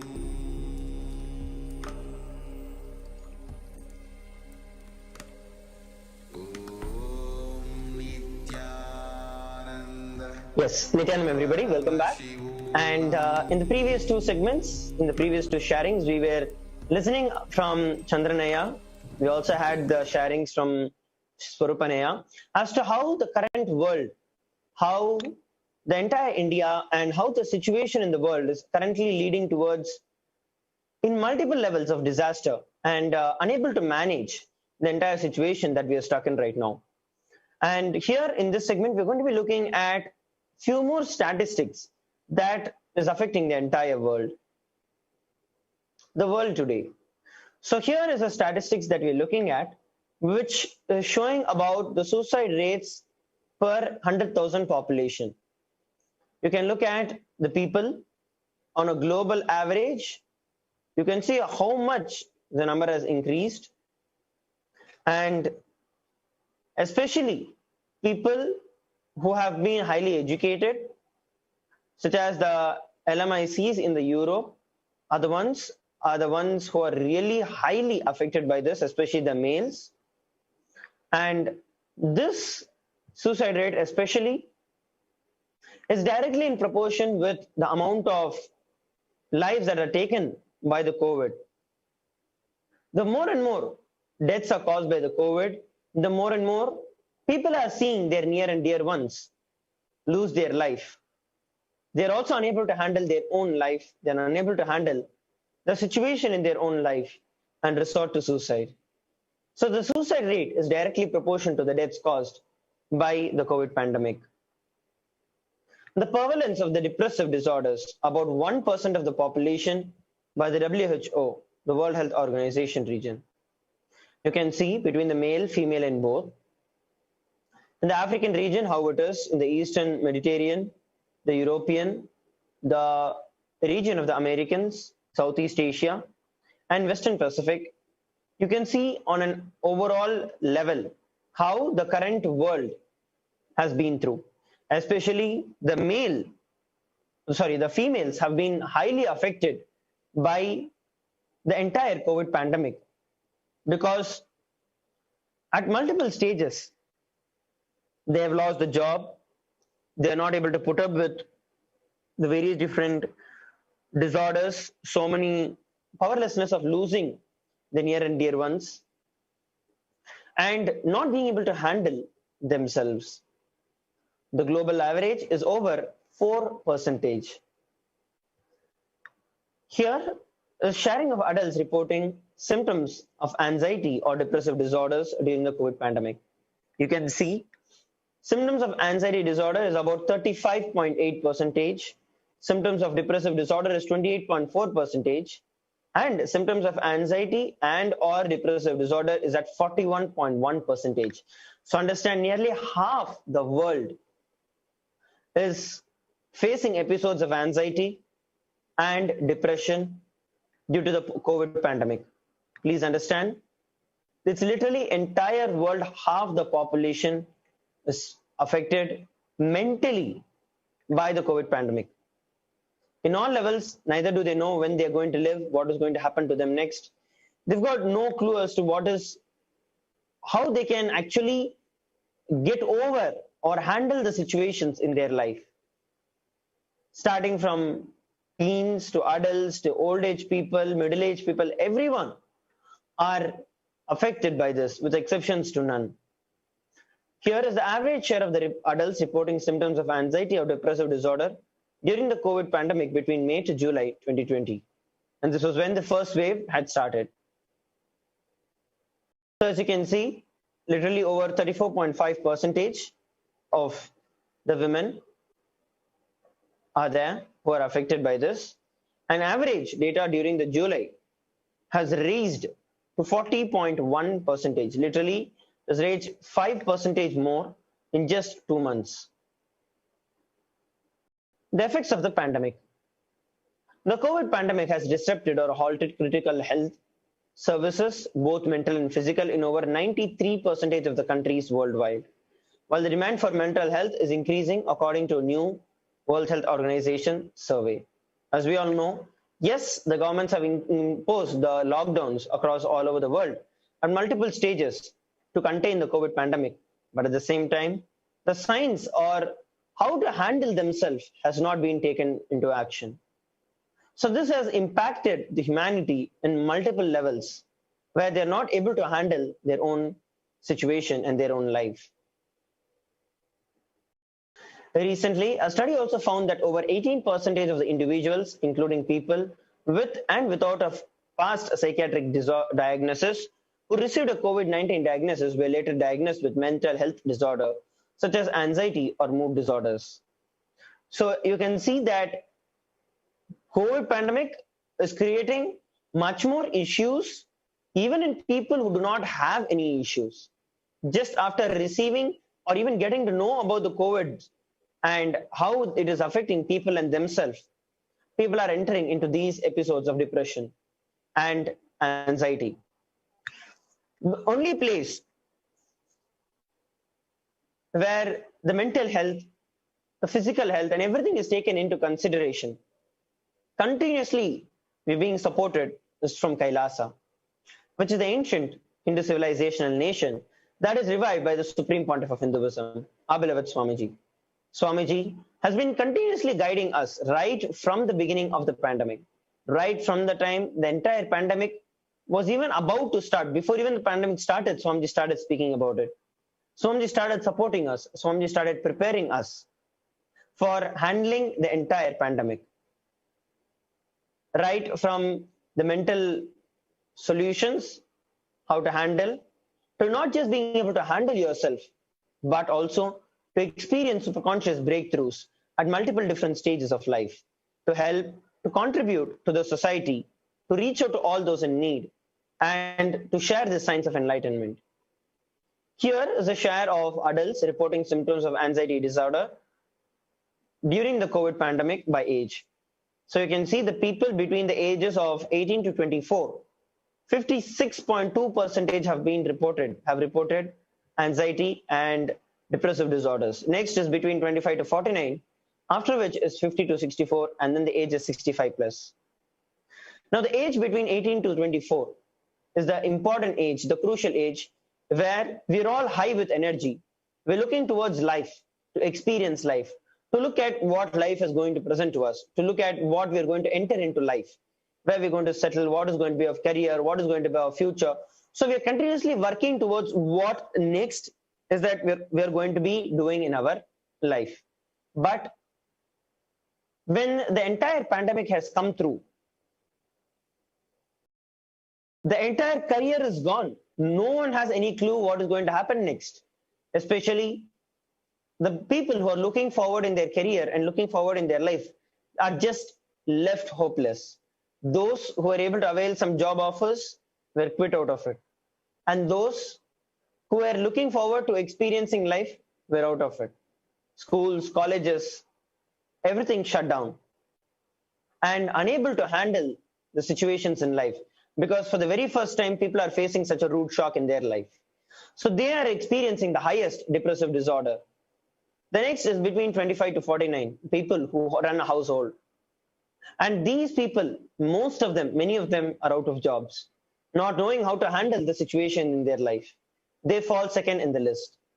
After which is between 50 to 64, by when you have already entered into your retirement life and have a good amount of savings, at least for most of them.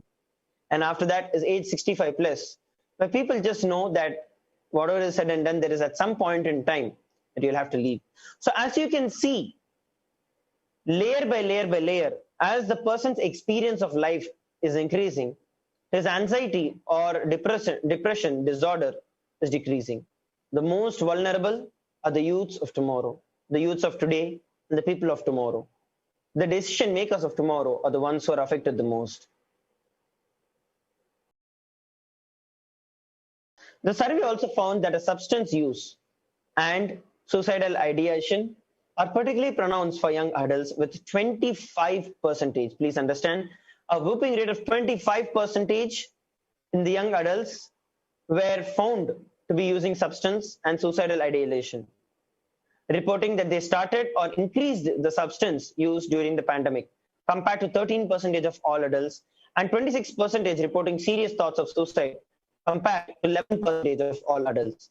Please understand, as I was sharing with every one of you, this time when the young generation do not know what is to be done and what next is going to happen, and because they're unable to handle the situations of life, because just before the COVID pandemic began, the entire society turned towards the materialistic ideologies of life, of happiness, fulfillment, contentment, joy, pain, pleasure, everything was based on the materialistic ideas. Now, when we see the entire society has just collapsed, and none of what we thought as pain, pleasure, security, everything has just collapsed. So the people who have been grown up in that are now finding this situation really unable to bear and unable to handle in their life. And that is the reason you can see such an amount of increase. Literally 13% is the ones of all the adults, apart from the young adults, the entire age group, only about 13% use the substances in their life. But the young adults reported 25% increase just between the age groups 18 to 25, which is at more than double the entire age group of the entire society, the rest of the society. The effect of the global issues on youth. So this is something that every one of us should listen to. We need to know that more teenagers are experiencing depression than ever before. Here is a graph that shows US teenagers between 12 to 17-year-old experiencing depressive episodes and receiving treatment. Between 2000 and 2006, those who experienced is 7.96%, and now in 2018 it is about 14.4%, and now when we look at the world today, it has increased by 35%, and younger adults are more likely to report symptoms of anxiety and depressive disorders during the COVID pandemic. As we saw, it is 56.2% who have reported depression, whereas compared to the previous, in 2018, it was 14.4%, and now it is 56.2%. Literally a threefold increase in the depressive episodes that the youth today has been facing. Education was due to COVID. The Human Rights Watch reported that more than 1.5 billion students are out of school already. More than 91% of the world's students are out of school due to school closures in over 188 countries. Especially now, again, due to the COVID wave, especially in India, the situations are so bad that people do not want to even enter or even want to think about any of these things. Personally, being here in India, I'd like to share something. Like about a few months ago, when there was just the first wave, the cases here in India were not that severe. And it was also reported that India is handling the situation very well. But at that point in time, people were very careless about generally everything. No one cared about what the COVID pandemic itself is. People would just roam around, markets would be crowded, supermarkets would be filled with people. Everything was just as usual. But now, with the second wave of the COVID pandemic, people are afraid to even step out of their house, even during the times when the lockdowns are open, or there's a certain window, a time frame that is given for you to go out and get the things that are needed for you. The fear instilled in literally every single person here is so much that people just succumb to it in their own houses, literally jail themselves, not just physically, what we call as isolation in the houses, but are jailed in their mind, not knowing what is going to happen next. As of 4th of September 2020, approximately 1.277 billion learners are currently affected due to school closures in response to the pandemic. According to the UNICEF monitoring, 46 countries are currently implementing nationwide closures, and 27 are implementing local closures, impacting about 72.9% of the world's students' population. And because of which, at this point in time, the right education has to be given to handle the situation. But as the schools are all completely shut, and neither does the schools share about the mental health and how to handle the COVID pandemic at this point in time. Of course, even though there are so many isolation methodologies, prevention methodologies that are shared by various bodies and organizations, most of them do not bother, do not care, or miss understanding and actually emphasizing on the health, the mental health of the people, especially the children and the youth. The school closures affecting the mental health. In a survey that was conducted by the mental health charity Young Minds, which included over 2,111 participants up to the age of 25 with a mental illness history in UK. About 83% said that the pandemic had made their conditions worse. 26 said that they were unable to access the mental health support. Peer support groups and face-to-face services have been cancelled, and support by phone or online can be challenging for some young people. When I'm listening and reading out all of these surveys to every one of you, only thing that I can think of is the amount that we have been taken care by the Supreme Pontiff of Hinduism during the entire episodes of the COVID pandemic, right from the time it began, continuously having the Paramashivoham level 2, where Swamiji continuously shared these higher sciences, and then experiencing the Bhava Samadhi darshans of the various gods and goddesses of Kailasa, and now leading it into the Akashic readings of Devi Parashakti herself, where Devi Parashakti is not only giving the darshan, but actually relating to each and every one of us in the language that we can understand, helping us and giving us the blessings, giving us the attention, the guidance, and giving us the confidence that Devi Parashakti herself is there. Especially when we understand from the Akashic readings what exactly is going to happen in the future, why this entire pandemic has come, and when Devi reveals the solution, it actually creates an entire clear understanding of what we need to do, why we are facing what we are facing, and what is the solution towards it. So it is Devi Parashakti's Akashic readings, especially at this point in time, that is directly helping us handle this entire situation of the COVID pandemic. And today, we are all blessed to receive a special Nitya Satsang, Nithyananda Satsang, by the Supreme Pontiff of Hinduism on the Parashakti Akashic readings. Here, a few more statistics on the mental health. Nearly 3 in 10, which is 29%, say their child is already experiencing harm to their emotional or mental health because of social distancing and closures. Another 14% indicate that their children are approaching their limits, saying they could continue social distancing a few more weeks until their mental health suffers. Here are a few more effects of the pandemic's effect on society.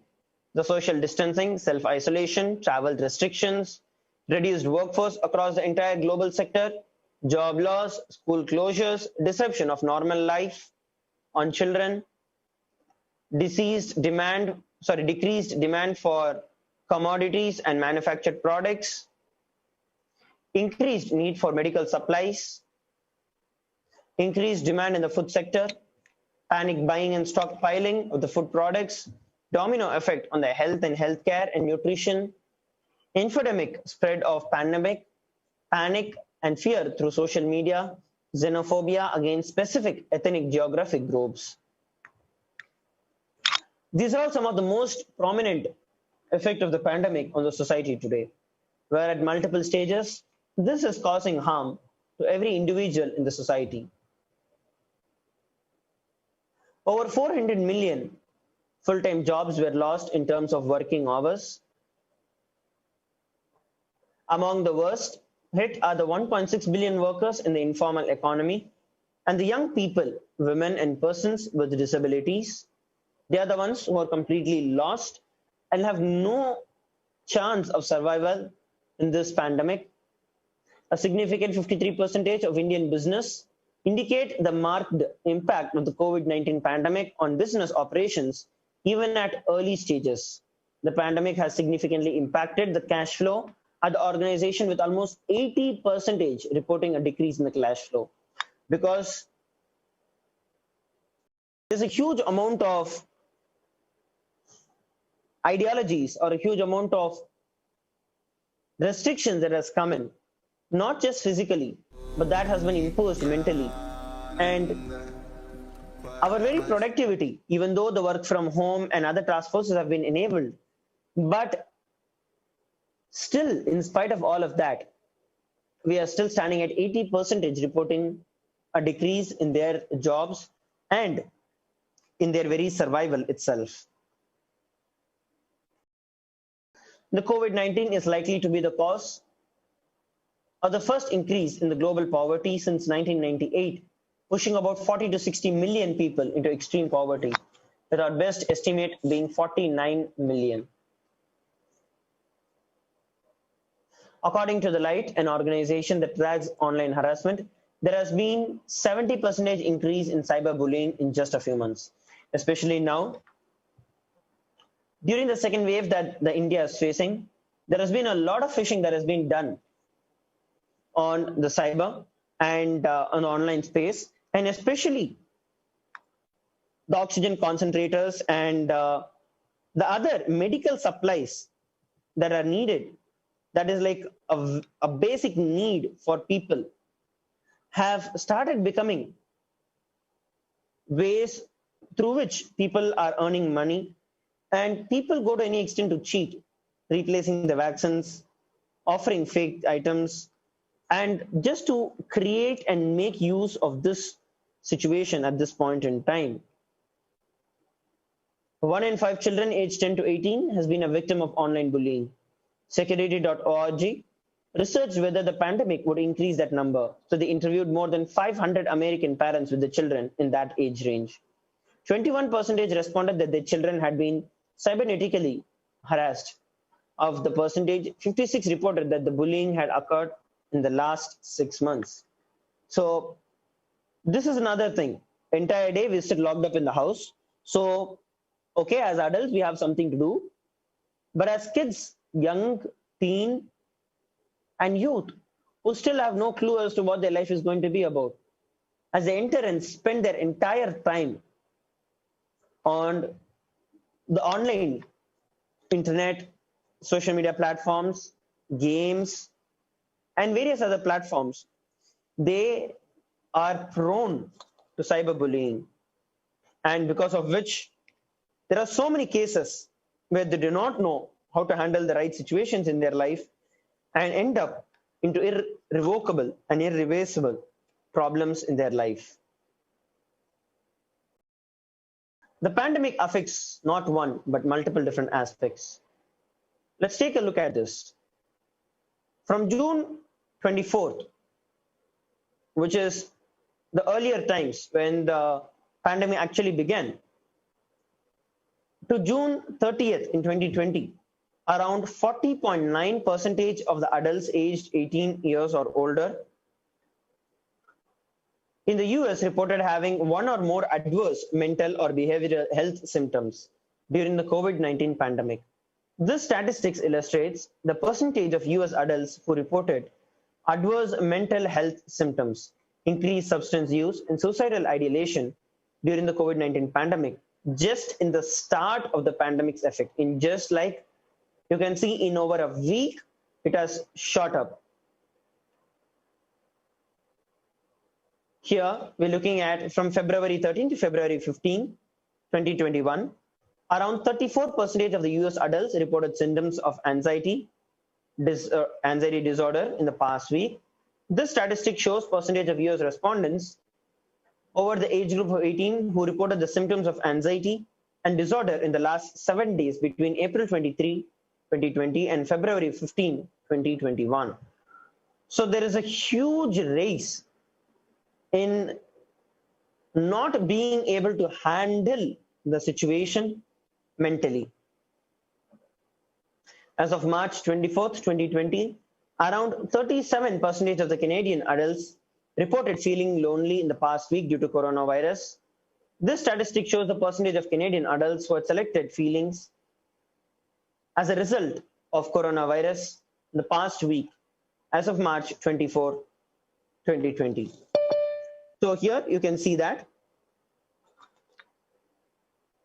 So given that there are so many effects that are continuously coming up, the Supreme Pontiff of Hinduism, our beloved Swamiji, has given various different solutions, has provided various different solutions for us to handle the COVID pandemic at this time, especially with Akashic readings, the revelations by Devi Parashakti herself manifesting through the Supreme Pontiff of Hinduism, our beloved Swamiji. So many solutions have been provided by Swamiji to handle this pandemic on various different levels: the emotional level, the psychological level, the physical level, the conscious level. In all these different aspects and levels, the Supreme Pontiff of Hinduism has shared various different solutions and is continuously guiding us during this entire pandemic. In the further segment, we're going to be understanding some of the solutions that the Supreme Pontiff of Hinduism has given to every one of us during this COVID pandemic and how to handle the situation of the COVID pandemic. Please stay tuned to enter into the next segment.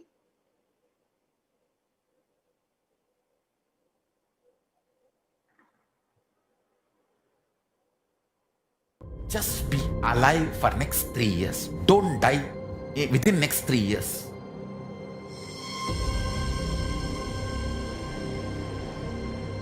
Just don't die within next 3 years. Be alive. Somehow be alive. I'm working sincerely. I will reach you somehow. Somehow I will reach you. I will reach you wherever you are. It's my commitment to humanity.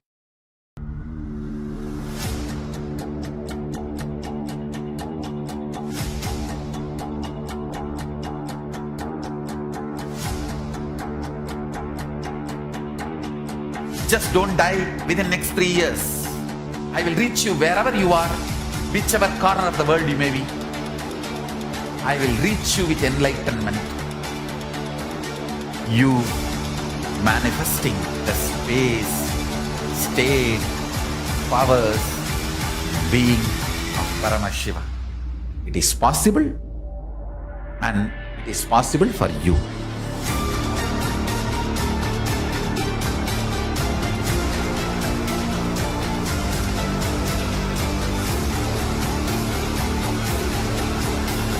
Paramashiva will reach you with enlightenment science. I know he is going to do the job.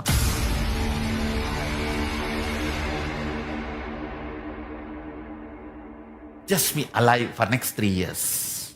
Nothing else.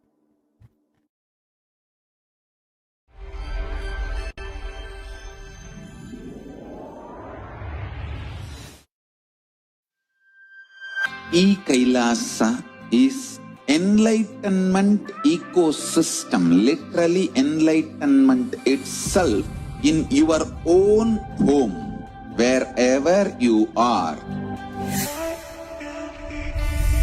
Proper customized spiritual service helping you to complete with your life negativity, withdrawal from life, self-hatred, self-denial, self-doubt, so much of tiredness, laziness. We can support you, aligning your diet, your attitude, your aptitude, your understanding about life. We can help you with everything.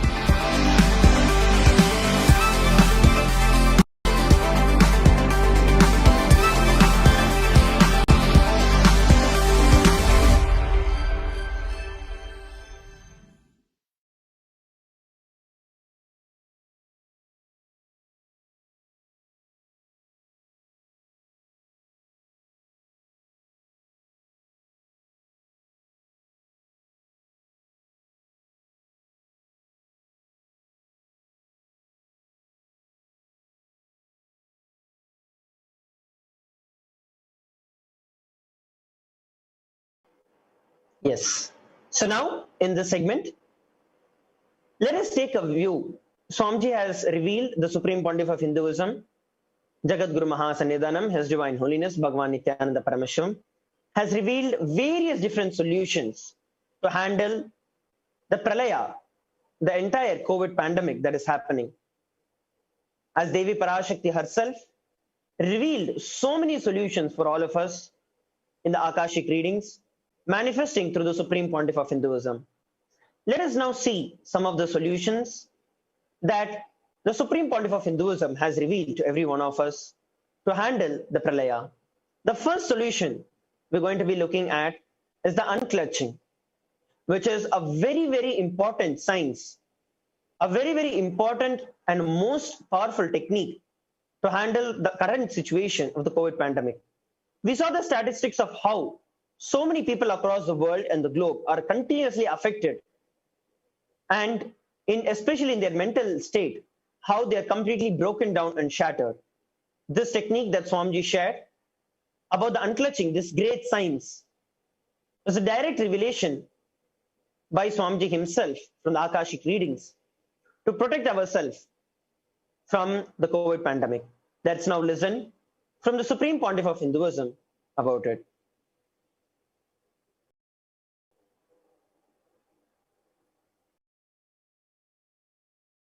What is happening as on now in planet Earth is pralaya. Not physical deluge as it used to happen earlier. It is not flood of water like tsunami or huge waves from ocean and ocean entering into the land. It's not flood of water, that kind of deluge. It is flood of consciousness. Understand? To this huge consciousness entering, because of the time for superconscious breakthrough, this conscious flood, all the delusion-based systems are just going to melt down. Understand? I'm repeating every statement because now it is time for superconscious breakthrough. Huge conscious flood is happening on the planet Earth, humanity. Due to this conscious flood, all the delusion-based systems are melting down. Understand? Human beings can't handle life without delusions, lies, false promises, hopes, false insecurities, false identities. But now, because the delusion is melting down,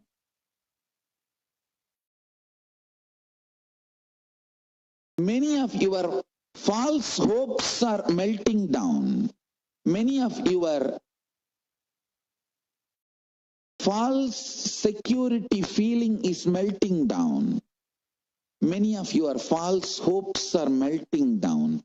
Many of the social contracts between you and the society, you and the nation, you and the literally world, you and the world is all melting down. Understand?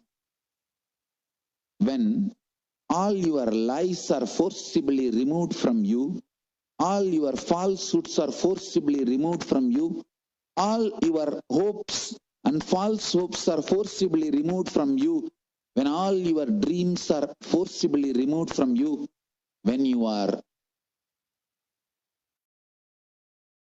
really made to see everything around you is melting down, you feel like literally you are melting down. That is what I am saying as pandemic fatigue. Pandemic fatigue is not just physical level. People are seeing in front of their eyes everything just melting down. Usually the world changes maybe 50 years. You always feel 50 years before world was like that. Now world is like, people who are around 60, 70, they only think kind of, wow, world was like that, now world is. But this time, whatever kind of a changes happen, good, bad, right, wrong, in 50 years, is happening in 50 days. Multiple things which you really thought are almost like eternal is just melting down. To all my disciples, please add more and more Nirvikalpa Samadhi, unclutching. Enrich yourself with more and more Nirvikalpa Samadhi, unclutching. From morning till night, more and more unclutching. Actually, if you start unclutching, you will learn the art of joyfully, willfully thinking. Even when you think, thinking will not overpower you.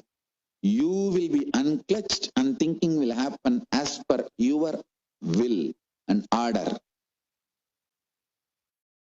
Add more and more unclutching inside your life and enrich as many people as possible and teach them unclutching. I tell you, every individual you teach unclutching now, you are going to save that person from pandemic fatigue, epidemic fatigue. You are going to save him from the mental breakdown, which is going to be inevitable otherwise. Understand? There are only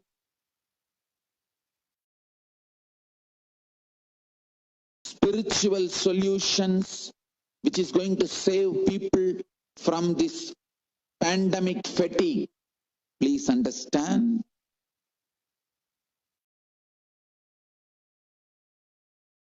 I'm not talking about pandemic itself now.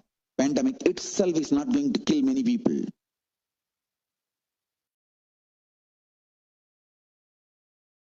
Corona, COVID-19 itself is not going to kill too many people. I'm telling you. Pandemic fatigue is going to destroy many people's life. It will be much worse than death. Destruction is much worse than death. Half of the humanity's livelihood is going to be affected, and I think it's already started getting affected.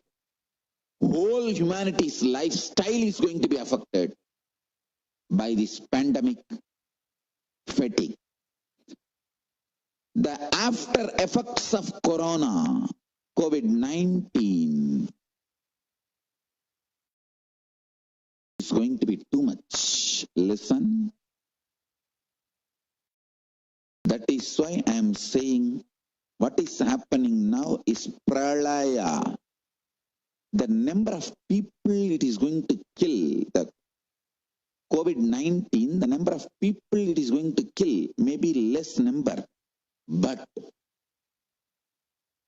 the kind of people it is going to take away from us is going to be too much.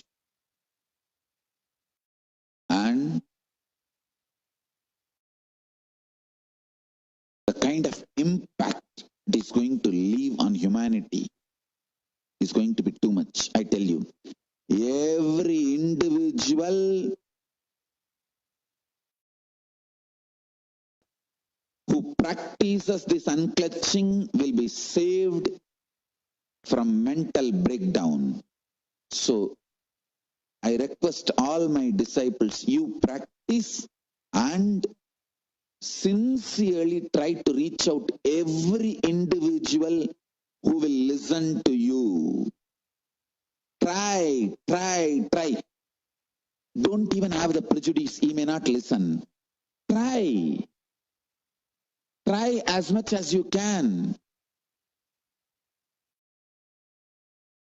Teach the science of unclutching. I am projecting the link for the discourses, methods of unclutching. Help every individual to unclutch. This meditation technique, I should say it's a more like alchemy process. Unclutching is the catalyst agent to put you in nirvikalpa samadhi.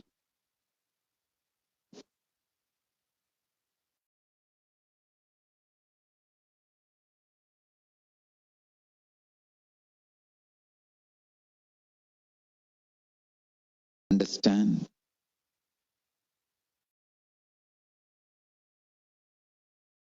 I want all my disciples to understand the intensity and seriousness of this message.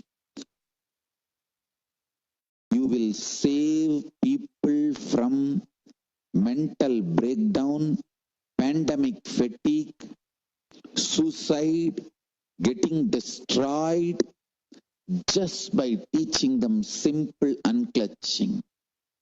Don't even have the prejudice, oh, he may not listen, he doesn't like Swamiji, he doesn't like spirituality, he may not listen. No, that may be pre-corona period. Now, the corona has taught too many lessons to people. Try to reach out to everyone. Every individual you teach unclutching, who starts practicing unclutching, you are saving that person literally from this pralaya. I want to focus. And I request all of you, my disciples, please focus. Let's reach out to 100 million people all over the world and educate them to practice unclutching, Nirvikalpa Samadhi. Through this, we will stop people having mental breakdown, pandemic fatigue, collapsing, depression, destruction, and we will also give them superconscious breakthrough and revive the enlightened civilization. Understand? Unclutching, practicing completion, practicing oneness, practicing ajapa japa of Mahavagya, Om Nithyananda Paramashivoham, consciously building deep feeling connection. Yoga, puja, vegetarian diet, nirahara samyama. Try to enrich people for every one of this great spiritual solution. It is time we all take the responsibility to save the humanity, to protect people from pandemic fatigue and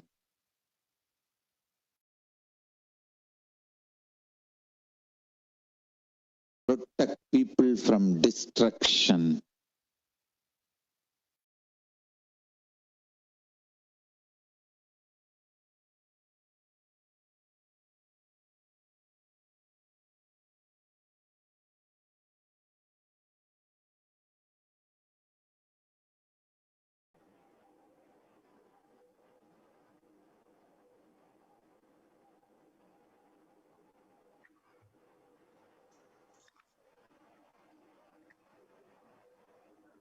In this video, which the Supreme Pontiff of Hinduism, Swamiji beautifully revealed about the COVID pandemic, the pandemic fatigue, which is actually affecting the entire world.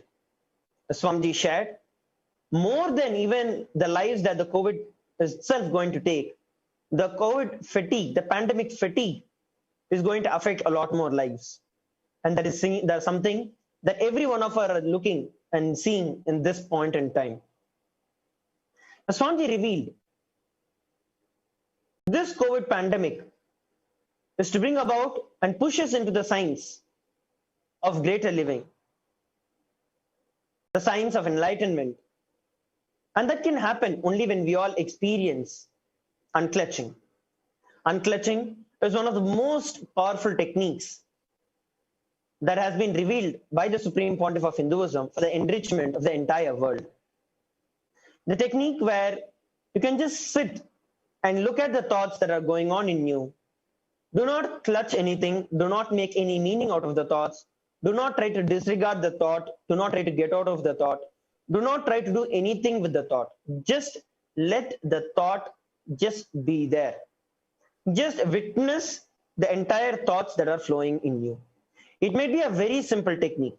but it is one of the most powerful techniques that can make you unclutch from every situation from life and establish you in the space of Nirvikalpa Samadhi, where you're beyond any happening, external happening that you're facing in your life.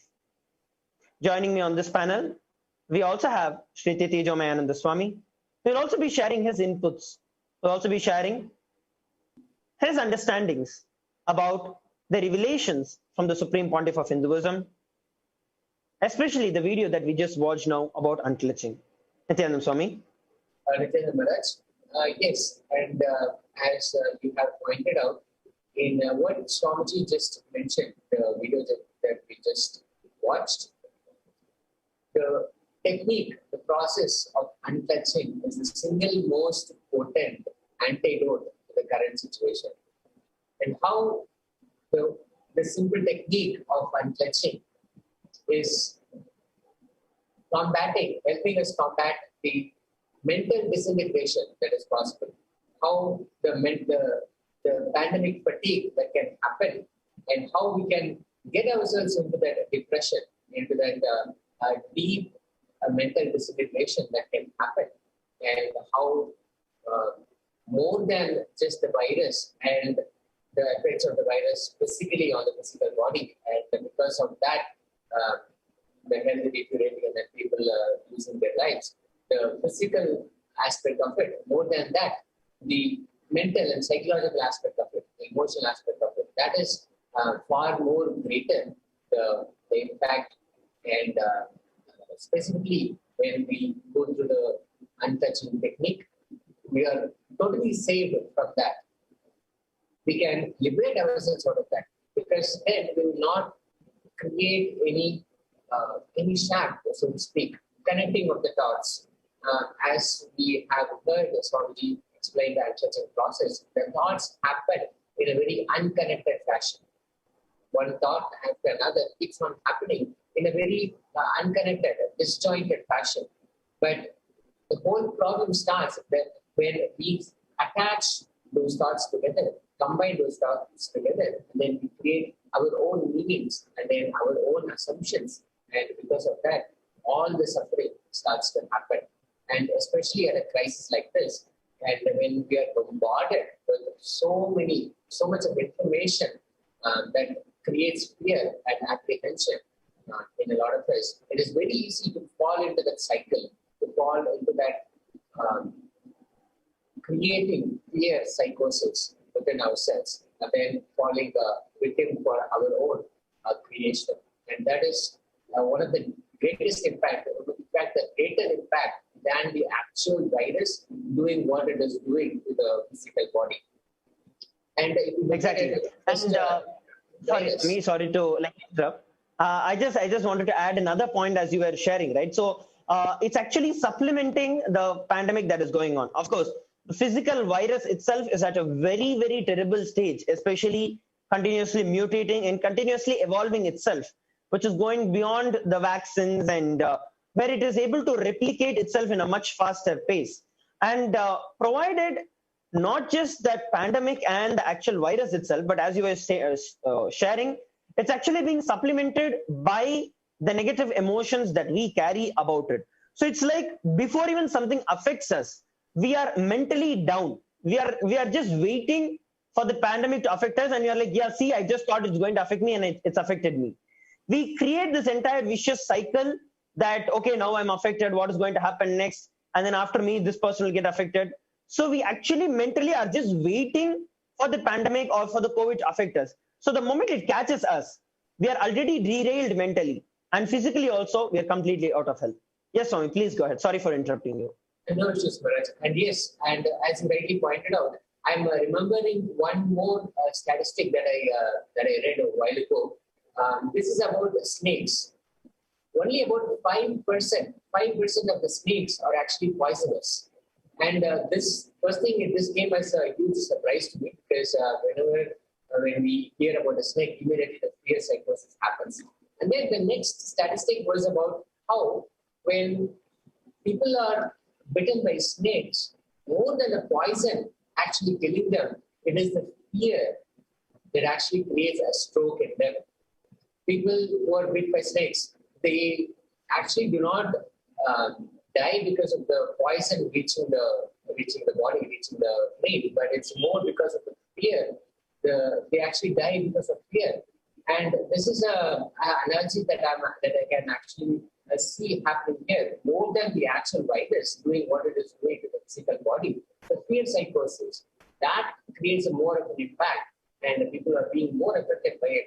And it makes the whole picture come together when Swamiji mentions that unclenching is the most potent way for us to combat this mental, psychological fear psychosis that we can enter into. And unclenching as a technique can totally break that cycle, totally break that psychosis, and we can separate ourselves, free ourselves, be disjointed from the mental cycle that we can get into without us knowing. We can just get into the vicious cycle and further harm ourselves. So the only way to save ourselves from that is to follow the unclenching technique, which is quite simple, as Swamiji has explained so many times and so beautifully. And we can really liberate ourselves from this fear psychosis. Yes. So as Tejaswami, you were sharing beautifully about how Swamiji has revealed this science of unclenching, and that is the solution for us. That is the first and foremost thing that Swamiji revealed as soon as the entire COVID pandemic actually began. And so now we listen from Swamiji, which is actually the solution Swamiji gave, how to handle ourselves mentally and how that will actually help us physically as well. So next we're going to look at a solution from Swamiji, where the Supreme Pontiff of Hinduism, Jagadguru Mahasannidhanam, His Divine Holiness, Bhagavan Nithyananda Paramashivam, has revealed how the Pachai Patni Vradam, this is one other powerful revelation by the Supreme Pontiff of Hinduism, of how we can actually physically prepare our body to hold the powerful cognitions, to hold the energy, and to not be affected by the external COVID situation. So let us all now listen from the Supreme Pontiff of Hinduism about this.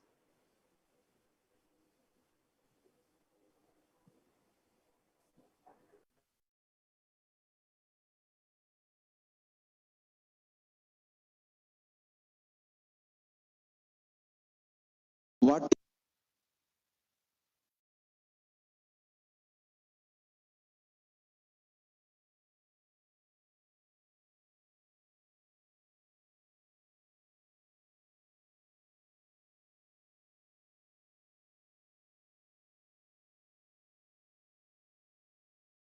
strain of toxin inside your system is enough to make your whole day hell.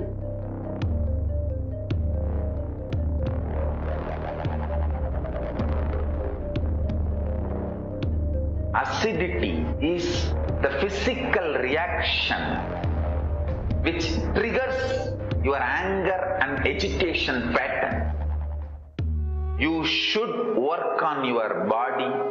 Make sure your hunger does not trigger your anger and irritation.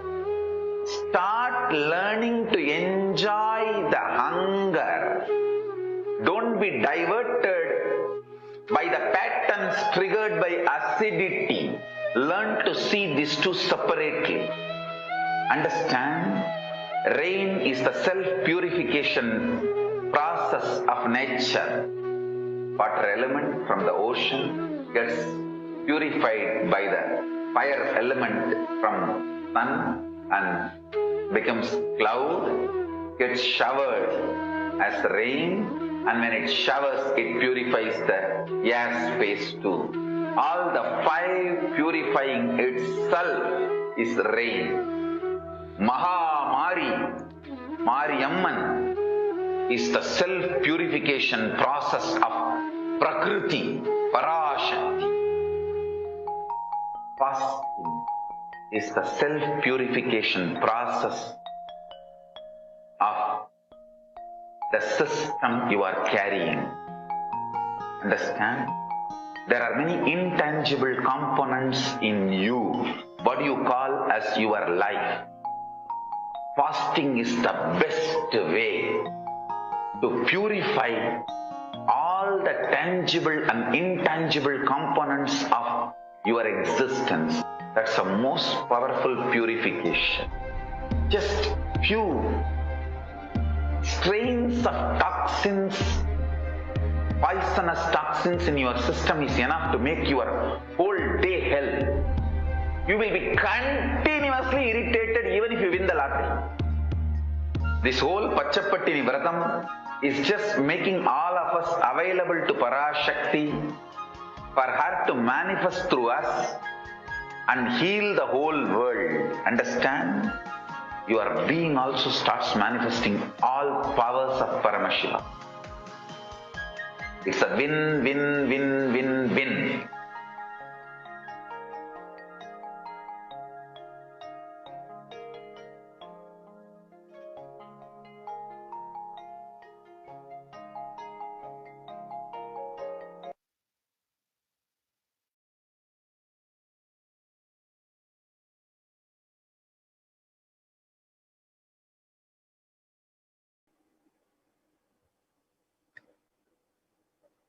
Here, we beautifully listened from the Supreme Pontiff of Hinduism about the Pachai Patni Vradam, which is the most powerful way to detox our entire body. Swamiji revealed very beautifully how the Pachai Patni Vradam is actually very important to not only detox us in the physical level, but also to detox us in the mental level, because the patterns of anger, violence, and depression, all of these start in your stomach. And when your stomach, you get into the fasting, especially the fasting done for the higher purpose, for Devi Parashakti herself to manifest through you. When we do the fasting from that higher purpose, not just the fasting where the physical body eats all the toxins, destroys all the toxins and gets rid of all the toxin, but the new cells that grow are growing with the powerful cognition of Devi Parashakti herself, that Devi Parashakti manifests. This is one of the most powerful methodologies that the Supreme Pontiff of Hinduism has shared with every one of us. And also the Supreme Pontiff of Hinduism himself has done this fasting multiple times with every one of us, just to support us, inspire us, and guide us during this entire pandemic. Tejaswami, you can share your views on the Pachai Patni Vradam and how so many people have been received health benefits, the mental benefits, and how in their own life they've been able to experience the greatness of the Pachai Patni Vradam. Yes, Maharaj. And Swamiji beautifully used the word Mari and gave a completely different take on it. It is specifically used to describe rain in the Tamil language, and it's also the Mari Amman is another form of Devi Parashakti, another expression of the Supreme Consciousness, divine expression. And how rain, as we know it and as we see it physically, is a clear cleansing process. The same cleansing process happening is the Devi Parashakti's physical form. And how the Pachai Patni Vratam, the specific diet-based, fast-based diet is given as an offering to Mariamman, Devi Parashakti. And again, the same cleansing process, the whole process can happen within us just by following the diet. So that's a beautiful correlation. And also, it is clear how Sanatana Hindu Dharma looks at the physical body that we carry, which is a direct manifestation of the food that we eat, and the interconnectedness of the physical body and the mind, the mental layer that we carry. As we know, the Sanatana Hindu Dharma deals with the body as not just the physical being that we see, but also as multiple layers, in fact, 5 layers. And one of them is the mental layer. And the interconnectedness between those two, the physical body and then the mental thoughts layer, how each of them affect each other. So exactly this Pachai Patni Vratam is a structured diet, a structured regimen of food intake during this kind of 21 days, which alters the complete makeup, not only of the physical body, but also destroys, removes the unwanted patterns that make us enter into fear psychosis. So it's a beautiful process, and so many of us, and Swamiji himself has followed this process and inspired so many people all over the world to follow this as well. And he also, I remember, gave a quote that even if you were to follow just a few days along with me, you will have the complete benefit of the entire Vajrapati as the Supreme Body of Hinduism. He himself is following. So it's a beautiful process which eliminates not just the physical body, cleanses the physical body, but also the mental patterns that are unnecessary patterns that are sitting inside us that are also broken and eliminated.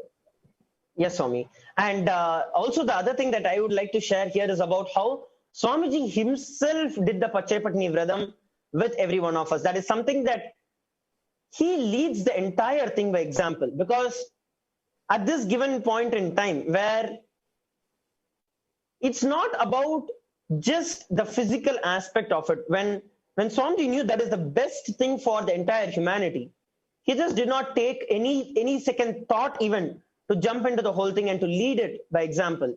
He started doing the Pachepatni Vradam first and then shared it with every one of us, telling the benefits of the Pachepatni Vradam.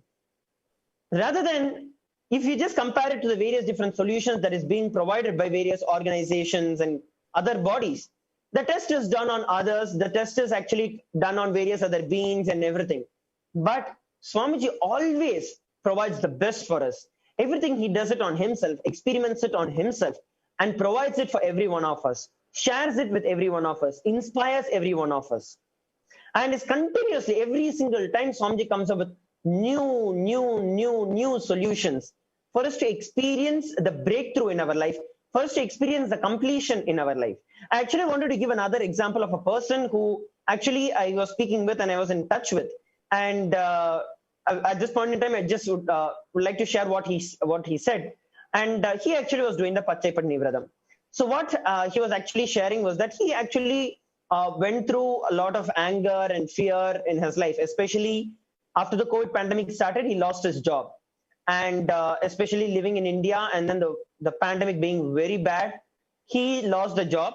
And during the Akashic readings, Devi Parashakti had blessed him to do the Pachepatni Vradam, the Nirahara Samyama, and do the fasting, remembering Devi Parashakti herself. And because he lost the job, it actually affected him in multiple ways. Like his physical health went down, thinking about how he's going to handle his family, what is going to be his safety, what is going to be the security. And naturally, when the health went down, his mental health also went down. He started getting frustrated, irritated, angry with everything around. Like even if people would tell him something and he would just frustrate and flare up. When he asked this to Devi Parashakti in the Akashic readings, Devi Parashakti just revealed him to do the Pachepatni Vradam and to do the fasting. That is all it is. And he just did it. And the moment he completed the Pachepatni Vradam, by the time he finished the Pachepatni Vradam, he said, Maharaj, I just came out as a completely new person who I can relate myself as someone before, like getting angry about everything, getting frustrated about everything. That is no more there in me. Because when I started doing the Pachepatni Vradam, the hunger that actually started coming in, the hunger that actually started going inside me, when it started creating some kind of frustration, when there was no physical solid food that was put, when I went through that entire experience of the Pachepatni Vradam, when I went through that entire experience of handling that situation, where I feel agitated, and when I just broke in like 2-3 days, I just broke and came over it. And that's it. After that, I never felt frustrated. And when I now see and relate with people, none of those things, even if they provoke me, even if things happen in a way that I don't want, not just the way I don't want, but actually people accuse me of things that I don't do. Even at that point in time, I'm not provoked. I'm not accused. I feel so powerful. I know how to handle the situation in life. So that is the most powerful way that Devi Parashakti has revealed about the Pachepatni Vradam. She herself is there blessing and gracing us during the Pachepatni Vradam. One of the most powerful solutions revealed by the Supreme Pontiff of Hinduism for us to handle this COVID pandemic. Now, let us look at the next solution that the Supreme Pontiff of Hinduism has shared with every one of us for the COVID pandemic.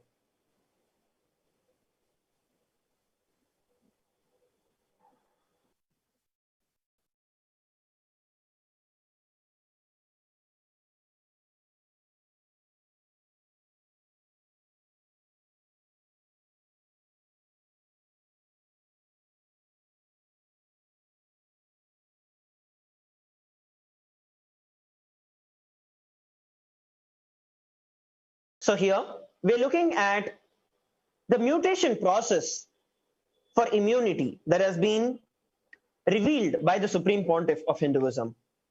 Let us look at it. The mutation processes, like in our tradition, we have fire walking, all these transmutation processes. The word may look too big, so don't worry. Means balancing the system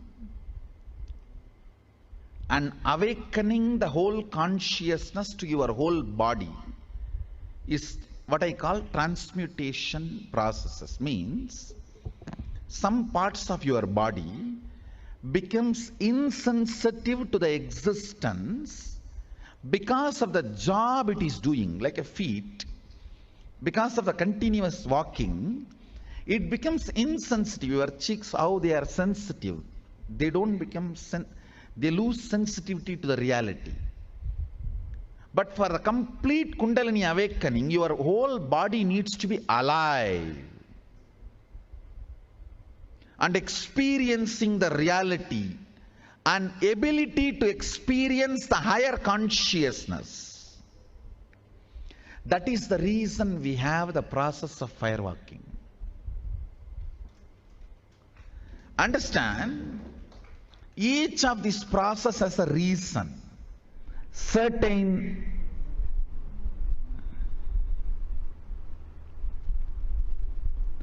mutation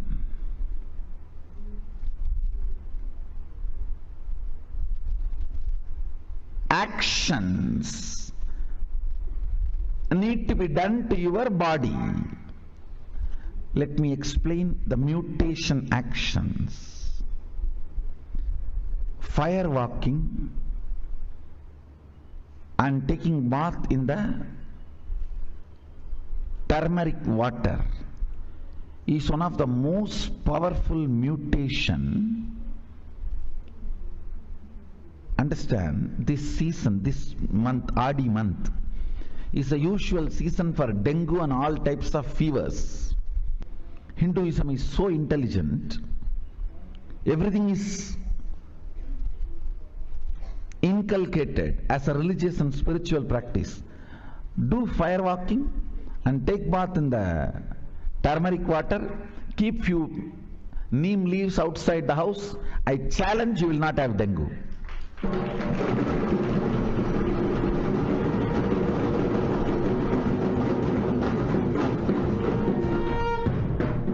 You will not have any of these fevers, these problems. Even with dengue, if you go to doctors, many doctors say, no, boil neem leaf in the water and drink. அதைத்தானடா நாங்க சொல்லிட்டு இருக்கோம் 60,000 வருஷமா.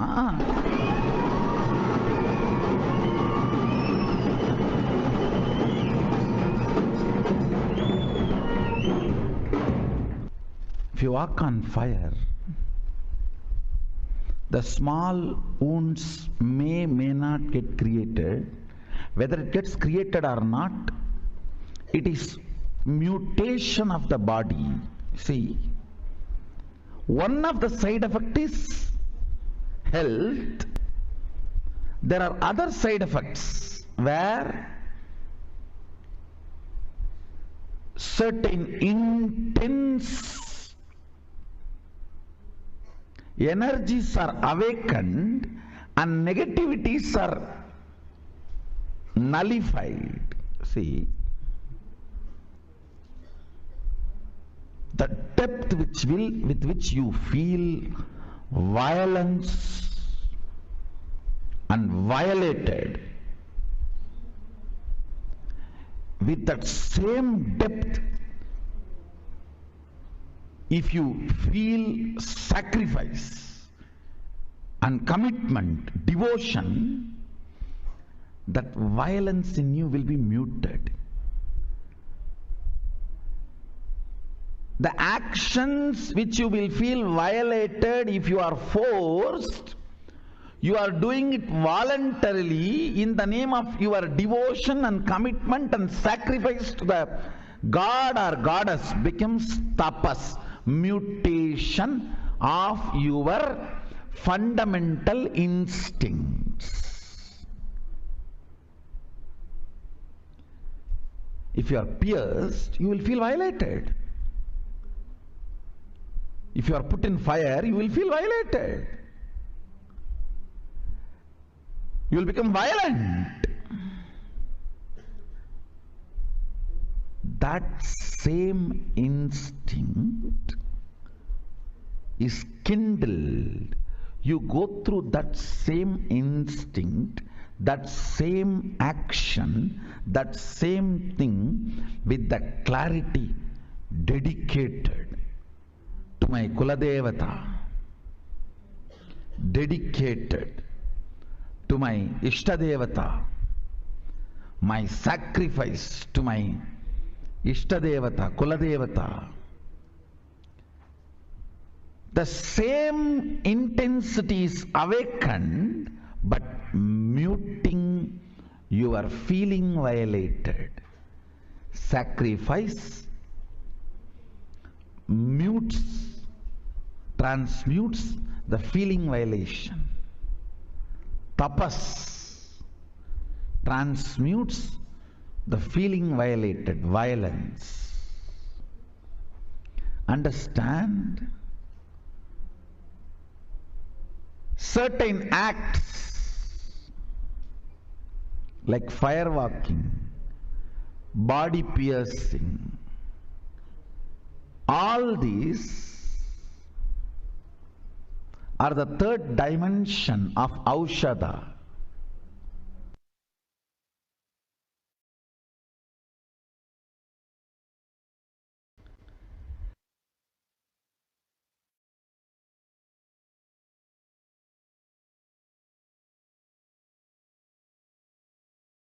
I'm so happy that yesterday all the participants of Oneness with the Avatar did firewalking.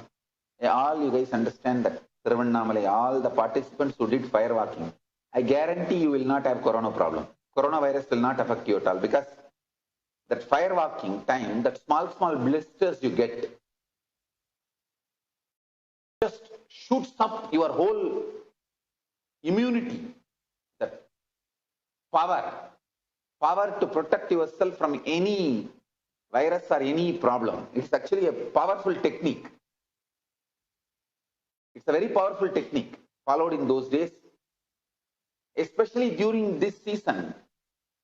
If you see actually this season, everywhere, all over Tamil Nadu, they will do firewalking,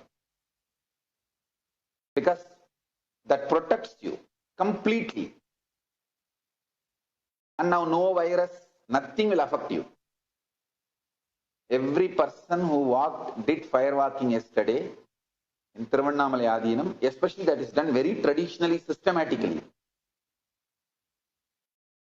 If you had even small blisters, and even if you did not have any blisters, you are protected already from corona problem.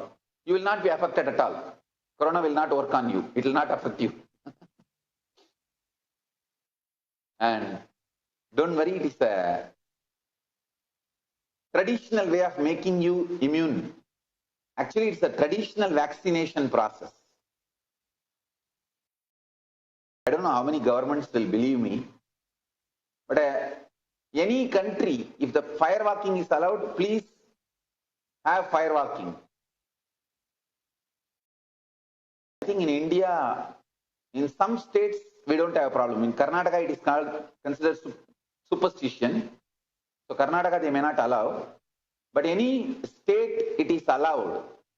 Please do firewalking. I strongly recommend all my Kailasas, ashrams, temples. If fire walking is allowed in your state, in your country, legally, do fire walking. You can get the manual how to do. It's 11 feet length.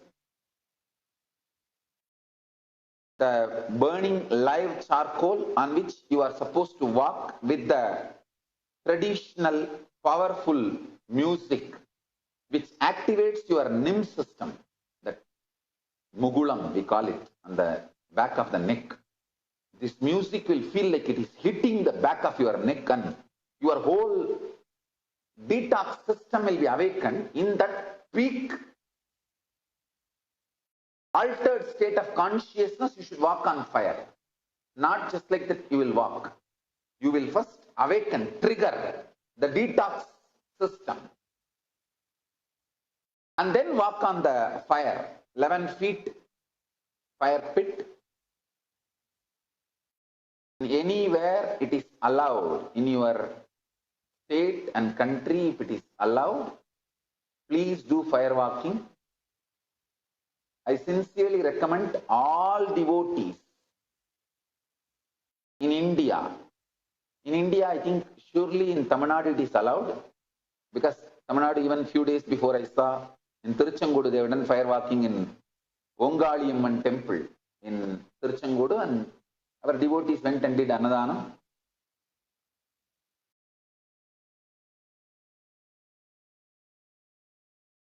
Maybe Bhaktika can organize next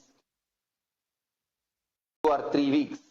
Every week, Friday you can organize. All over India, people, our devotees can come and do the fire walking. I commit with you guys, if you do one fire walking, you are absolutely protected from corona. Pray to Mahamariyamman and do fire walking. That's it. It is like a traditional, powerful vaccination. Fools are those who go on abusing the Hindu traditions and methods without knowing the importance. Pray to Parashakti Mahamari, do Pachapattini Varadam, do this traditional fire walking.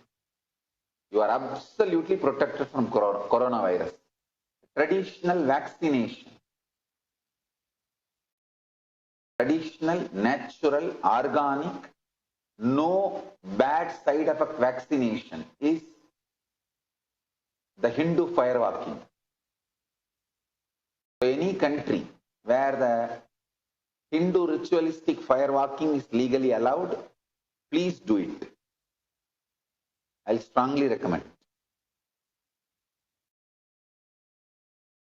Even that lemon piercing, see, even that lemon piercing is a very powerful way of making your system immune.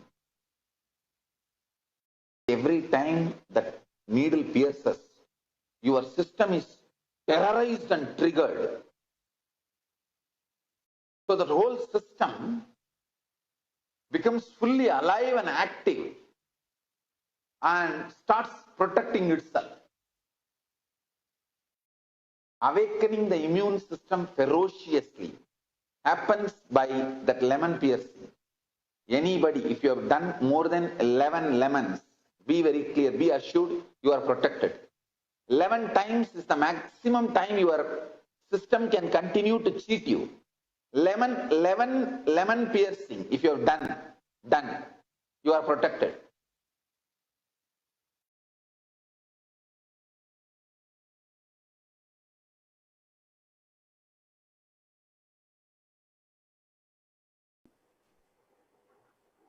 Here, we listen from the Supreme Pontiff of Hinduism about the transmutation processes that awaken our very immunity system, that trigger our immunity system, and the very body itself mutates itself to go beyond the ill effects of the COVID pandemic or the coronavirus. As Swamiji beautifully shared, that each and any one, every single person who does the fire walking or the lemon piercing, you will see that your energy, the Kundalini Shakti, is awakened. And from that Kundalini Shakti, when it is awakened, when you walk onto the fire on the burning charcoal, the live charcoal, you will see that all those little blisters or all that affects directly your body, and it will create such a powerful immunity in your system that you'll be pushed out of the normal threshold of your body. Now, whatever we are experiencing by the virus, whatever we are trying to get out of the vaccination, which is trying to push the immunity of the system, that can be done without any side effects by the transmutation processes that are described. And today, as we all know, we are having a very special Nitya Satsang from the Supreme Pontiff of Hinduism, Jagat Guru Mahasannidhanam, His Divine Holiness Bhagavan Nithyananda Paramashivam, where Swamiji is revealing various different truths and revelations about the Parashakti Akashic readings. Whatever we are looking at now are all the solutions the Devi Parashakti herself has revealed. Right from the time COVID pandemic started, Devi Parashakti is manifesting through the Supreme Pontiff of Hinduism, continuously revealing all these various sciences, all these various truths with which we can protect ourselves mentally, physically, psychologically, consciously from the COVID pandemic. And today, we are all blessed and fortunate to have the experience of asking any question that we have to Devi Parashakti. You can all ask your questions in the YouTube live. You can ask your questions in the Facebook. You can ask your questions in the official website, which is kailasa.org, in the WhatsApp, or in the Instagram, or you can also use it in the kailasa.org live chat.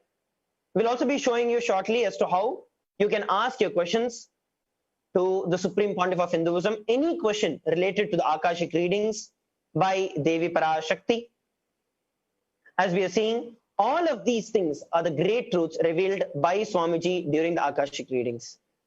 Yes, Tejaswami, you can go ahead and share about the transmutation processes that Swamiji revealed to every one of us. Yes, Maharaj. And the insight, the deeper insight that Swamiji shared, again, has been mind-boggling. Because fundamentally, when there is a cognition of being violated, the anger and the response that happens within us, the violence that happens within us, the whole cognition can be shifted by going through these mutation processes. For example, walking on fire, or putting the lemon piercing happening within the body, all over the body.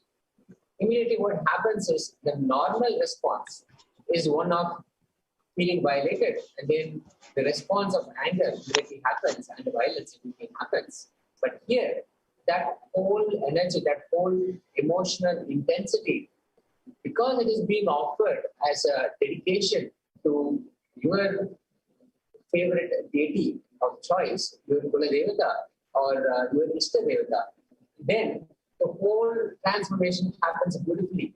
It is a mutation of the insights, not just of the physical form of just awakening our defenses, our immune system, but also the mutation of the cognitions, the whole scales get shifted. Then the violence as a response is not happening anymore. Instead, the whole intensity of emotions that is happening is directed as a devotion, as a dedication, as yaga to the Ishta Devata. So the whole violence is removed. Same action of you walking into the fire, you entering into the fire, which could be considered, which could be cognized as violation. Same action of something actually piercing your physical body can be considered, can be cognized as violation, and a response of anger and violence can happen.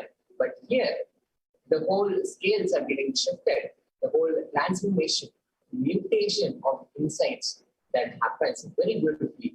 And this is the inner science that was revealed by Supreme Pontiff of Hinduism, Jagat Guru Mahasannidhanam, His Divine Holiness Bhagavan Nithyananda Paramashivam. And this is aside from the fact, this is also in addition to whatever happens in the physical body. When you actually walk on fire, the defenses, the immune system gets boosted. And in the same way, when you do the 11 piercing, how Swamiji said, 11 piercings are sufficient for us to completely have the immune system all alive and protecting our system and all the defenses to be in place. Just 11 piercings are sufficient. So multiple dimensions of these processes, these mutation processes can help us and defend ourselves from not only this current pandemic, but also pretty much everything that the world, the life has to bring in front of us. So it's a yes, Swami. And now, as Swami is sharing, right, like how Swamiji is constantly making himself available. In this segment, now we're going to once again see how we can ask our questions to the Supreme Pontiff of Hinduism, where all we can live post our questions. We're going to have a run through of that. Please stay tuned.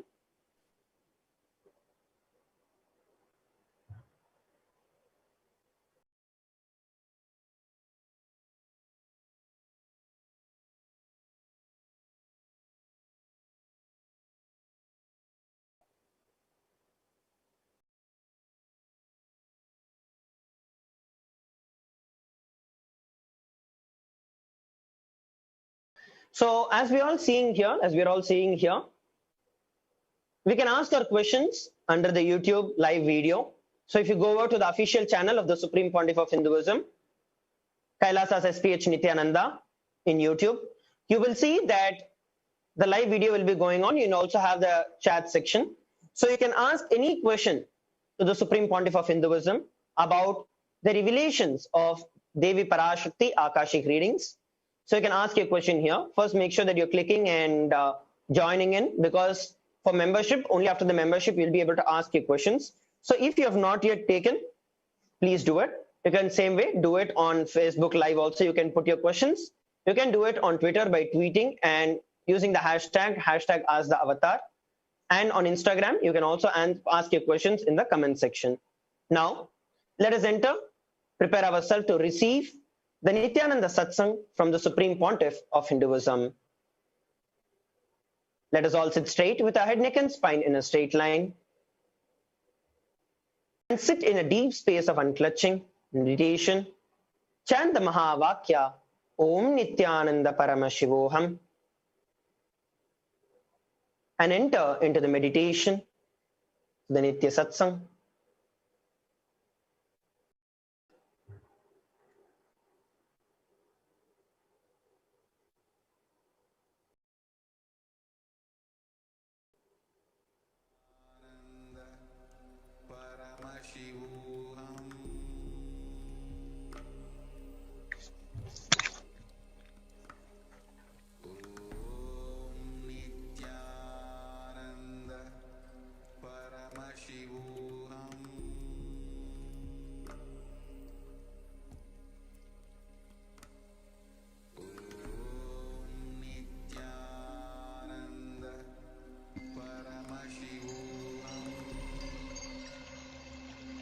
I welcome you all.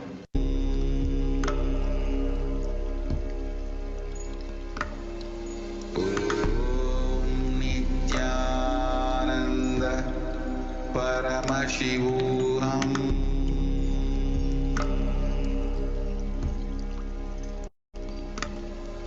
Om Nithyananda Paramashivoham.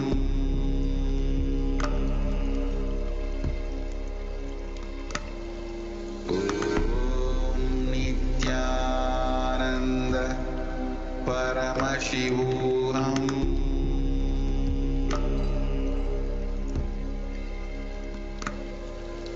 Om Nithyananda Paramashivoham.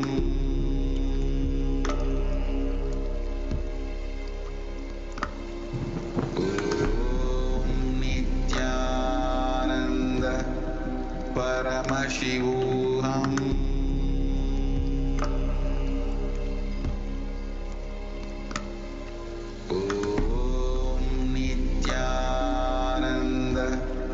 Paramashivoham.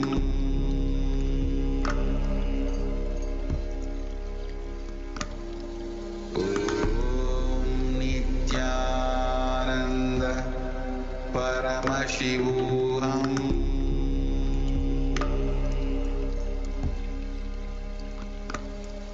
Om Nithyananda Paramashivoham.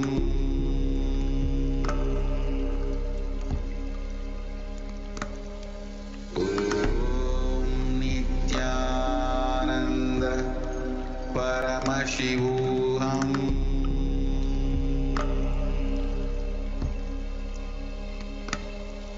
Om Nithyananda Paramashivoham.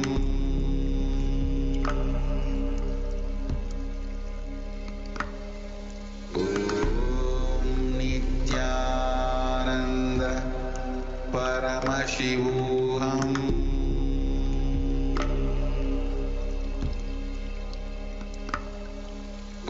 Om Nithyananda Paramashivoham.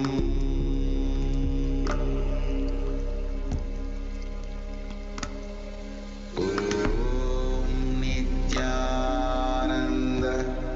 Paramashivoham.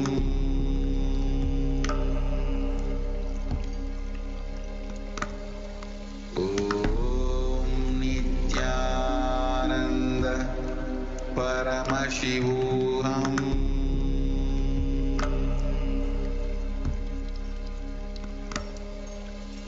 Om Nithyananda Paramashivoham.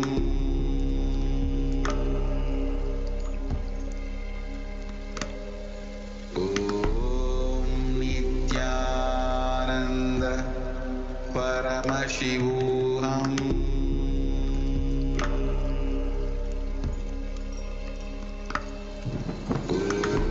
Om Nithyananda Paramashivoham.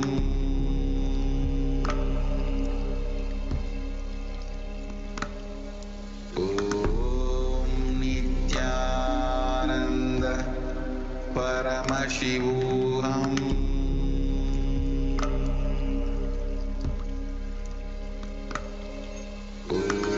Om Nithyananda Paramashivoham.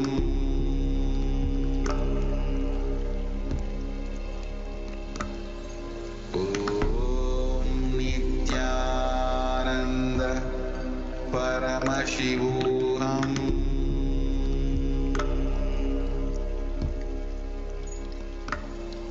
Om Nithyananda Paramashivoham.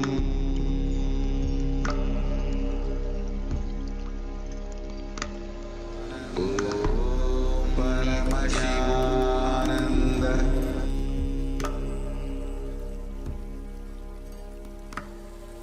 Om Nithyananda Paramashivoham.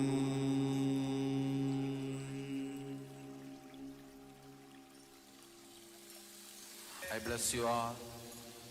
Let you all open all your three eyes.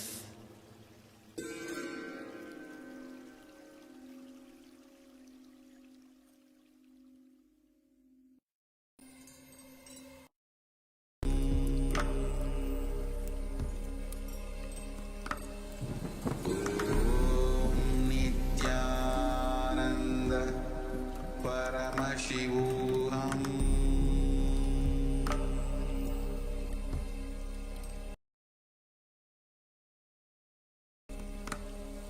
Om Nithyananda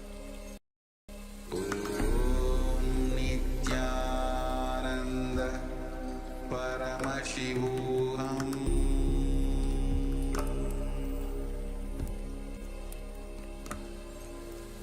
Om Nithyananda Paramashivoham.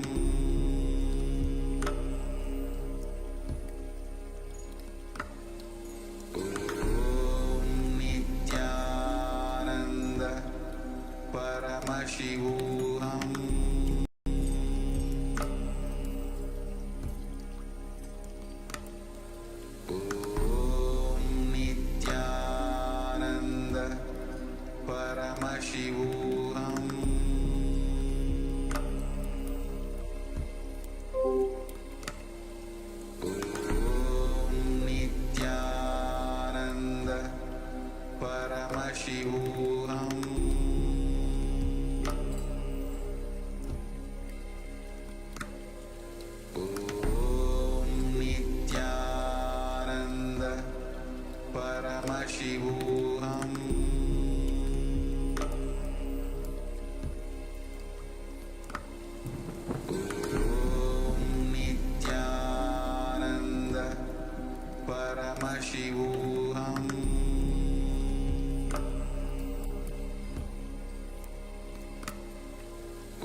Paramashivoham.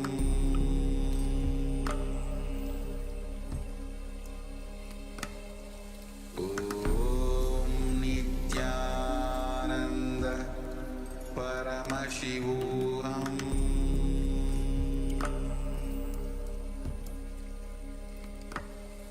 Om Nithyananda Paramashivoham.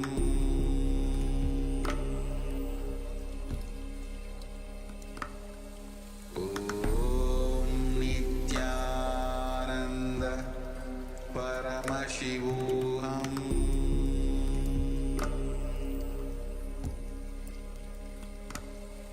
Om Nithyananda Paramashivoham.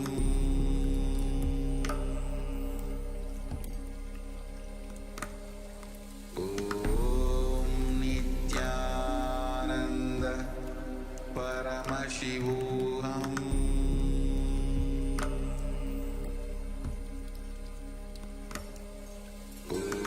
Om Nithyananda Paramashivoham.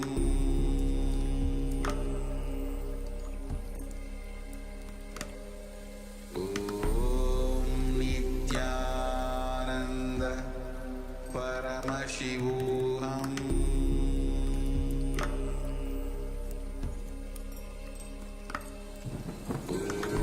Om Nithyananda Paramashivoham.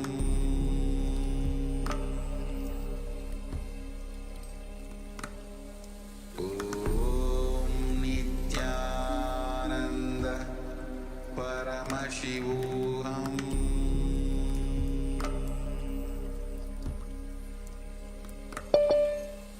Om Nithyananda Paramashivoham.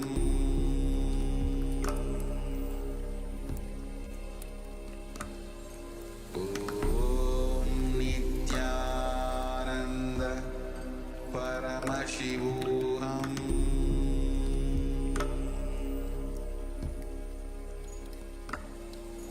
Om Nithyananda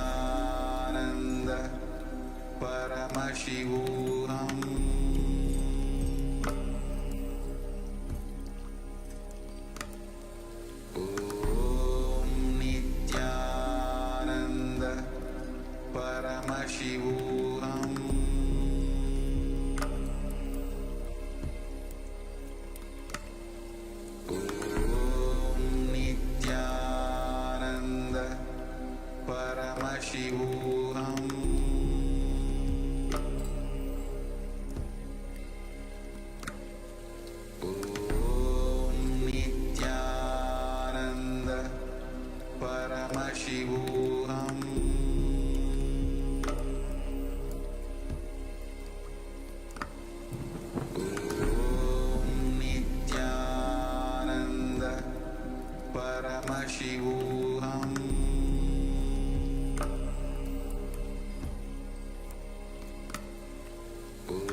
Connecting with the divine with your eyes closed is meditation. Connecting with the divine with your eyes open is darshan. Come, let us all now move from meditation to darshan. Slowly, very slowly, please open your eyes, connecting.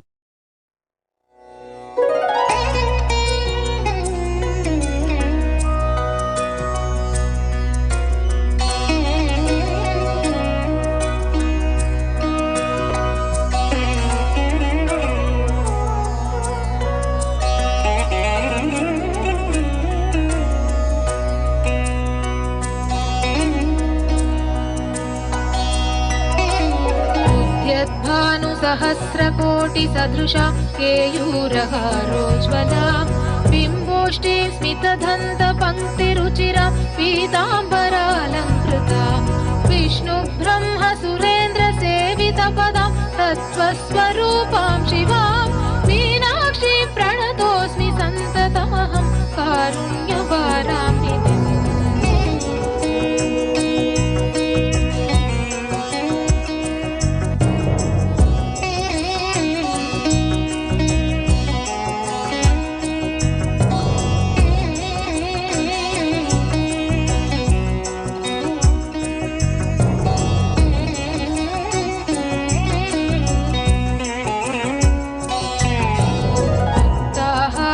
सत्किरीटरुचिरां पूर्णेन्दुवक्त्रप्रभां सिञ्जन्नूपुरकिङ्किणी मणिधरम् கலியுகத்த காக்க வந்த நித்யானந்த சாமி அவரே அவதரிச்ச இந்த நாள உலகமெல்லாம் கூடி மேளதாளம் முழங்க கச்சேரி வச்சு ஆனந்தமா போற்றி பாடி கொண்டாடுங்கடி.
Nannala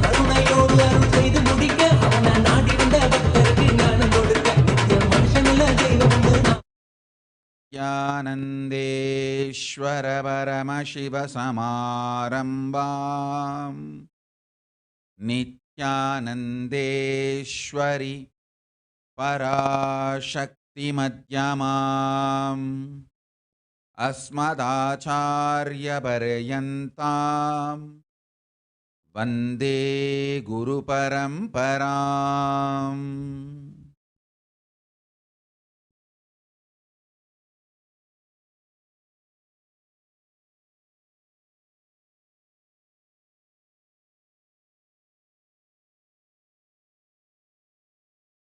I welcome you all with my love and respect.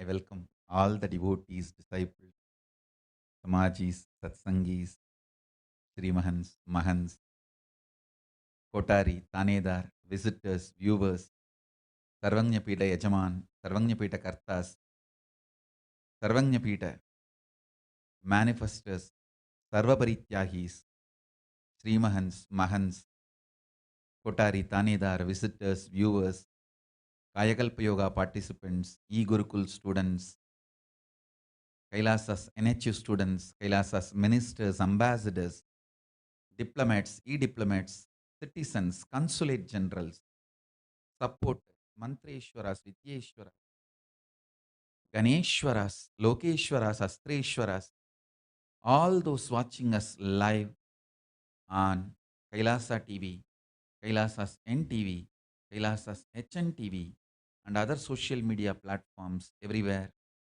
I welcome all of you with my love and respect.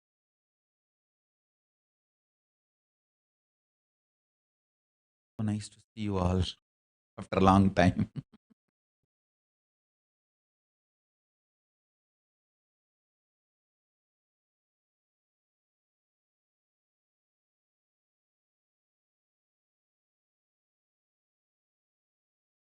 I welcome all of you with my love and blessings.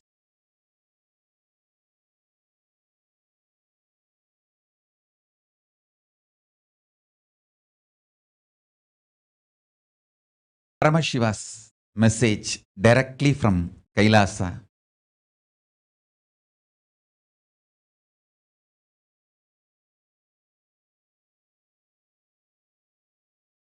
உயிரை உயிர்ப்பி உடலுள்ளும் உணர்வுள்ளும் உயிரை உயிர்ப்பி. See, let me tell you, just today morning, I was getting into Samadhi and asking what should be the message today. This, like a golden letter, this truth appeared from Paramashiva. Make your body and life alive, filled with consciousness.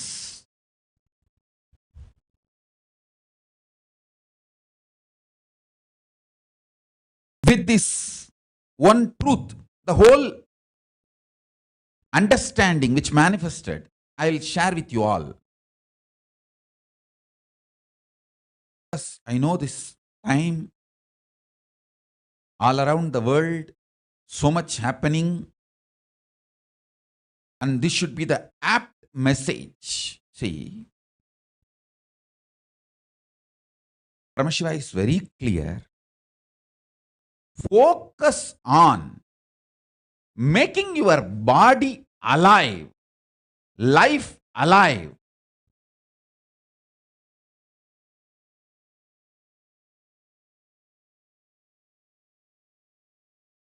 Mind is obsessive compulsive reaction.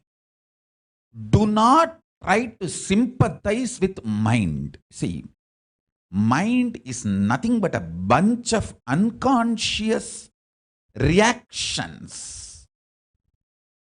Listen.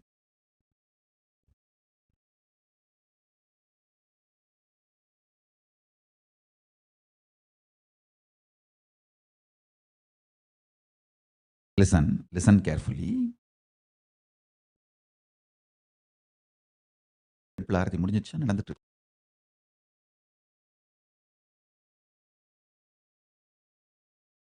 We are having the Nithyanandeshwar Brahmotsavam in Biddi Adi Kailash temple. Let us offer our respects to deities and complete the arti and then continue the satsang. முதலே சொல்லியிருக்கலாம்லப்பா.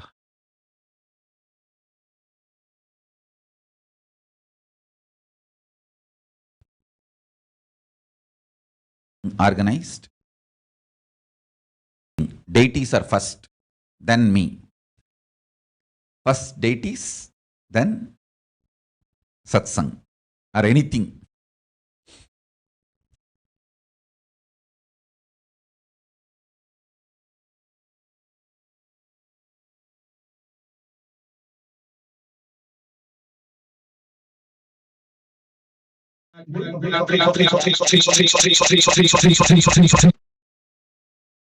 ओम साज्यं त्रिवर्ति संयुक्तं बन्हिना योधितं मया ग्रहाणमङ्गलं दीपं त्रैलोक्यतिमिरापहं श्री नित्यानन्देश्वरी पराशक्ति नमो नमः श्री सर्वदेव देवी स्वरूपाय भगवते श्री नित्यानंद परमशिवाय नमः दीपं दर्शयामि अथ नैवेद्यम् अमृते अमृतोद्भवे अमृतवर्षिणि अमृतं श्रावय श्रावय स्वाहा श्री नित्यानंदेश्वरी पराशक्ति नमो नमः श्री सर्वदेव देवी स्वरूपाय भगवते श्री नित्यानंद परमशिवाय नमः अमृतं महानैवेद्यं निवेदयामि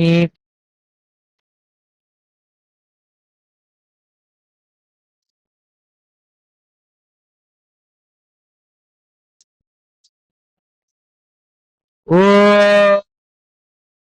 सर्वमङ्गलमाङ्गल्ये शिवे सर्वार्थसाधिके शरण्ये त्र्यम्बिके गौरि नारायणि नमोऽस्तुते कर्पूरगौरं करुणावतारं संसारसारं जगेन्द्रहारं सदा वसन्तं हृदयारविन्दे भवं भवानी सहितं नमामि श्री नित्यानन्देश्वरी पराशक्ति नमो नमः श्री सर्वदेव देवी स्वरूपाय भगवते श्री नित्यानंद परमशिवाय नमः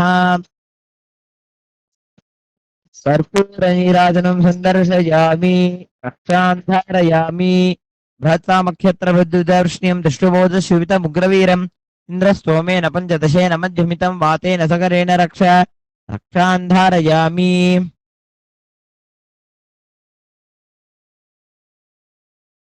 शिवशक्त्या युक्तो यदि भवति शक्तप्रभवितुं न चेदेवं देवो न खलु कुशलस्पन्दितुमपि अतस्त्वामाराध्यां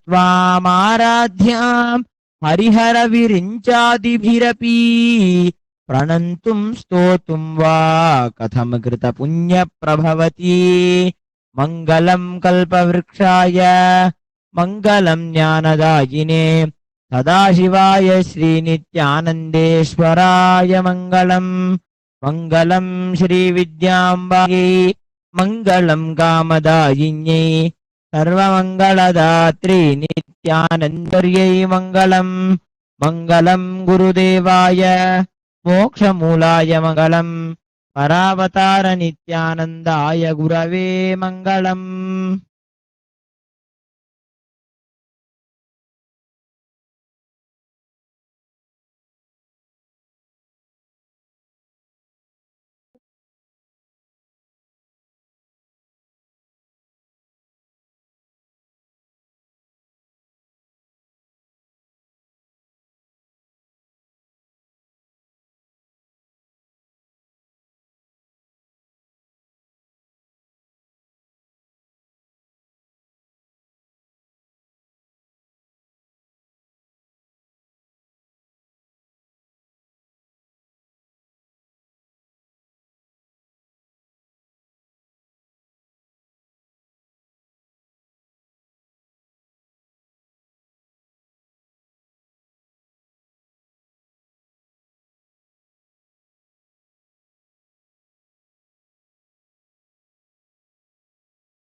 Listen.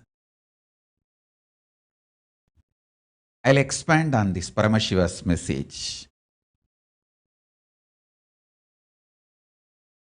உயிரை உயிர்ப்பி உடலையும் உயிரையும் உயிர்ப்பி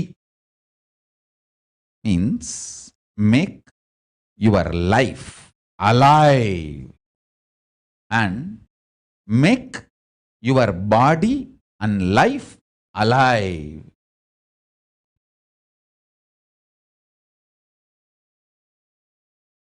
Listen.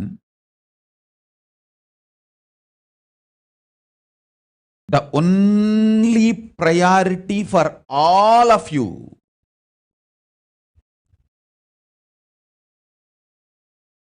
please understand, I am talking to anyone who has a little love or sympathy for me. For all of you, take this as a guru walk. Make your body consciously strong. Listen.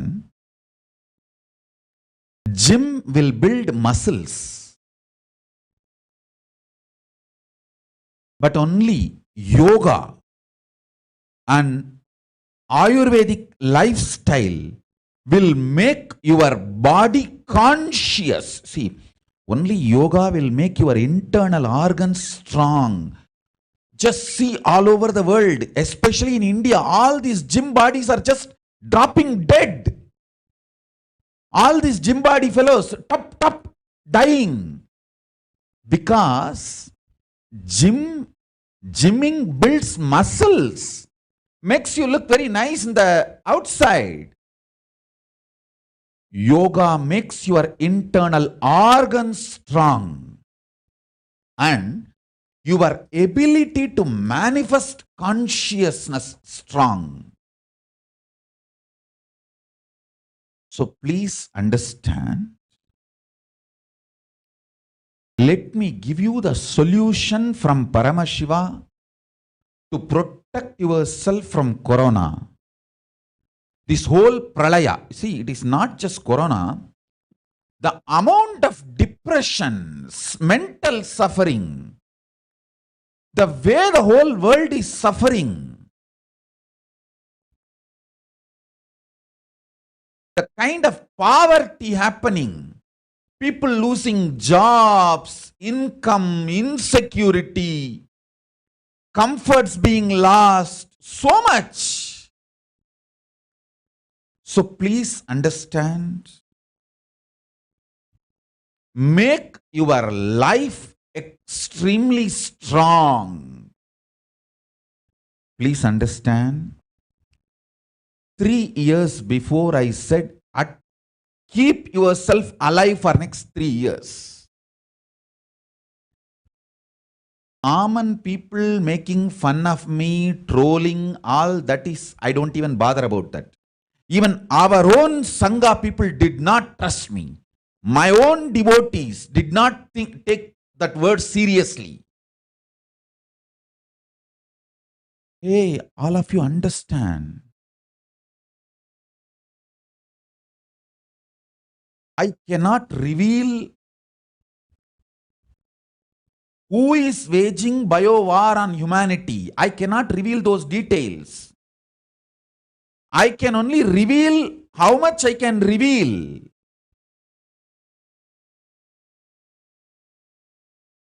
Even Devi told in her Akashic readings, she protected my body first and safeguarded it so that nobody will harm when she starts revealing the Akashic records and secrets to the world. I don't know how many of you heard that record. See, please understand. Devi is not socially polite. She is Parashakti. She is cosmic mother. She directly manifests and reveals all the details to the world. But she is using this body and mind. Because she is using this body and mind, the people who are against the humanity, people who are against the Hinduism, People are against Kailasa. They should not destroy this body. That is why she says she has already taken this body to a safe place and kept it very safely, protected. And then using this body and revealing the whole world all the truths she need to tell. So all of you be very clear.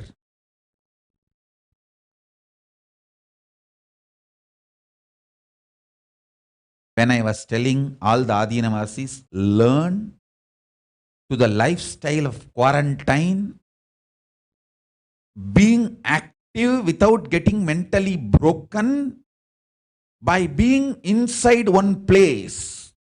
Listen, I have enough evidence. 3 years before I started teaching this quarantine lifestyle to many of our Adinavasis, so much resistance, especially those people who ran away, so much resistance from all of them. Now, they are all in quarantine in their places, but mentally broken. All the Adinavasis who stayed back, who are in Kailasa now, they are all in quarantine, but mentally not broken. Fully alive, charged. I trained the whole Kailasa to face this pralaya 3 years before. I think even little before. Quarantine lifestyle. And intense yoga, making the body strong. Making internal organs strong.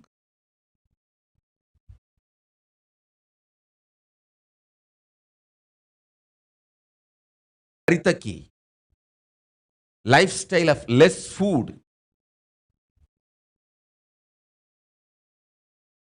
and more energy, more activism. All this preparing for this pralaya only I did. More things I told. Adinavasis did not listen, did not do. One I told, do the vertical gardening. Produce your food inside your campus. Nobody listened. Now they are suffering. Tons of things I did to prepare all of you for this pandemic. I am talking in 2 levels. One, the devotees who are in their own homes, and the Kailasavasis inside the Sangha. For both, 3 years before I started working, 3 or 4 years before I started working, preparing all of them to face this pandemic, this pralaya. And I am telling you now, even now it is not too late. If you are still alive, please save yourself. Take these instructions seriously. Listen. 3 years before, when I said,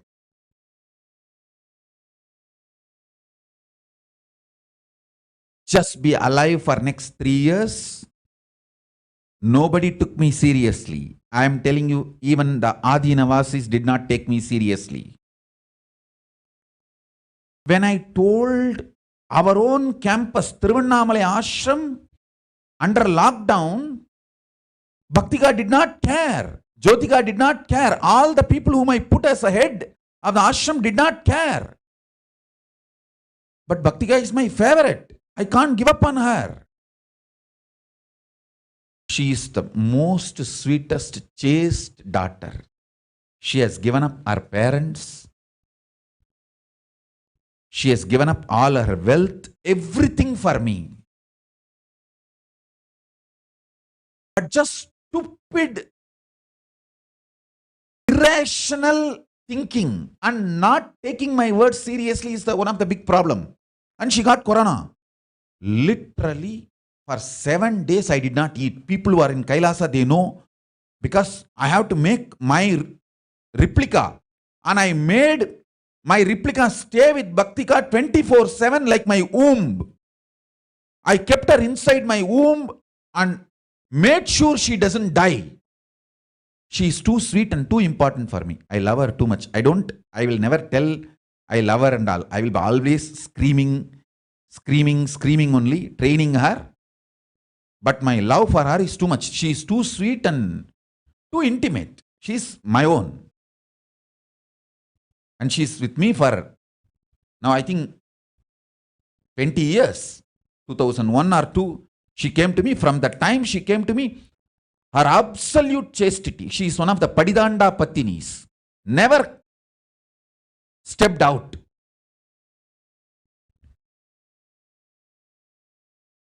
That kind of a commitment and chastity. One side, my love for her, my compassion, it is too much. She has given up everything. She has given up her parents. She has given up all her wealth, everything, and stood with me. And the stupid non-listening, not taking my words seriously. When she got corona, literally 1 week I did not eat because I have to make my replica, my copy, my version, and that copy has to sit continuously 24 hours in her. I made the hospital room where she was as my womb. When I have to multiply and do this kind of work, I won't be able to eat. The food will be too heavy on this body. 1 week I did not eat. Because I can't afford Bhaktika dying. It is too much. She is extremely chaste. Just stupidly did not listen to my word. Lock the doors and lock down. Don't go out. Don't allow anyone inside. It is too small instruction she missed. But I can't let her die. Give up on her for missing this instruction. So finally I got her healed and got her back. That's all. That's a different story. I wanted you guys to understand, even my own disciples did not take me seriously.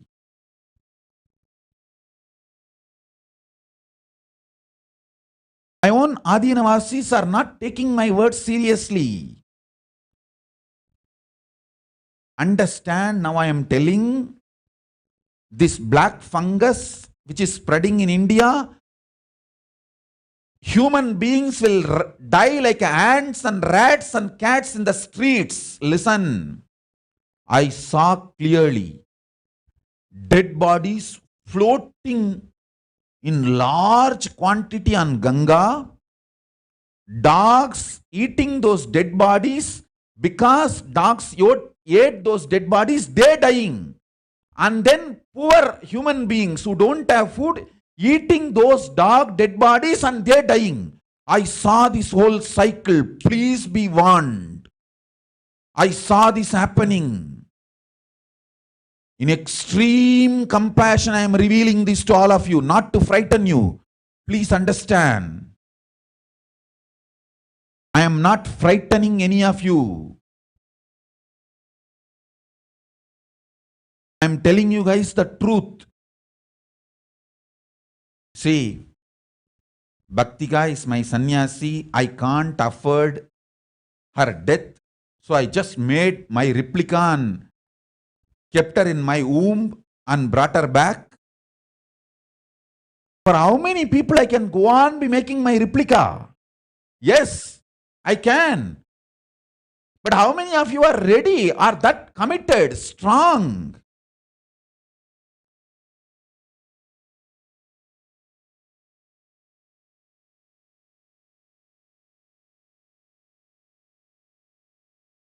Listen carefully. Now I wanted to tell you one more thing. This pralaya, it's an energy. It's an energy, this pralaya. it triggered certain things in the humanity.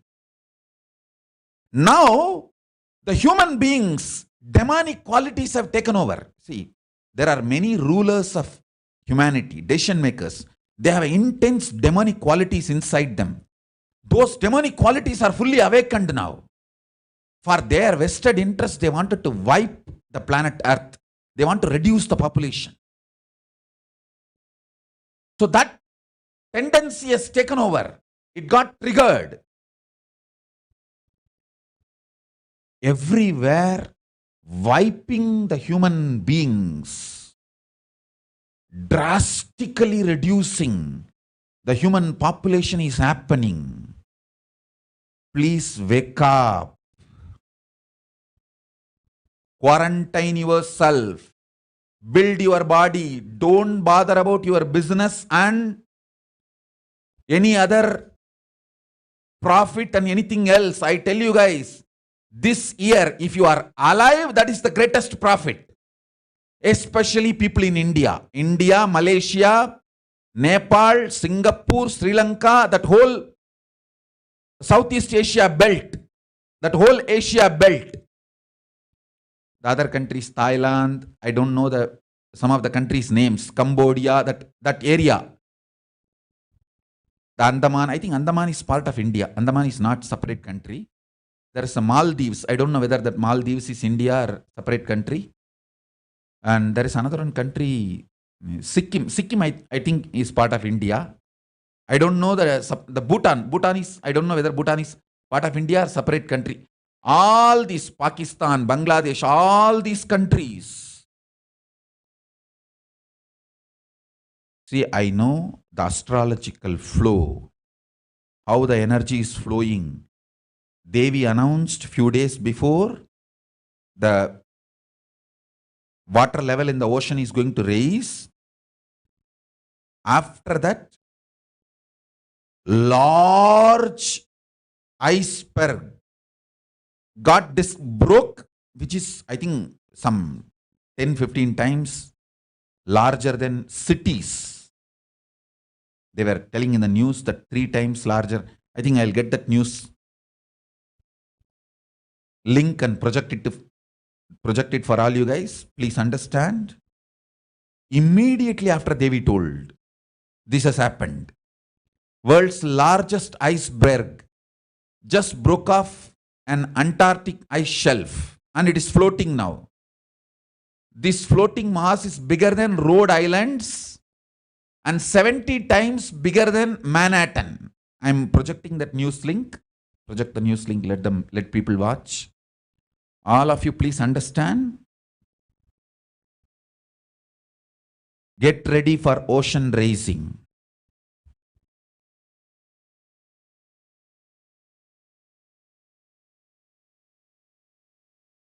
I am not frightening you guys.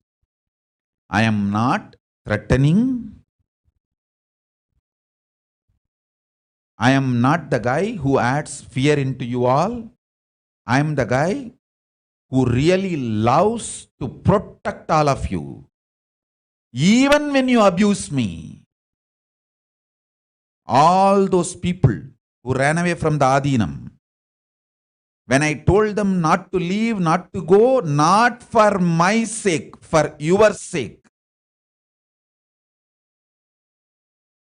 When I was teaching this quarantine lifestyle, keeping yourself alive and awake, energetic, without mentally breaking down, living in a closed space without that claustrophobic or fear of getting locked, I was preparing all of you for this pandemic. Please understand, nowhere in the world an organization will ask their people to be in quarantine, go through the whole history, last 3 years, our Sangha history, 3 or 4 years before I started. I want all you guys to learn this quarantine lifestyle for an important reason. We have enough video, my instructions. I did not tell why. I told, but important reason. I told, build the body. Years before I told all these important items, the bay leaf, neem juice, tulsi,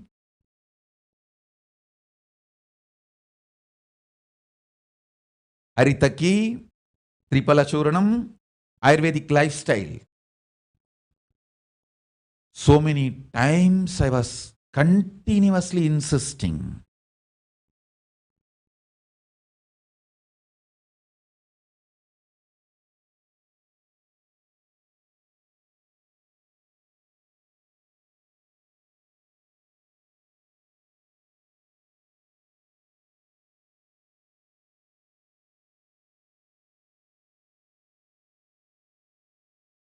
And you guys know the funny thing? With so much of difficulty, I healed Bhaktika and brought her back. Yesterday again, that campus door, they opened it and somebody went out. Now this time Guru Charana. That is what I'm not able to understand. Oh guys, you guys are still not realizing the seriousness.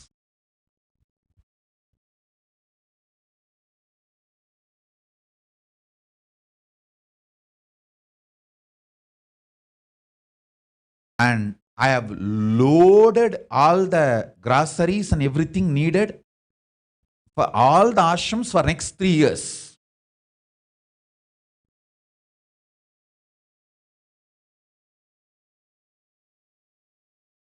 I told them, stock all you need and even to do Annadan.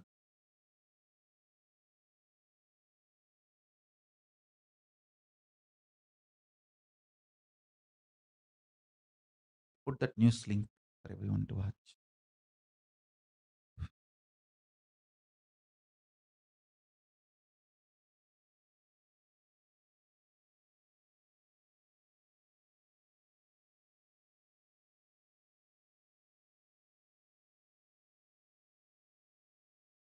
Triggering of the collective negativity has started.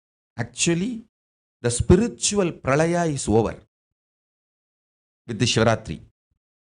But whatever has the human beings got triggered, that is now doing Agora Tandava. I should say Gora Tandava. Not Agora Tandava, Gora Tandava.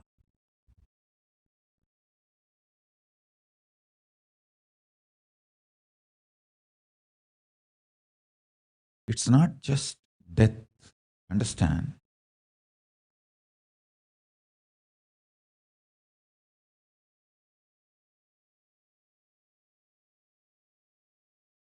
You should not die during this time, because I don't want you guys to get into the mouth of that agori, that agora negativities. See, now these mass deaths are caused by the negativity. I don't want you guys to die and get caught into that agora phase. Even if you die, you should enter into the Ishana phase, that liberating phase. That is the reason I personally went and gave Antima Sannyasa to Jnanatma's father. I can't let him fall into the Agora phase. Means death. Death due to the negative energy. I can't afford that. She has taken sannyas and 7 generations of her family has to be liberated is my responsibility. I rushed, made sure he receives the Mahavagya and Antima Sannyasa, and made sure he is liberated. See, I want all of you to know one more thing. This negativity, the collective negativity triggered, is eating human bodies in more frequency and speed, then I can recover them and heal them. See, when people are connected to me through their spiritual umbilical cord, I can send certain amount of energy into them and heal them. But this collective negativity is so fast. The human spiritual umbilical cord, if it can receive 100 unit energy from me every second, this collective negativity has gone to some 300-400 unit collective negativity. So before I can recover their lungs, the collective negativity is eating.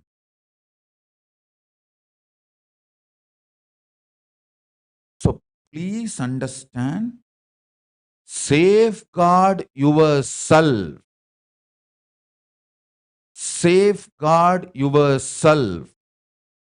Safeguard yourself.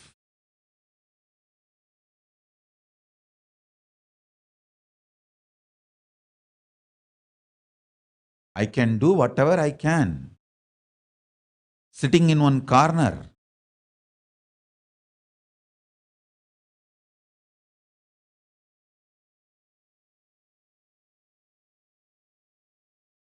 Wake up to the truth.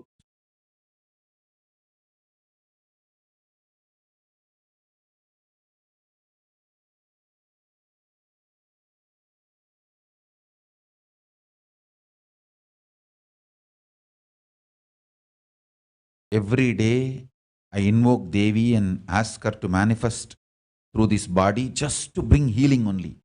Devi, you see, mother is always non-judgmental. She's extreme compassion.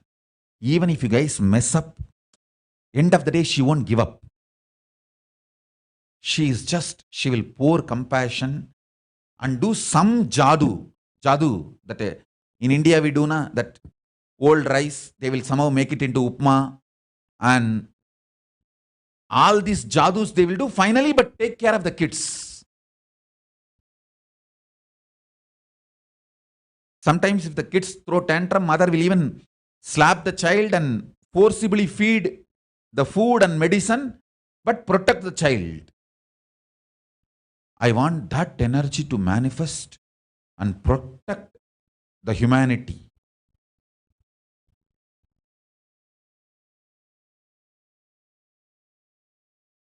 Protection is first.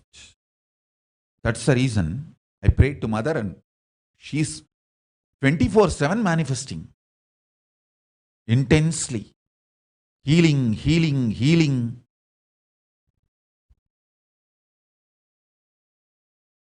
I know how my mother protected me and how she brought us all up. The extreme tyaga, embodiment of tyaga. I'm so happy that I have kept her in safe place now. In this whole pralaya.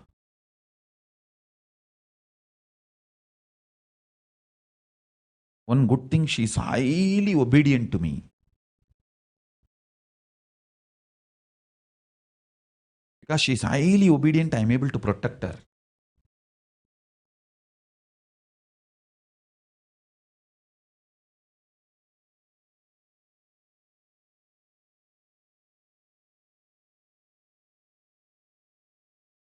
Devi revealed clearly to me, whoever you wanted to protect, start doing it properly. And when she revealed, I started doing immediately all needed. Whoever will listen to me, I started sending message to them. Hey, just escape into the either Bididi Adi Kailasa campus or Tiruvannamalai campus or Salem campus. Our campuses will be highly protected.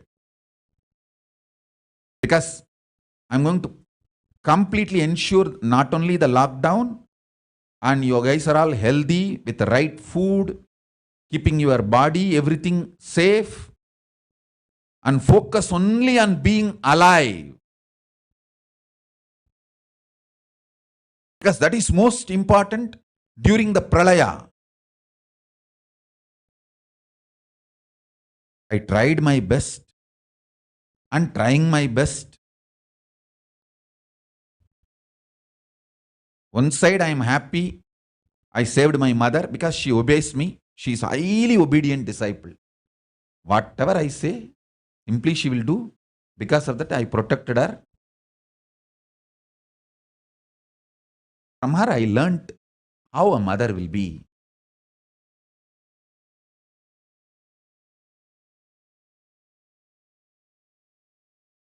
I tried my best to protect my pre-monastic elder brother and younger brother, but it did not work out. Actually, I did not want my father's, the Sandadi Vamsa,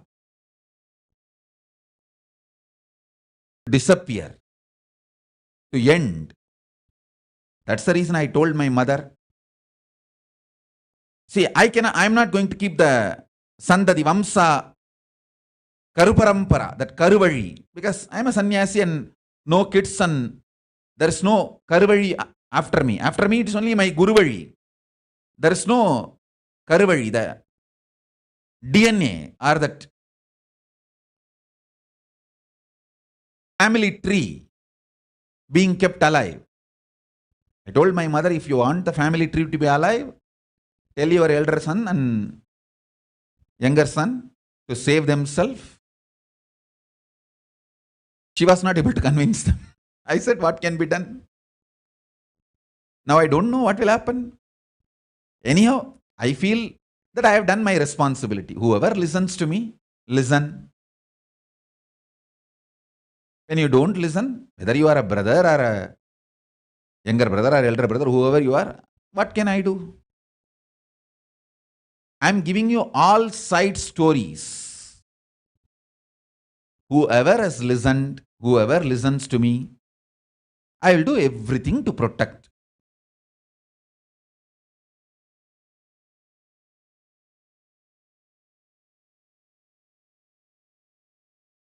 And I want all of you to know, especially if you are in India, Malaysia, Singapore, Nepal, Sri Lanka, that countries,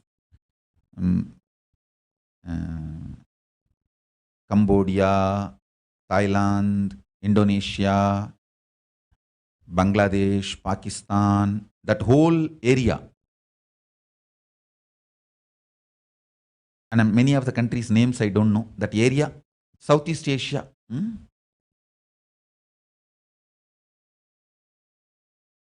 All these countries' names I uttered, and some of the names I don't know, that whole area. Be very clear. Safeguard yourself. Safeguard yourself. Many people asked me, oh, we need to be practical. We need to be practical.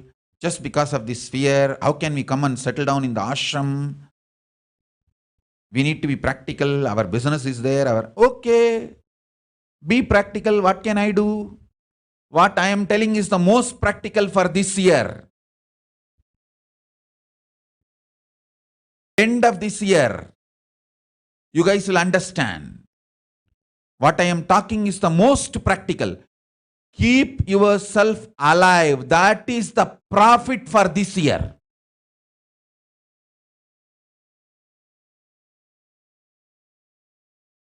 Especially if you are in Southeast Asian countries. I don't even know. I'll just tell this area. This is the zone. India, Pakistan, Bangladesh, Nepal, Malaysia, Bhutan, Thailand. That is the zone. Cambodia.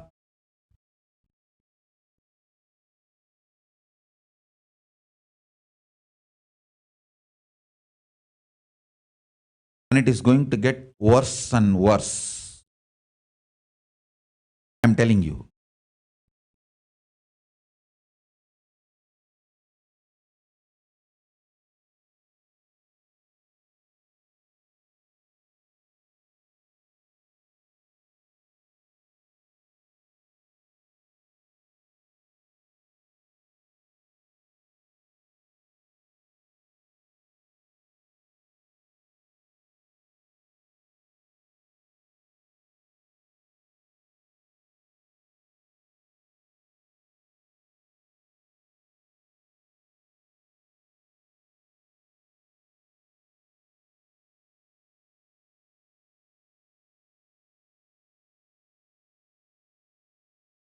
There are more details I cannot reveal. How this corona is going to spread, how the multiple other effects and side effects of corona, how the human civilization is going to be melting down in multi-level. I cannot reveal more details. Please understand. I can only tell all my disciples, let your first priority be only being alive.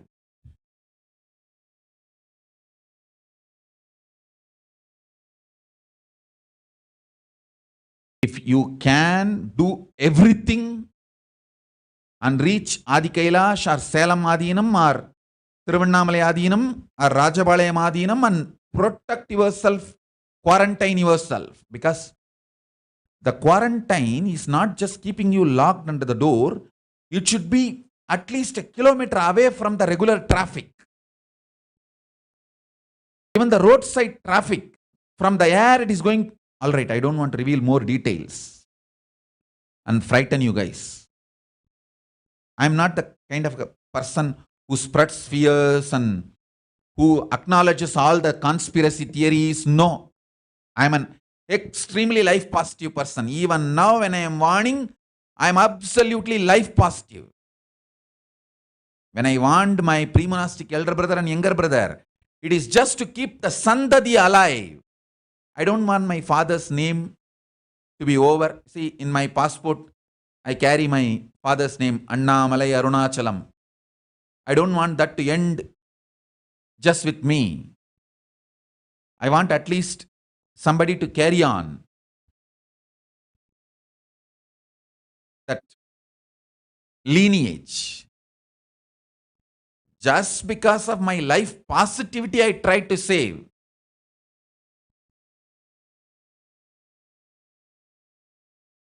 Understand? I'm like that old grandfather, all the time cribbing, screaming, shouting, but extremely loving, caring, compassionate. I'm this old type of that grandfather only. That old grandfathers, if you had, you will know. He will be sitting in the outside house on the veranda. He is a CCTV. Cribbing. Whenever you enter the house, he will be cribbing. Why late? Where have you gone? Your office was over 1 hour before. Your office to house is only 15 minutes, 45 minutes missing. Cribbing. All the time screaming, polambifying. I am that kind of grandfather only. But extremely loving, compassionate, caring, will not spend a single penny and keep billions for the next generation as a wealth. I am that kind of a Saivavalalar grandfather.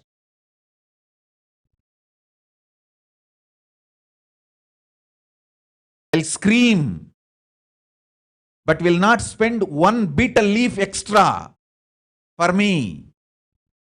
Keep millions and billions for the next generation, knowing that they may not even tell my name.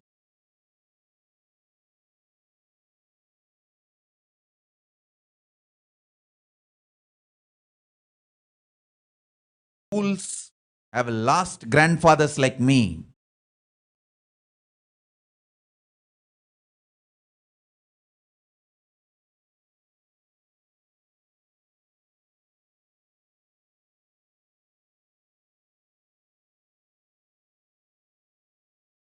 What can I do?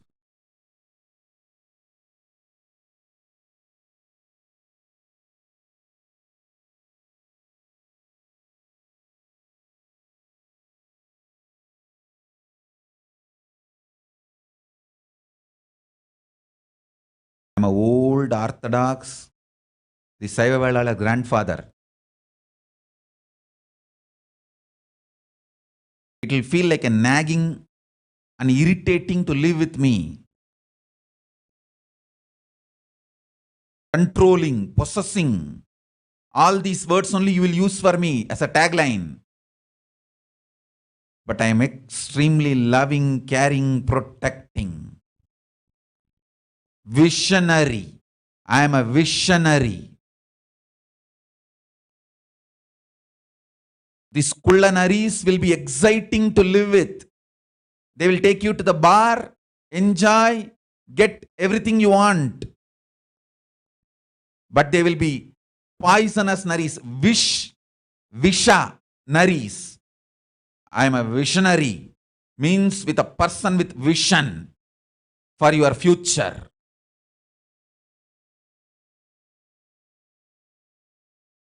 People need to understand.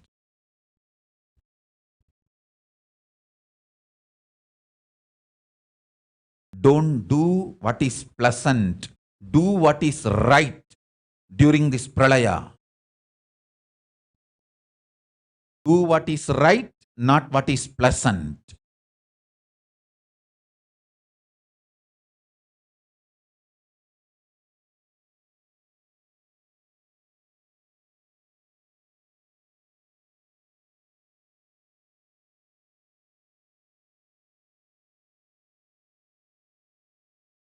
This satsang I am especially focusing on India because by nature Indian citizens will not follow any rules. The standard of following is extremely low.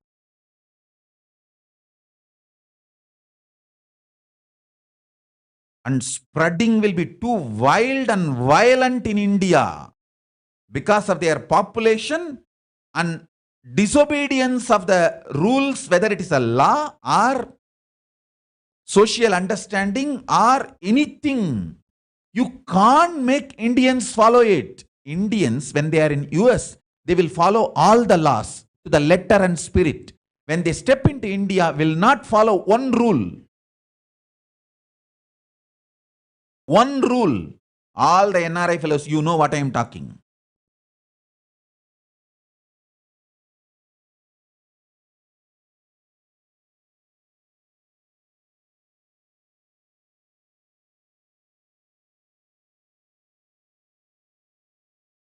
I can challenge all the NRIs, how they sincerely follow the law, rules in your country, whether it is US or Singapore or Canada. But the moment you step into India, how you don't care for a single law. I know. Because the ecosystem of India is become like that. Indians feel it is very cute not following the rules. See, in normal times, not following the rules is okay, but it's a crisis now. It's literally war with corona.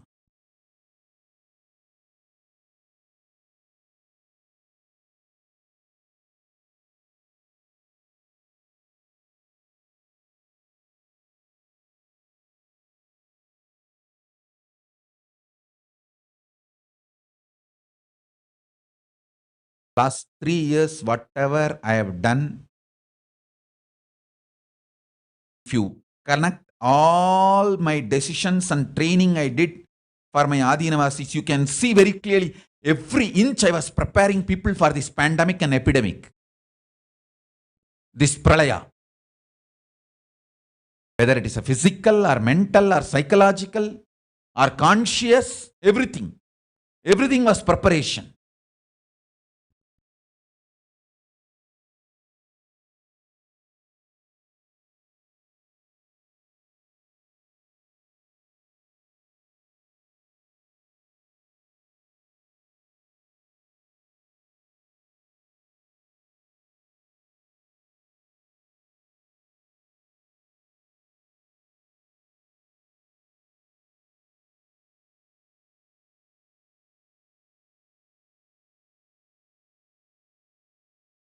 One brahmachari, I still remember, he sent me a message. Don't send me to Madurai. I feel like I am locked down in Madurai Adinam, and ran away. Now, see whether you are going to survive this corona war. war with corona. Now already you are locked down in your home. Your mother, father, all three of you are locked down. And even with this lockdown, we don't know whether you are going to survive this corona.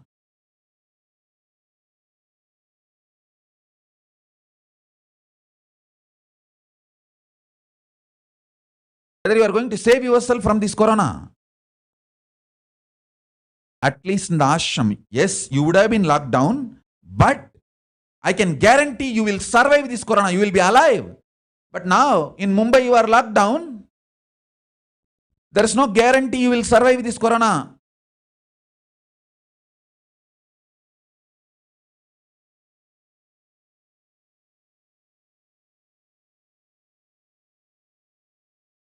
Home quarantines are going to be useless because in the home, just 3 people, someone has to go out for food and to get everything. And the person who is mediating from the outer world to the home, he is not going to be quarantined, and the place is not there to protect the 2-layer, 3-layer quarantine. In ashrams, I made 2-3-layer quarantine. There will be one small team, 1 or 2 only will be interacting with the outer world, and they will not interact with the people who are inside the Adinavasis. They will just pass only the material groceries or the survival needs from outside to inside. And these guys will be also quarantined in the next level. The layers of quarantine is required now for you guys to survive. You guys are not understanding. The 1-layer quarantine will not be enough to handle this 2nd wave, 3rd wave corona. Only if you live some 300-400 people together, in that 300-400 people, we can afford 1 or 2 to do this broker job. Broker means taking things from the outer world, groceries, whatever is needed for survival, and supplying it to all these people who are inside quarantined, protecting everyone. Both sides, that corona does not get transmitted, only the groceries and survival things are moved. And the quarantine place also need to be far away from the road where the traffic happens, where the people with corona freely move around. All this I thought through.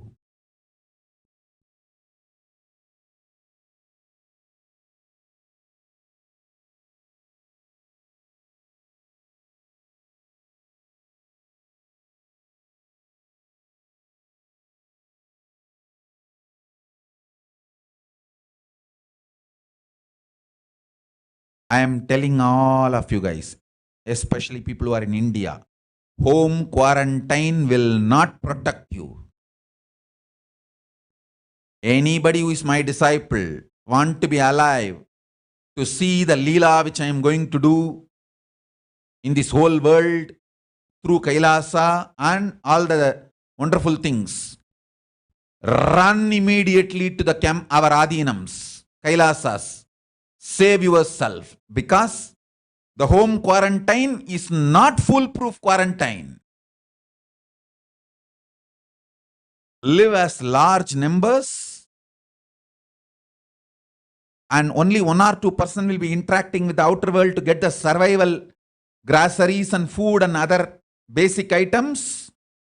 So the 2-3 level quarantine is provided.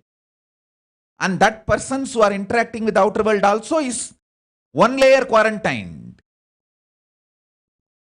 Multi-layer quarantine is required for survival. You guys are thinking quarantine in your home and quarantine in Adinam is one and the same. No, it is not one and the same. In your home, you will be tempted multiple times and you will not bother, and that fear, claustrophobic feeling, your reactionary, obsessive compulsive reactions, you will feel, oh, at one time, it's okay, even if I die, it's okay, let me go out and walk for a few minutes, have a breathe. What is the use of living if I can't even go for a walk? You may think it will be very cute for 1 minute, But once you get the corona and come back and lie down in the bed, only then you will understand you can't face the corona after it comes. Before coming, you will all have a lot of courage. What is there? What is the use of living if we have to suffer so much? It's okay. Even death comes, it will all be very nice words to speak. Once the corona comes and chokes your lung, you will understand. The word which you thought is not truth.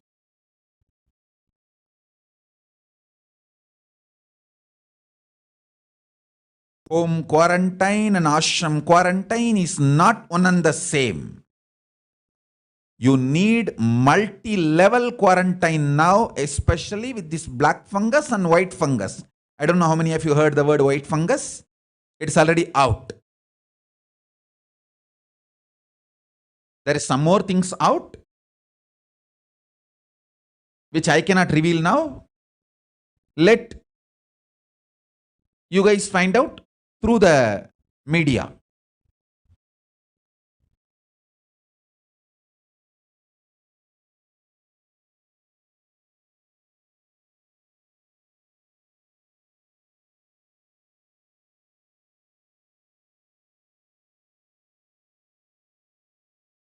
Multi-layered quarantine is required to protect yourself now from this second wave, third wave, corona and its associated other complications. Understand? If you are in your home quarantined, actually home quarantine is not real quarantine. For money or for your survival or for your food, one person in the family will be pulled out. And that person, when he comes back, he will not be quarantined for a few days without interacting with you all. So he will be going out and coming and interacting with you all. Then what kind of a quarantine it is?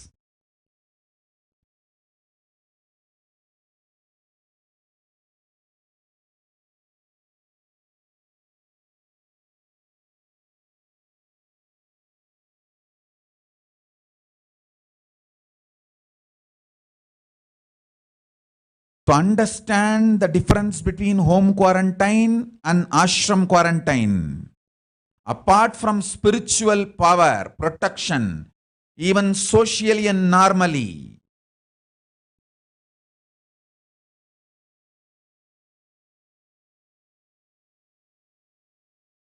this quarantine is high, the ashram quarantine is highly protective.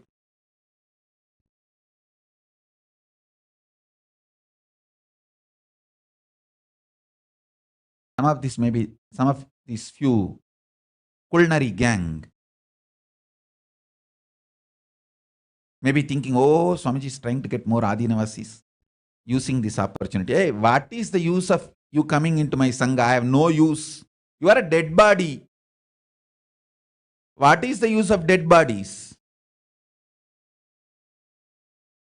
If you think in any way you coming into the ashram and quarantining yourself is going to benefit me or the Sangha, please don't come. My humble request, don't come.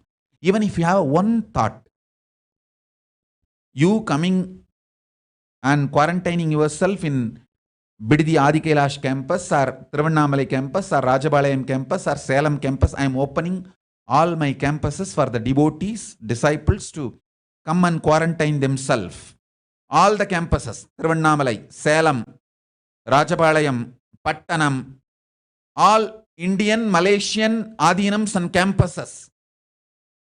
All the countries where the Southeast Asia we have ashrams, campuses everywhere.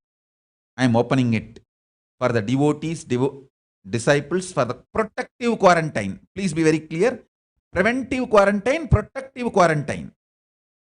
If you already have a corona positive, we will not be able to take you in now. Before corona positive, anybody wants to protect yourself, rush to the Indian Kailasas and quarantine yourself. Protective quarantine, preventive quarantine is going to be done in all our campuses. All our campuses open for this protective quarantine and preventive quarantine. all ashrams I am opening.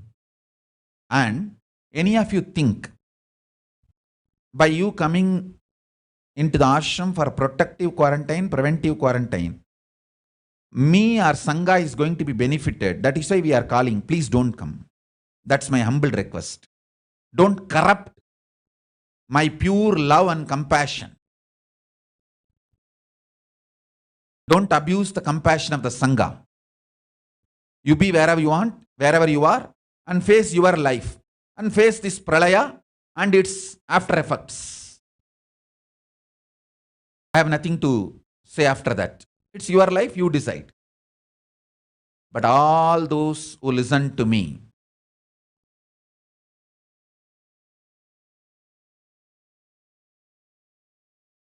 I wanted to reveal one more truth.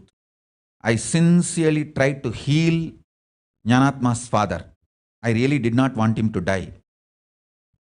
But the speed of the pralaya negativity, the way which it is swallowing the human body, the speed with which I am able to send the energy into that body and heal.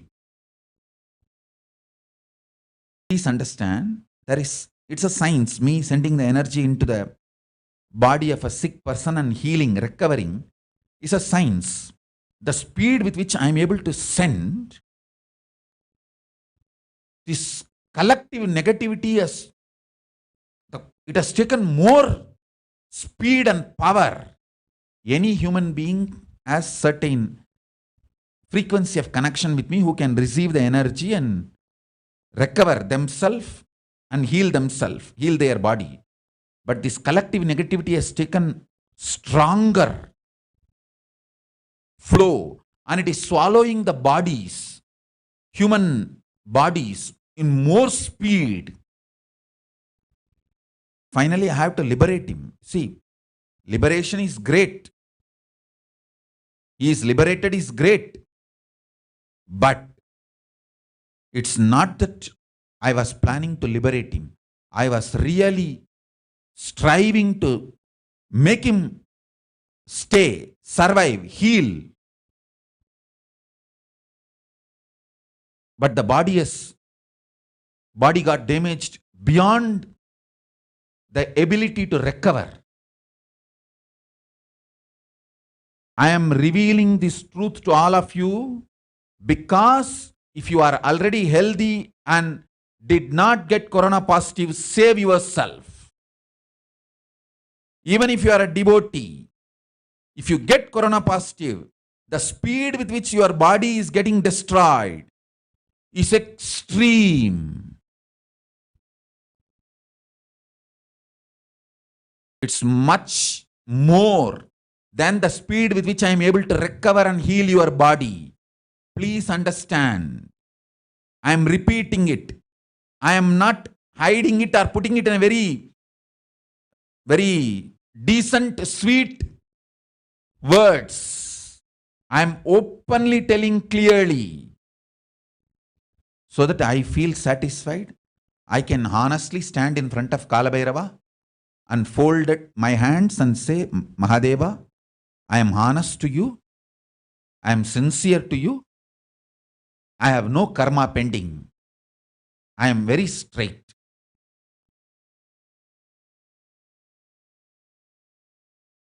I can face Kalabhairava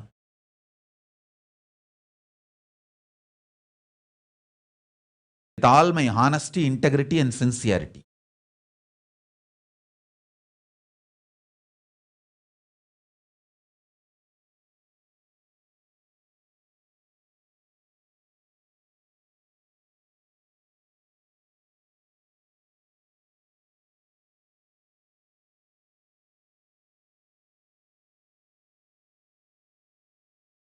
It's just out of pure compassion. I am telling you guys,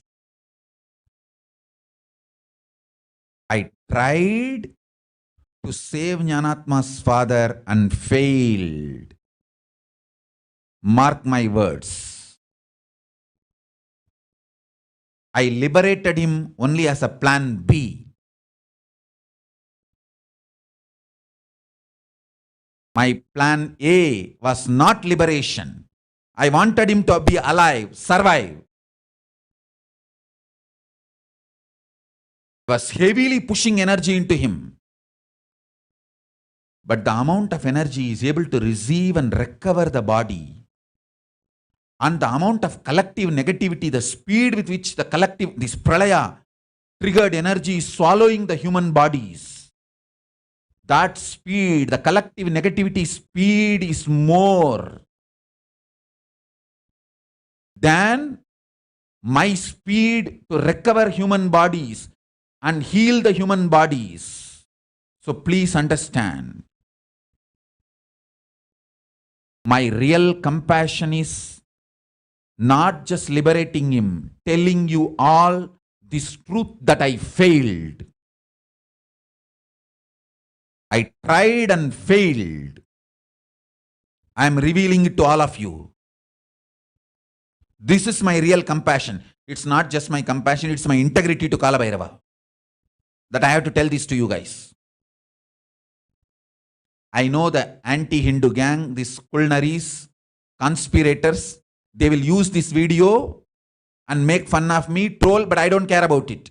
I care for Kala Bhairava, my integrity to Kala Bhairava. For that integrity, I am telling you the truth. My plan A was to save him. Because it did not work out, plan B, I liberated him. Because the collective negativity speed is going over than the human being's ability to receive my healing energy and recover themselves.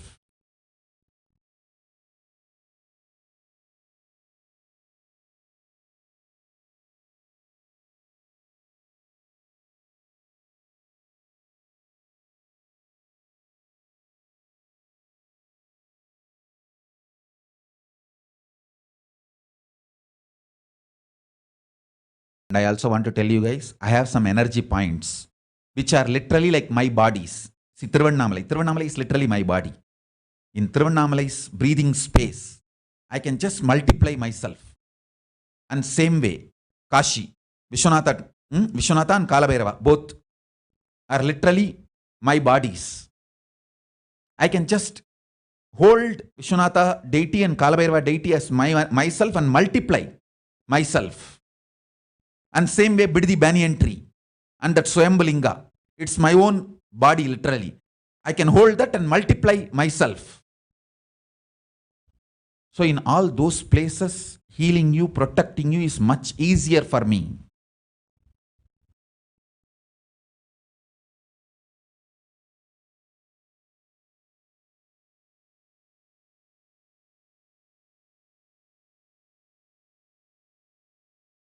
If you read my messages to Jnanatma's mother and Jnanatma, which she revealed, you can see very clearly I tried my best to protect him, heal him and recover. Only when it has gone beyond, I liberated him.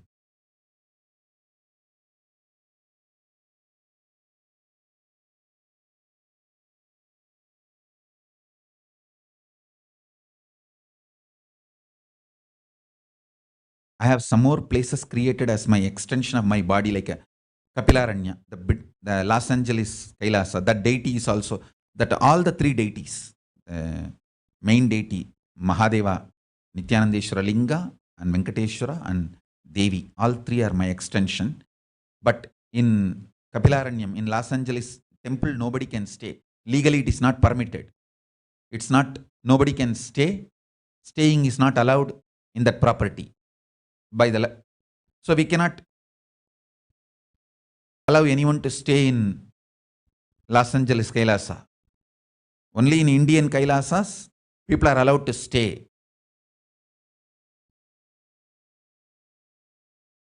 I think in Malaysia property, people can stay. It is legally allowed. But But only in Indian Adhinams we can give the layers of quarantine.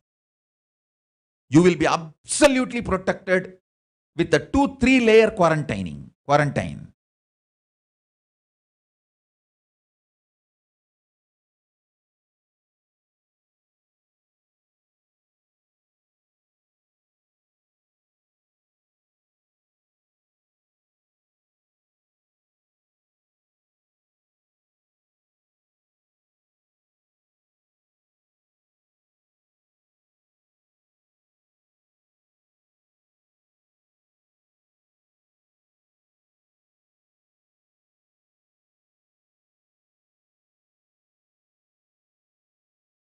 Jayagauri is sending a message that in Singapore, Kailasa also I am there. Understand very clearly. The Singapore deities are energized by me, but there is no bhu-sparsha. Please understand. If I put the deity directly with a bhu-sparsha, means bolted to the ground, only those deities I can use as my body and multiply myself. Other deities are great to grace and radiate, bless. But for me to become multiply, like a teleporting portal for the vertical time zone. See, it's like a portal from Kailasa to this planet. Only if the deity is grounded, bhu-sparsha, by me directly, only that deities I can use and multiply. Like Biddi Banyan tree, it is grounded by me directly. Tiruvannamalai, the hill, and the deities in Los Angeles, it is grounded, bhu-sparsha, bolted with the prana pratishtha by me directly.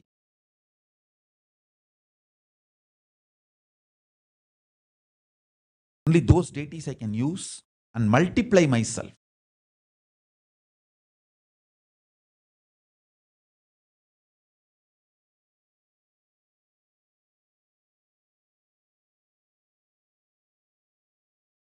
San Jose Meenakshi I grounded. After I myself personally went and grounded. But again, San Jose also nobody can stay.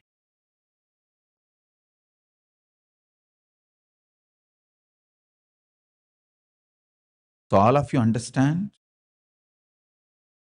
I'm extremely compassionate and honest and truthful to all of you. I don't care about the trolls, abusers.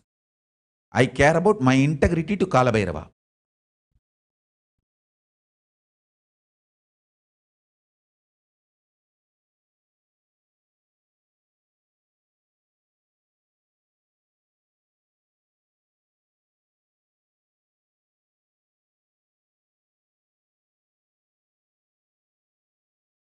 Whatever Devi has revealed to me, whatever Paramashiva has revealed to me, let me be integrated to that. That's all. Nothing else.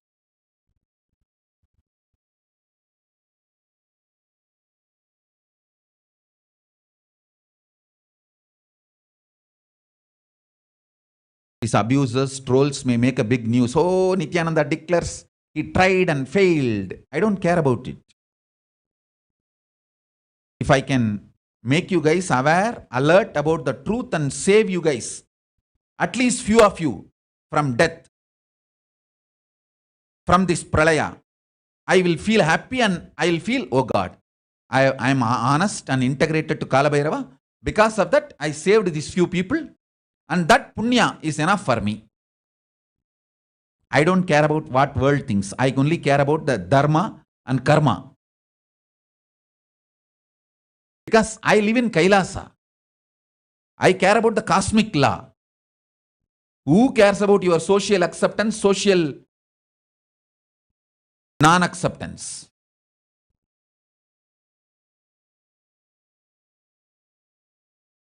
I only feel I should have told Jnanatma much before and forced Jnanatma and got their parents into Adhinam. I missed that. If I would have forced Jnanatma, she would have got them to Adinam. I just missed that. And surely her father, mother both would have listened to me. I just did not push Jnanatma.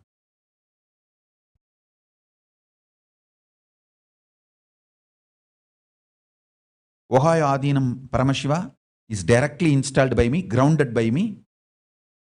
And Ohio Adinam Paramashiva also I can use easily and multiply myself. That's a portal, Kailasa portal. But in Ohio also people can't stay. That's a problem.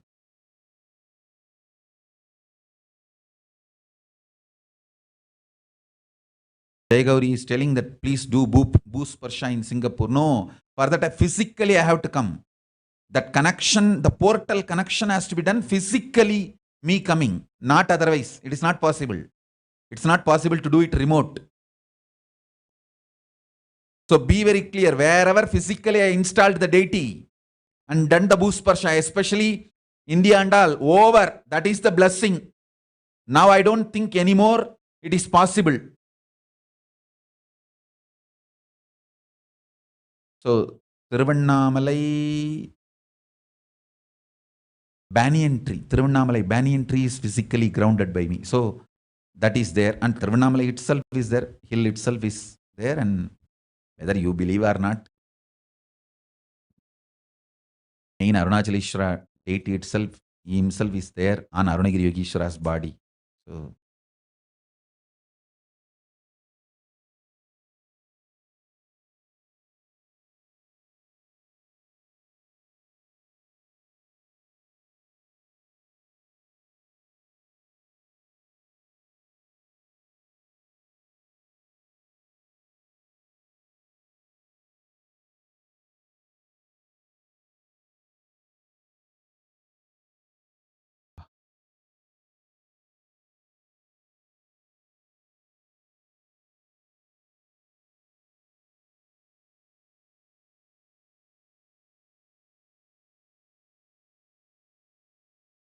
So today let me focus on India and tell whatever I want to tell.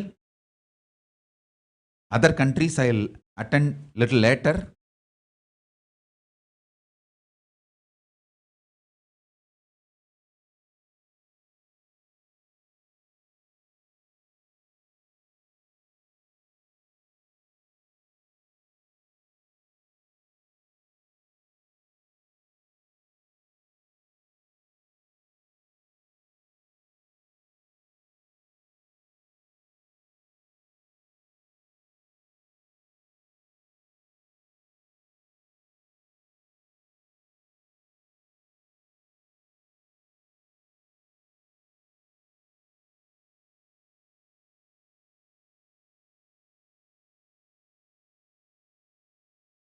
Radha Nagaraja is asking, what can we do for Boost Parsha installing in New York? Go and talk to your government and ask them to give embassy for Kailasa. Then I'll come and do the Boost Parsha. Do what need to be done with your government first. Then come and ask me. Trishulam can be, Ramanathan is asking, Trishulam can be considered as the Boost Parsha. Because I physically appeared and grounded the energy. That my Paduka where it is installed, I physically appeared there. So it can be, it is Boost Parsha only.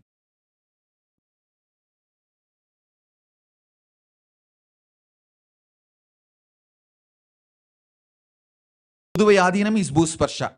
That can be used for quarantine. I can multiply using Puduvai Adinam portal. Puduvai Adinam, Trishulam Adinam, Tiruvannamalai Adinam, where my father's Samadhi is there, even that place. Because to do my father's Samadhi, I did the opening of the Kailasa portal and physically did the Boost Parsha Pratishta for my father's Samadhi. So that property, and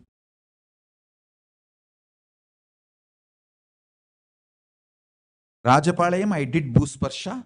The yantra is still there. It is not removed. So that portal is still alive. And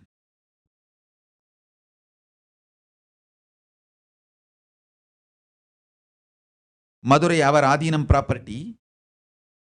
Not in this Janma. Earlier Janma, my throne is there. That Shamalapita, Sarvanyapita is there. Because of that, that Bhusparsha is there. That Kailasa portal connection is there. That property can be used for quarantine. But not the Tirupparamgundram property. Only the main SSJP property and Rajapalayam property can be used for quarantine. Salem can be used for quarantine because I have done the Yantra Pratishtha. And Bhusparsha is there. And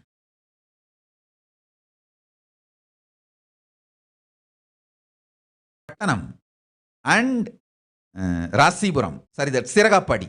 Siragapadi and Pattanam, both I have done the Bhusparsha. I put the Yantra inside. So that property too can be used for quarantine. And Salem, Pattanam, Rasipuram. Sorry, Rasipuram means that Siragapadi. Siragapadi, Rajapalayam. Rajapalayam only main Adinam campus. Thiruvannamalai Ashram, main Ashram and Father's Samadhi. Arunachala Dhyanapidam. Both can be used and Biddi can be used for quarantine. And Malaysia property can be used because I have dug the ground and put the yantra. That Bhusparsha is there inside the Malaysia. Adinam. Then Singapore I have not installed. There is no Bhusparsha. Ohio there is a Bhusparsha. Los Angeles there is a Bhusparsha. San Jose there is a Bhusparsha. Seattle it's not. Because the deity is moved. Deity is moved from earlier place to the new place. Once you move the deity, there is no Bhusparsha. St. Louis has Bhusparsha. St. Louis is installed by me personally. And the yantra is there below. St. Louis has a Bhusparsha. And Hyderabad has a Bhusparsha. Hyderabad I put the yantra. Hyderabad Adinam has a Bhusparsha. Hyderabad Adinam, even the banyan tree I planted. So there is a Bhusparsha. Yes.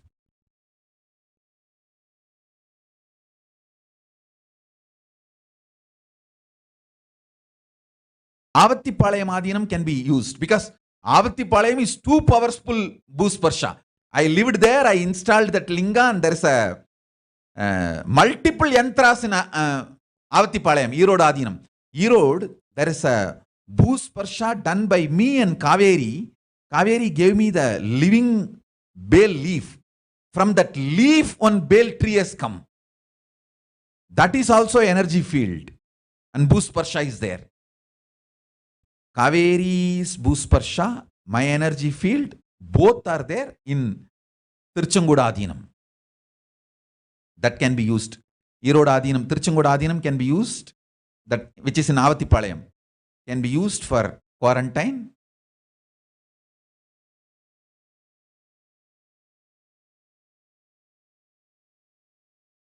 Hosur, the property where that banyan tree is there can be used for quarantine. Because that banyan tree I did the Bhusparsha. Hosur we have 2-3 properties. The property where the banyan tree is, that property can be used for quarantine. Only that property I did the Bhusparsha.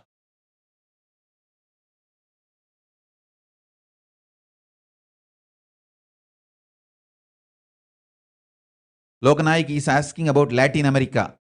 Go and get any country embassy for Kailasa. I will come and install and do Bhusparsha. That's all.